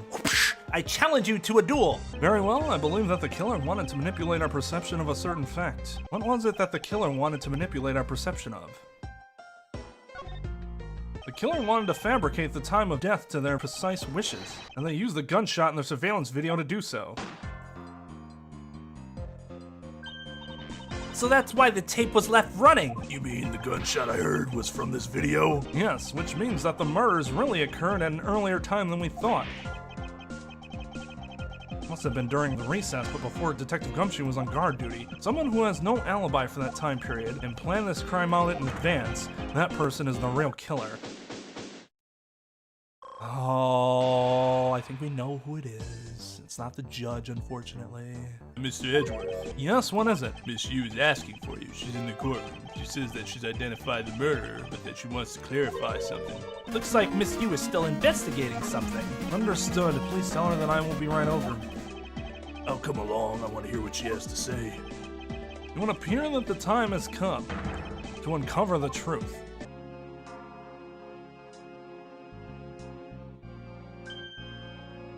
Okay, what are you doing here? Oh, hello, mister. I'm still investigating. But the object you're looking for is already... Okay, don't mind him. Please continue with your investigation. Okay, you got it. You fucking idiot. That is a, 6-year-old girl. What the hell is your problem? Actually, what's she, 10 or something? Detective Bad, haven't we already found what you were looking for? It means I can keep her in the dark just a little longer. Any little task will do. Oh, you're more sympathetic than I thought.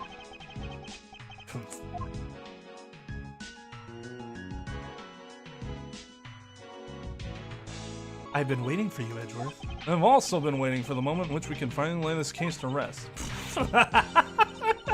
The moment in which we can finally lay this case to rest. Wasn't that when we placed Detective Gumshoe under arrest? I think we've more than solved this case already. Don't you? We'll see. It all depends whether or not your logic holds. Oh, I see we even have a viewer in the gallery. And why, even Mr. Bad is here. A viewer in the gallery, I'm hardly just a bystander. I have a duty to see this case through to the end. No matter how it turns out. Oh, is that right? Anyway, I thought you might like to hear what I've slaved away to find out. I've taken statements on every single person's movements during the time when our suspect was in the hallway. I also confirmed that there is no possible route of escape from lobby number 2. One of the more interesting spammy things I think I've ever seen. He is Bant, being haunted. Yup. Therefore, the killer must without a doubt be Detective Gumshoe. And that's all you have? Yeah, that's all there is to my conclusion in this case. Sorry, but I beg to differ. In a trial, there is always time for a rebuttal, and we are standing in a court of law. It'd be more than appropriate to follow the rules of court in this case, don't you think? That's absolutely fucking stupid. How absolutely like a rookie to think such a thing. Alright, I'll play along and give you a proper testimony. My logic is correct, and I've already won. All I have to do now is prove it, by showing who the real killer is. Hey Darius, how's it going? Well, it's very honorable of you, Lugia, to come forth and admit it. Although, I don't know, seems like you might just be throwing the ultimate door under the bus. Yeah, I know who it is, and it makes me sad. Raise the shields! Shields down to 80%, sir. Everyone stands a suspect has an alibi for when the gun went off. Furthermore, the areas around the crime scene have all been thoroughly investigated, right? I also confirm that there is no possible escape route from lobby number 2, which leaves us with one unshakable conclusion that Detective Gumshoe is the killer. Now that you have your testimony, I expect a good rebuttal, Edgeworth.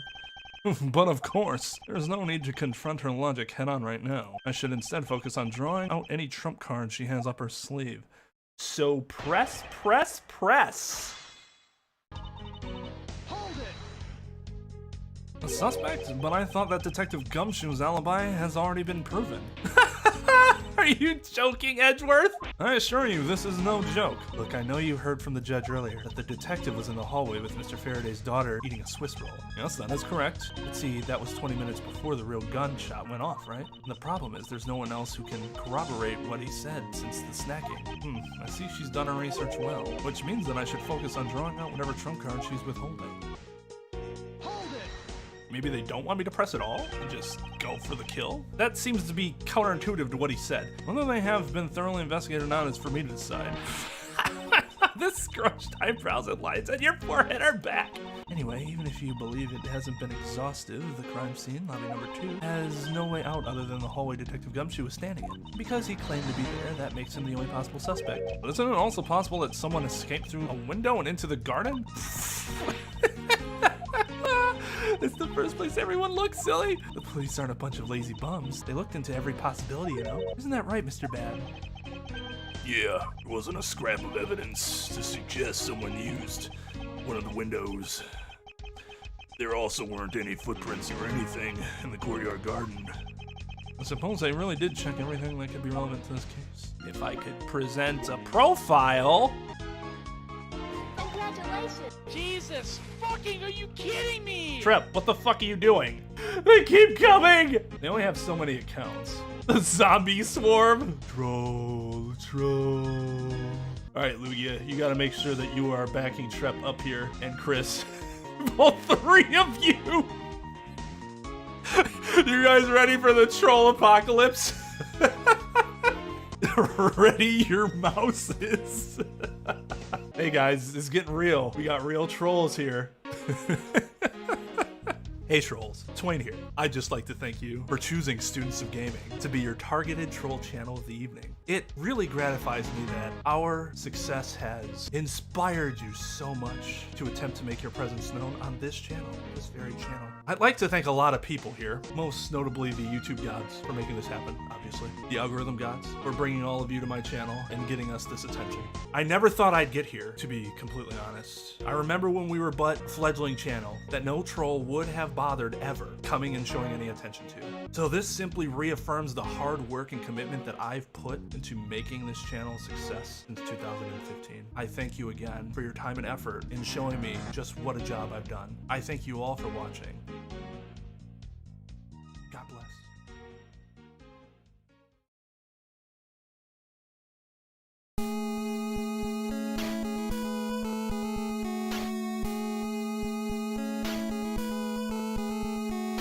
Which of the attorney games is the most close to real world law? Well, the way they conduct the law is pretty much the same in all of them, right? So I guess I would have to say Apollo Justice is probably the closest to something you would actually experience, just because Claver is closer to what a real prosecutor is going to be compared to something else. Like, the relationship between Apollo and Claver is the most realistic you'll see between a prosecutor and a defense attorney in real life. Whereas like the Francisca, Manfreds, even Edgeworth early, like that's not how those fucking relationships go.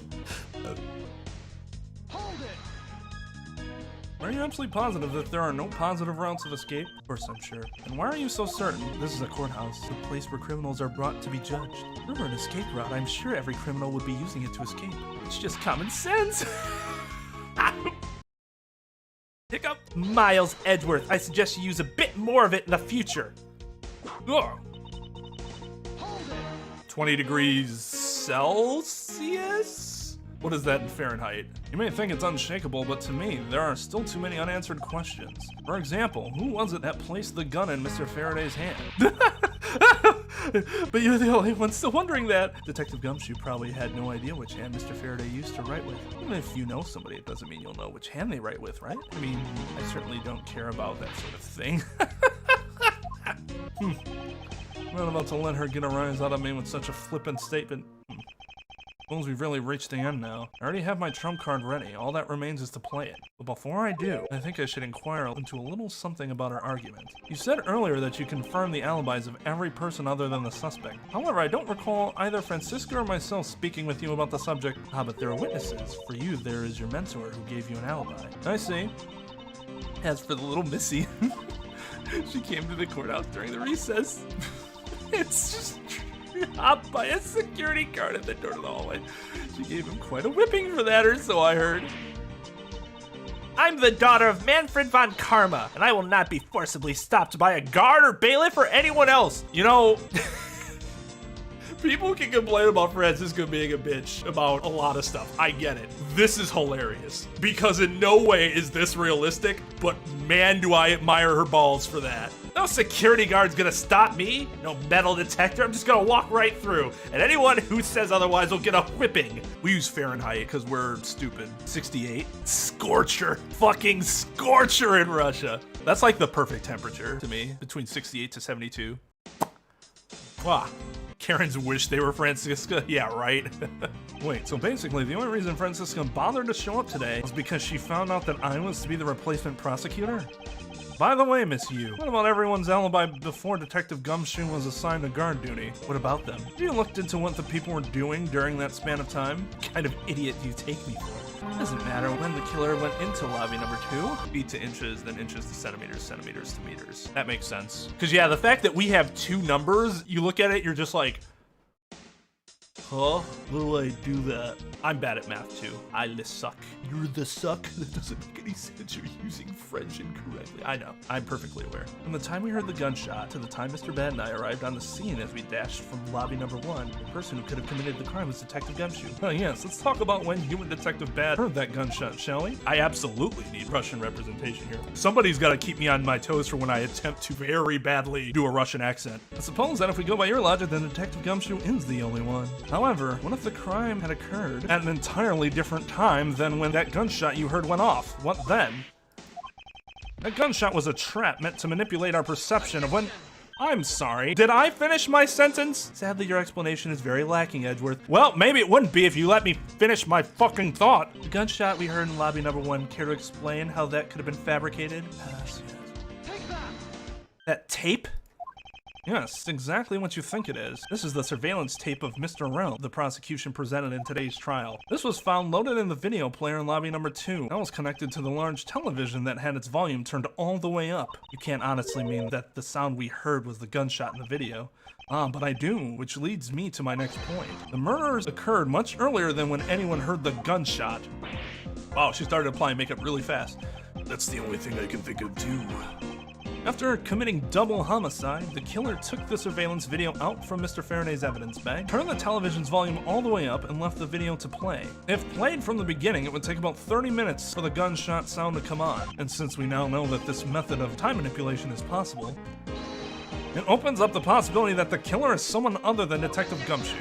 Sounds from a television doesn't amount to much here. Of course, Mr. Prosecutor Edgeworth and Little Miss Von Karma already knew that much from the very beginning, right? Of course we knew. Didn't we, Miles? Yes, of course. We know about the soundproof quality of this courthouse's rooms. Of course, I'm not about to admit we had no idea until a while ago. That's right, and if the rooms are soundproof, then we should not have been able to hear it. And yet we heard the gunshot clear as day. And that's it, end of story. But it's not. How should I explain why she was able to hear a gunshot from a soundproof room? There is actually one common point between lobby number 1 and lobby number 2, and it is that despite the fact that both rooms have air conditioners installed, a window was open in each. What, they don't have central air? Oh, that's actually a really nice touch. I didn't notice that before. She actually does the...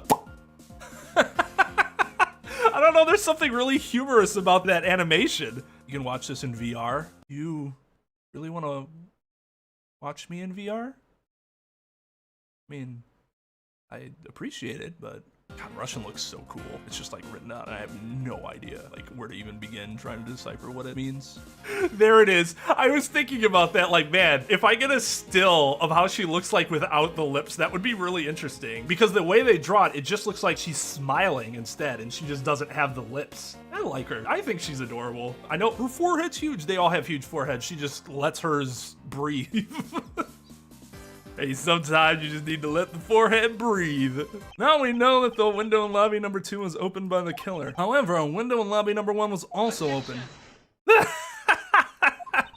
It's probably just coincidence that they were both open at the time. Objection! That's specious reasoning. It was no mere coincidence, I assure you. Why was the window open in lobby number 1? The answer is that a certain person did something to cause the window to be opened. And the person who triggered that action, that person is the real guilty party. The real killer in this double murder is Manfred von Karma. Miss Kalisto Yew, I hereby formally indict you of the murder of Mr. Faraday and Mr. Rel. What? You indict me? Are you serious, Miles? Why do you think she's the killer? I don't understand her motive just yet. You don't? But of course I'm serious, because she is the only one who could have done it. Well, Miss Yew, do you still feel like laughing now? Of course I do, Edgeworth. The argument must not be tight enough yet. Although I never thought things would spiral into this. I'll have you know I'm enjoying this dance quite a bit. I guess this means it's time for my own rebuttal now, right? You argue that the window was open. However, do you have proof it was I who did that? Furthermore, do you have proof that the tape was used in committing the crime? Frankly, I'm shocked at you for going around accusing people of murder like this, especially with logic as full of holes as yours. This is where it really starts. I mustn't let my guard down for even a second or the truth will blow away. Now is the time to put the patented Von Karma perfect proof to the test. Hey, Musical Inquisitor. I like all the characters a lot in this case, except for the judge. Fuck the judge. Evidence? All I need to do is have some prints analyzed and we'd know straight away. Be my guest. Sounds as though she has the room to maneuver, which means even if we were able to lift prints, they'd only show that it was someone else. But why that someone else was forced to open the window? That's simple logic. Why don't I try presenting that piece of evidence? I have nothing to lose. What's wrong? This scrunched eyebrows, lights on your forehead throwback? More importantly, are you going to be okay not running a fingerprint analysis? Yes, I'll be fine. Well, in that case, I'll just continue with my testimony, right? Wait, does he want me to present it on that? Oh, that the window was open. Right.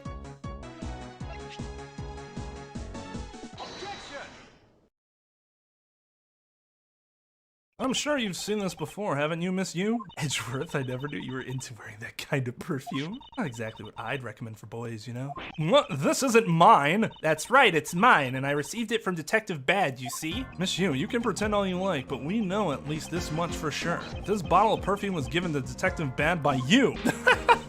Because it gets really strong really fast. So, what about the perfume? Well, you were in Detective Bad.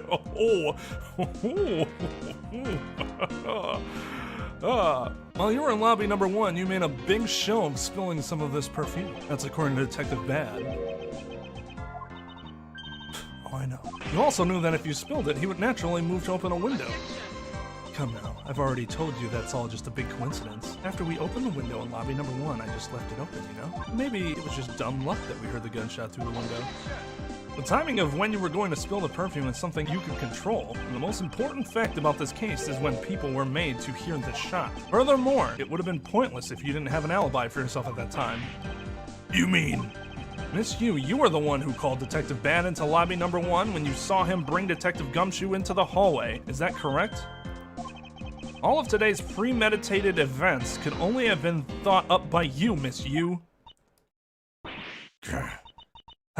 You accuse me of murder on the fact that I spilled a little perfume. Well, allow me to say this much. I couldn't have killed Mr. Faraday. Would you care to testify as to why?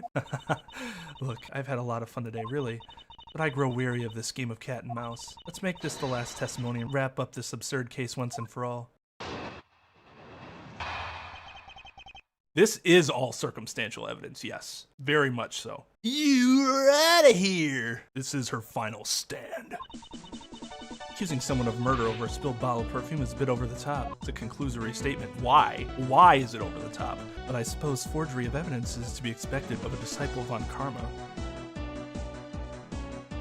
I mean, like, she's not wrong, but also, no. In any case, it simply could not have been me who killed Mr. Faraday. After all, I don't even know where the knife was that was used to kill him came from.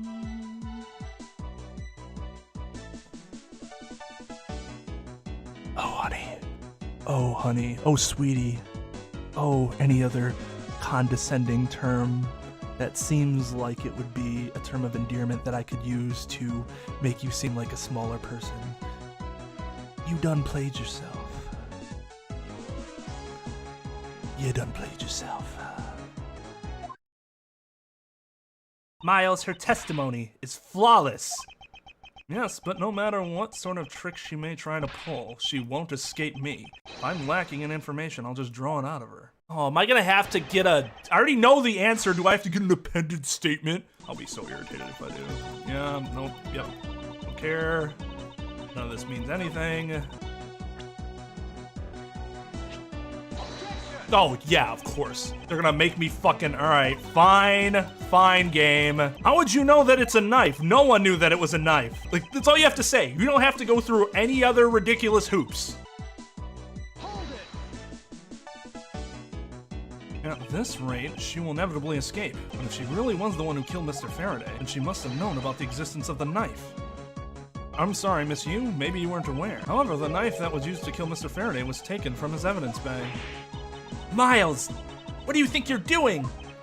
If I'm drawing the truth out of her, that's what I'm doing. Huh? But I don't recall a knife being present at the trial earlier today.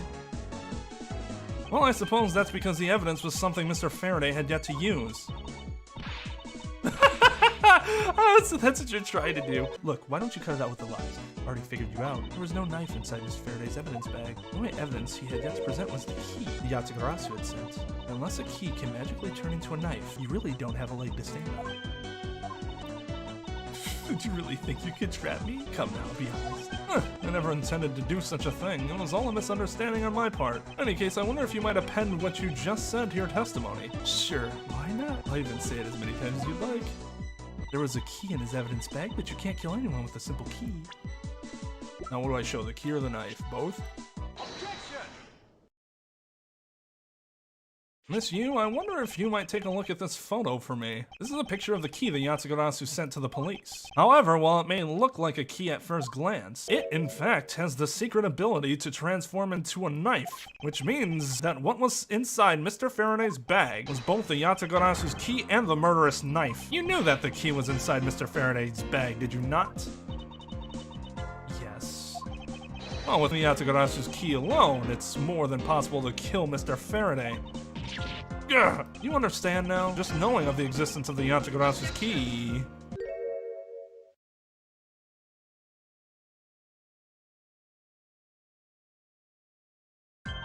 I still haven't had a good look at it. Showing it to me from that far away, you could be lying for all I know. You would, even now, still feign ignorance.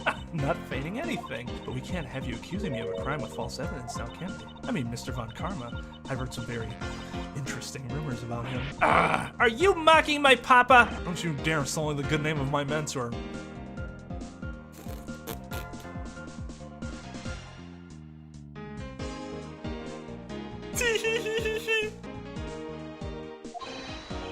Now take a good look. This piece of evidence is more than real.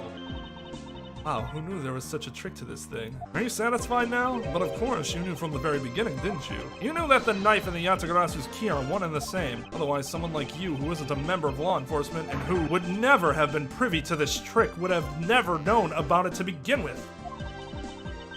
Furthermore, the something that the Yatagarasu sent to the police. How did you have knowledge as to what it was? Actually, I heard it from Mr. Faraday. Just before he dragged Mr. Rell off, he told me. Oh, that's right. I almost forgot. He also told me about the key turning into a knife at that...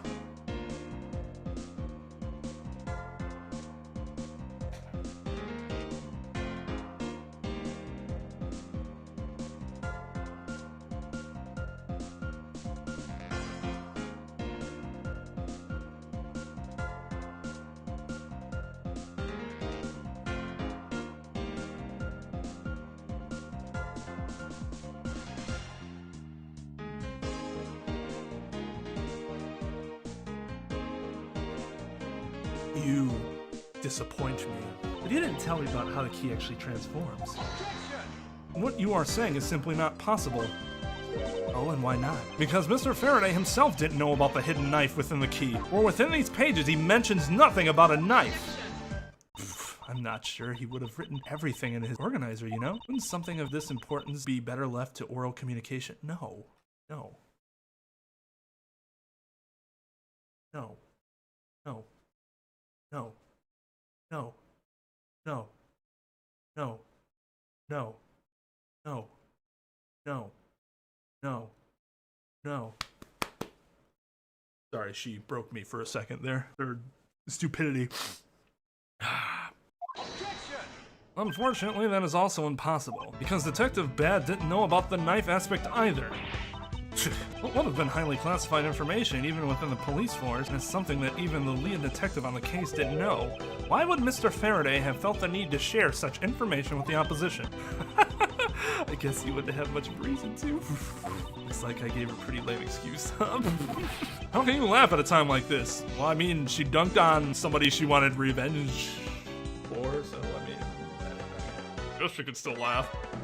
She probably just realized the flaw in her logic and is actually in a panic over it. But that's not something we need to concern ourselves with.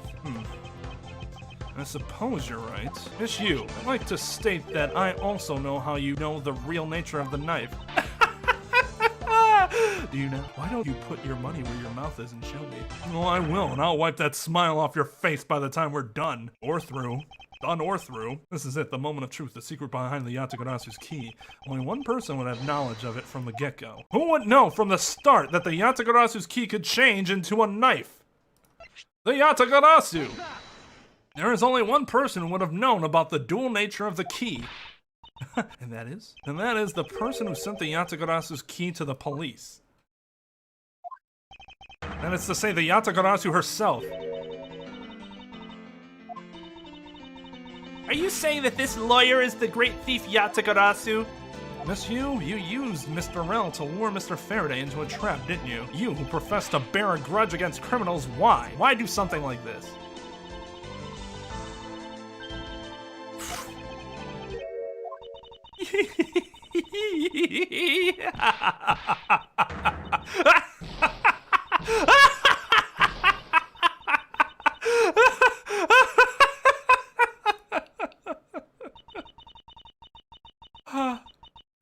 Who would have thought that you, a stupid rookie prosecutor, would see through me? You're sending the biggest chill down my spine right now, Edgeworth. This feeling of thrill, it's even greater than when I sneak into someplace. You killed Faraday. Why? Answer me, Kalisto Yew. Kalisto Yew, huh? That's not my real name. Because my real identity is, yes, the great thief Yatagarasu. Let me tell you something, Edgeworth. Mr. Faraday was one difficult man to deal with. I think I am definitely gonna take her laughing face as an emote. That shit is perfect. And I know she murdered somebody, but I still like her character. Fucking murderer. I guess you just gotta deal with that. If you can get past that, then it's alright, right? For you see, he had discovered my true identity, which is why I had to erase him from the world of the law. I made Rel an offer, an acquittal for a little favor in return. All he had to do was accuse Mr. Faraday of being the Yatagarasu in court. Once we entered the recess, Rel was dragged off by Faraday, which threw my plan into a complete mess. Chased after them and eavesdropped on them through a crack in the door. That Rel caves to only two things, money and authority, just as all thugs do. I feared my plan was going to be ruined if Mr. Faraday held on to Rel any longer. Plus, if I had let them continue on the way they were, I would have been found out. That's why I had no choice. I had to kill them both. Didn't you say that you despised criminals? But do I really? I mean, she is a criminal. You, have you forgotten about the KG incident too? Maybe. What sort of woman would? So then was it your plan to kill Mr. Faraday with the very evidence that you sent? Well, I had a good idea of what Mr. Faraday was going to do. I anticipated that Mr. Faraday was going to prove that Rel wasn't the Yatagarasu by using this Yatagarasu's key as evidence and that he would bring it with him, which is why I thought to use the knife portion. With a weapon as well disguised as this, no one would be the wiser. Because who in their right mind would think something like this could be a weapon? I casually entered lobby number 2 on the pretext that I had to talk with Mr. Faraday. In order to get in with him, I pretended to be worried about something. He then let me hold the Yatagarasu's key, just like that. He never noticed that I had changed the key into a knife inside the plastic bag, and he didn't have the chance to take note of the knife that took his life. How could you kill him? I knew him for a long time, you know? At the very least, I thought to give him a quick and painless death. Well, if you killed Mr. Faraday first, there was no need for you to kill Mr. Rel as well. I believe I mentioned why when we were facing Detective Gumshoe under arrest. Something about having accidentally created an eyewitness. How that led the killer to think about setting them up as though they killed each other. And the trick with the surveillance tape. Yes, I hadn't actually planned to use a gun. The risk was too high that I'd be caught. However, that's when I remembered the existence of that surveillance tape, which is why I had Rel help me set up the crime scene. And after all was said and done, I rewarded him for all of his hard work with a bullet. God damn, that's cold! Get dunked, Rel. You're a defense attorney, aren't you? How could you betray a client? Client? If you want to talk about who was a client of who first, it was me. I was the client in the murder of the Cadopian embassy staff member Deadman. That's a pretty big brained attorney argument. But I was the client. You ordered a hit job? You still haven't figured it out, Mr. Bad. I had a dead man killed because he was about to give away info about the smuggling ring. Now, who exactly do you think would benefit from such an assassination? It can't be. You're. That's right. I'm a member of the smuggling ring. Ooh, How could this? you don't mean you're working with Manny Cochin too, do you? Maybe, maybe not. Guess you'll never know. Yatsugarasu claims to be noble, but you're just another cold-blooded murderer. That's right, little girl. Yatsugarasu is just another killer. Be quiet, you. Yatsugarasu, you can run from the law, but you'll never escape it. So just humbly accept the judgment of this court. Does she have a smoke bomb? Hey, Edgeworth, you know, Yatsugarasu has 3 legs. Do you know why that is? No? Well, let me tell you. It means that the Yatsugarasu has more than one razor-sharp way to do her work.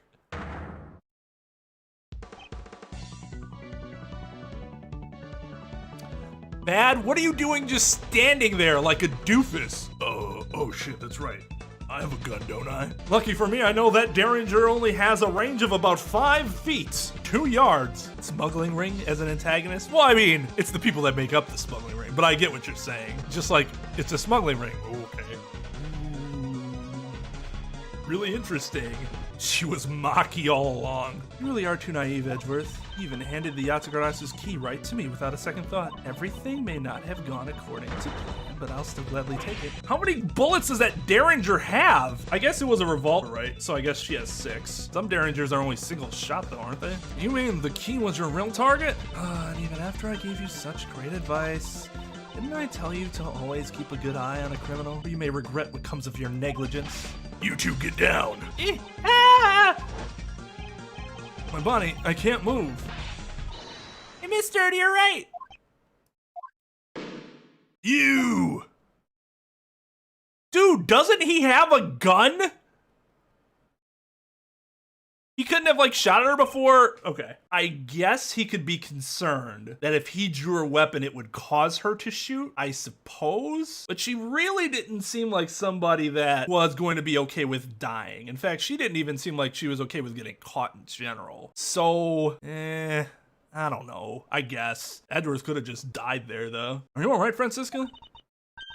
I'm perfectly fine, Miles. Her voice is shaking, but it looks like she's unharmed. Where did Kay go? That's a gunshot.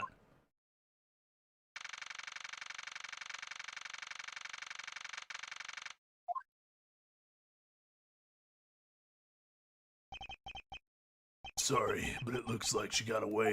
I called the precinct. They should have a perimeter set up soon. Detective Banner, you all right? I heard a gunshot. I'm okay, just got another hole in my jacket. You may say he's fine, but he looks quite shaken. But more importantly, boy, I mean, Mr. Edgeworth, Miss Von Karma, are you two hurt? I'm absolutely fine. I'm also all right, thanks to Kay. Speaking of Kay, where is she? I don't know. She just sort of disappeared. I'll go look for her. Oh, and hey, Detective Gumshoe. Yes, sir. Detective Bad, sir.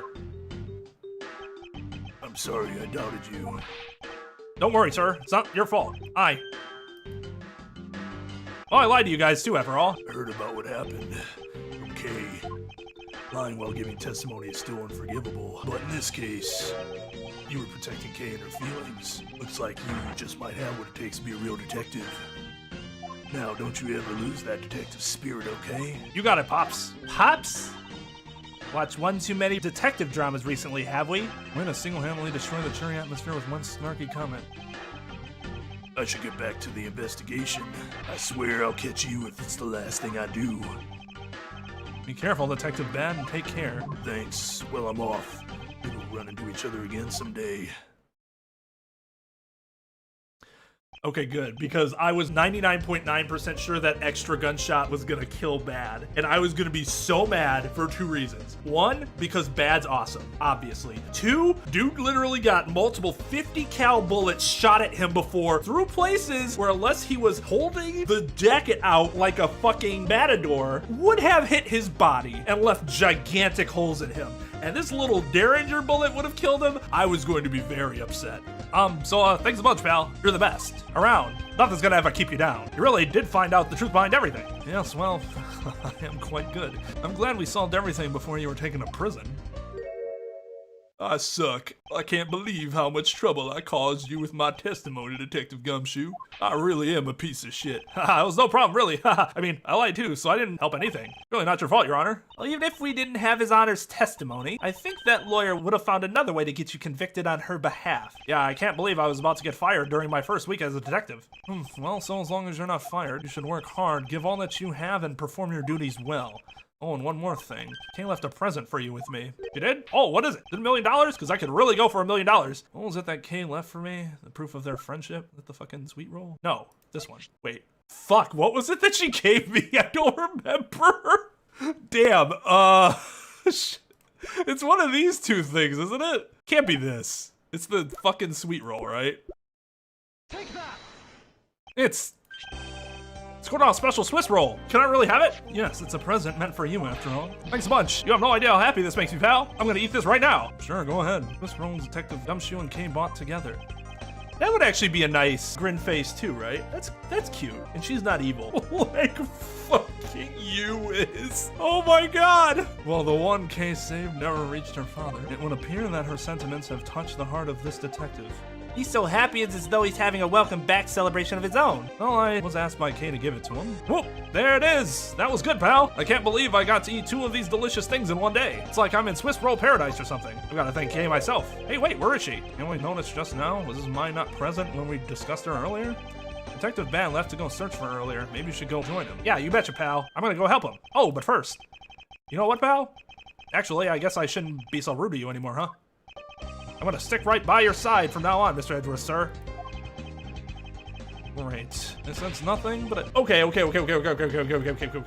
right, so we've been going back and forth on the gray and brown thing, right? This is the most brown I've seen it. Doesn't this look brown? Like if we go back to the other sprite, it looks gray. But this I feel like looks distinctly dark brown. Looks like my color hair. Twain, you got gray in your hair.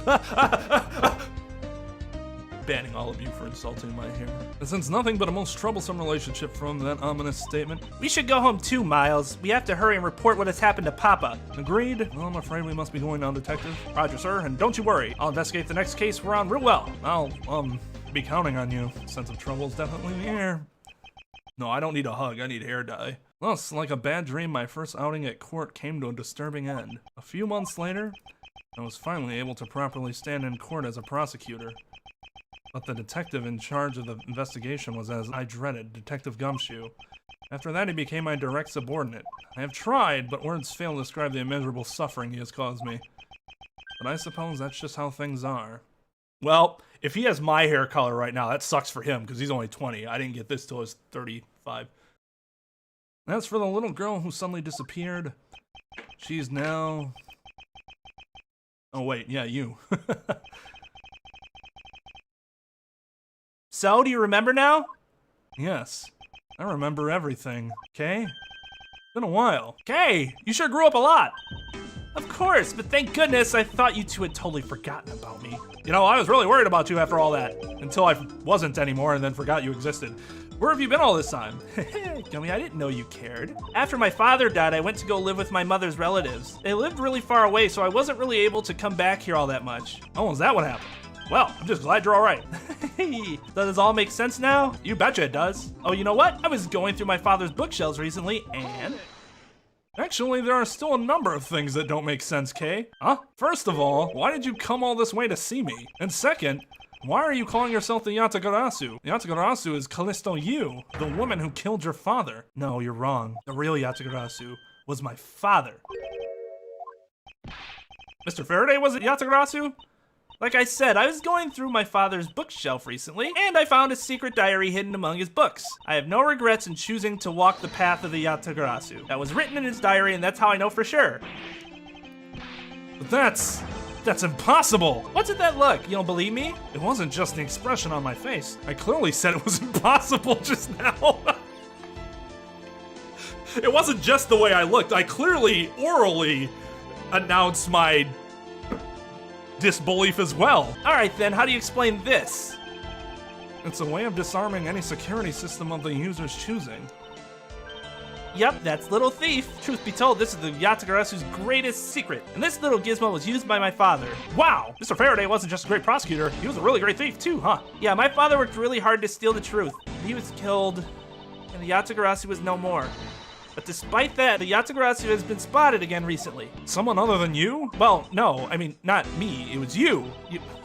The jokes are so stupid. Here, Mr. Edgeworth, take a look at this article. Yatagarasu sent the embassy a calling card? Yeah, meaning this person's a fake, I'm almost certain. That Kalisto Yew lady is behind this. Because the real Yatagarasu would never send something like a gaudy card out. Well, the Yatagarasu did send a white card along with anything to be publicized. So Detective Bad told me 7 years ago, if memory serves. Well, as soon as I heard the news, I got all wound up and I knew I couldn't just let it go. So I searched you out. So that I could obtain the truth behind the Yatagarasu. Because if anyone can help me find it, I figured it's you, Mr. Edgeworth. So you're saying that I have your father and Miss Yew's identities backwards? Yes, because the real Yatagarasu is noble to the end, and I want to revive the real noble Yatagarasu. If I don't, my father will never be able to rest in peace. Okay, you're so honorable. I don't care what anyone else thinks. I'll always be here to cheer you on, pal. Even if you are honorable, a thief is a thief. Now here, come into these handcuffs. And if you are plotting to commit a crime, then I'm afraid I can't be complicit. Mr. Edgeworth, you douchebag. You guys are not making it easy for me. Who am I supposed to support now? Mr. Edgeworth, what I want from you is not to steal something. What I want is the arrest of that evil woman. That evil woman? You mean Kalisto Yew? No! Franziska von Carm. What the fuck did she... I think it's too hard for me to catch her all by myself. But I thought that since you were able to expose her for who she is, then maybe... Please, Mr. Edgeworth, won't you help me? Come to think of it, I do believe I owe you. Huh? Owe me for what? Well, you literally made sure I didn't die by snapping me out of my days, so... When Miss Yew made her escape, it was you who saved my life. Furthermore, you helped me with the investigation today.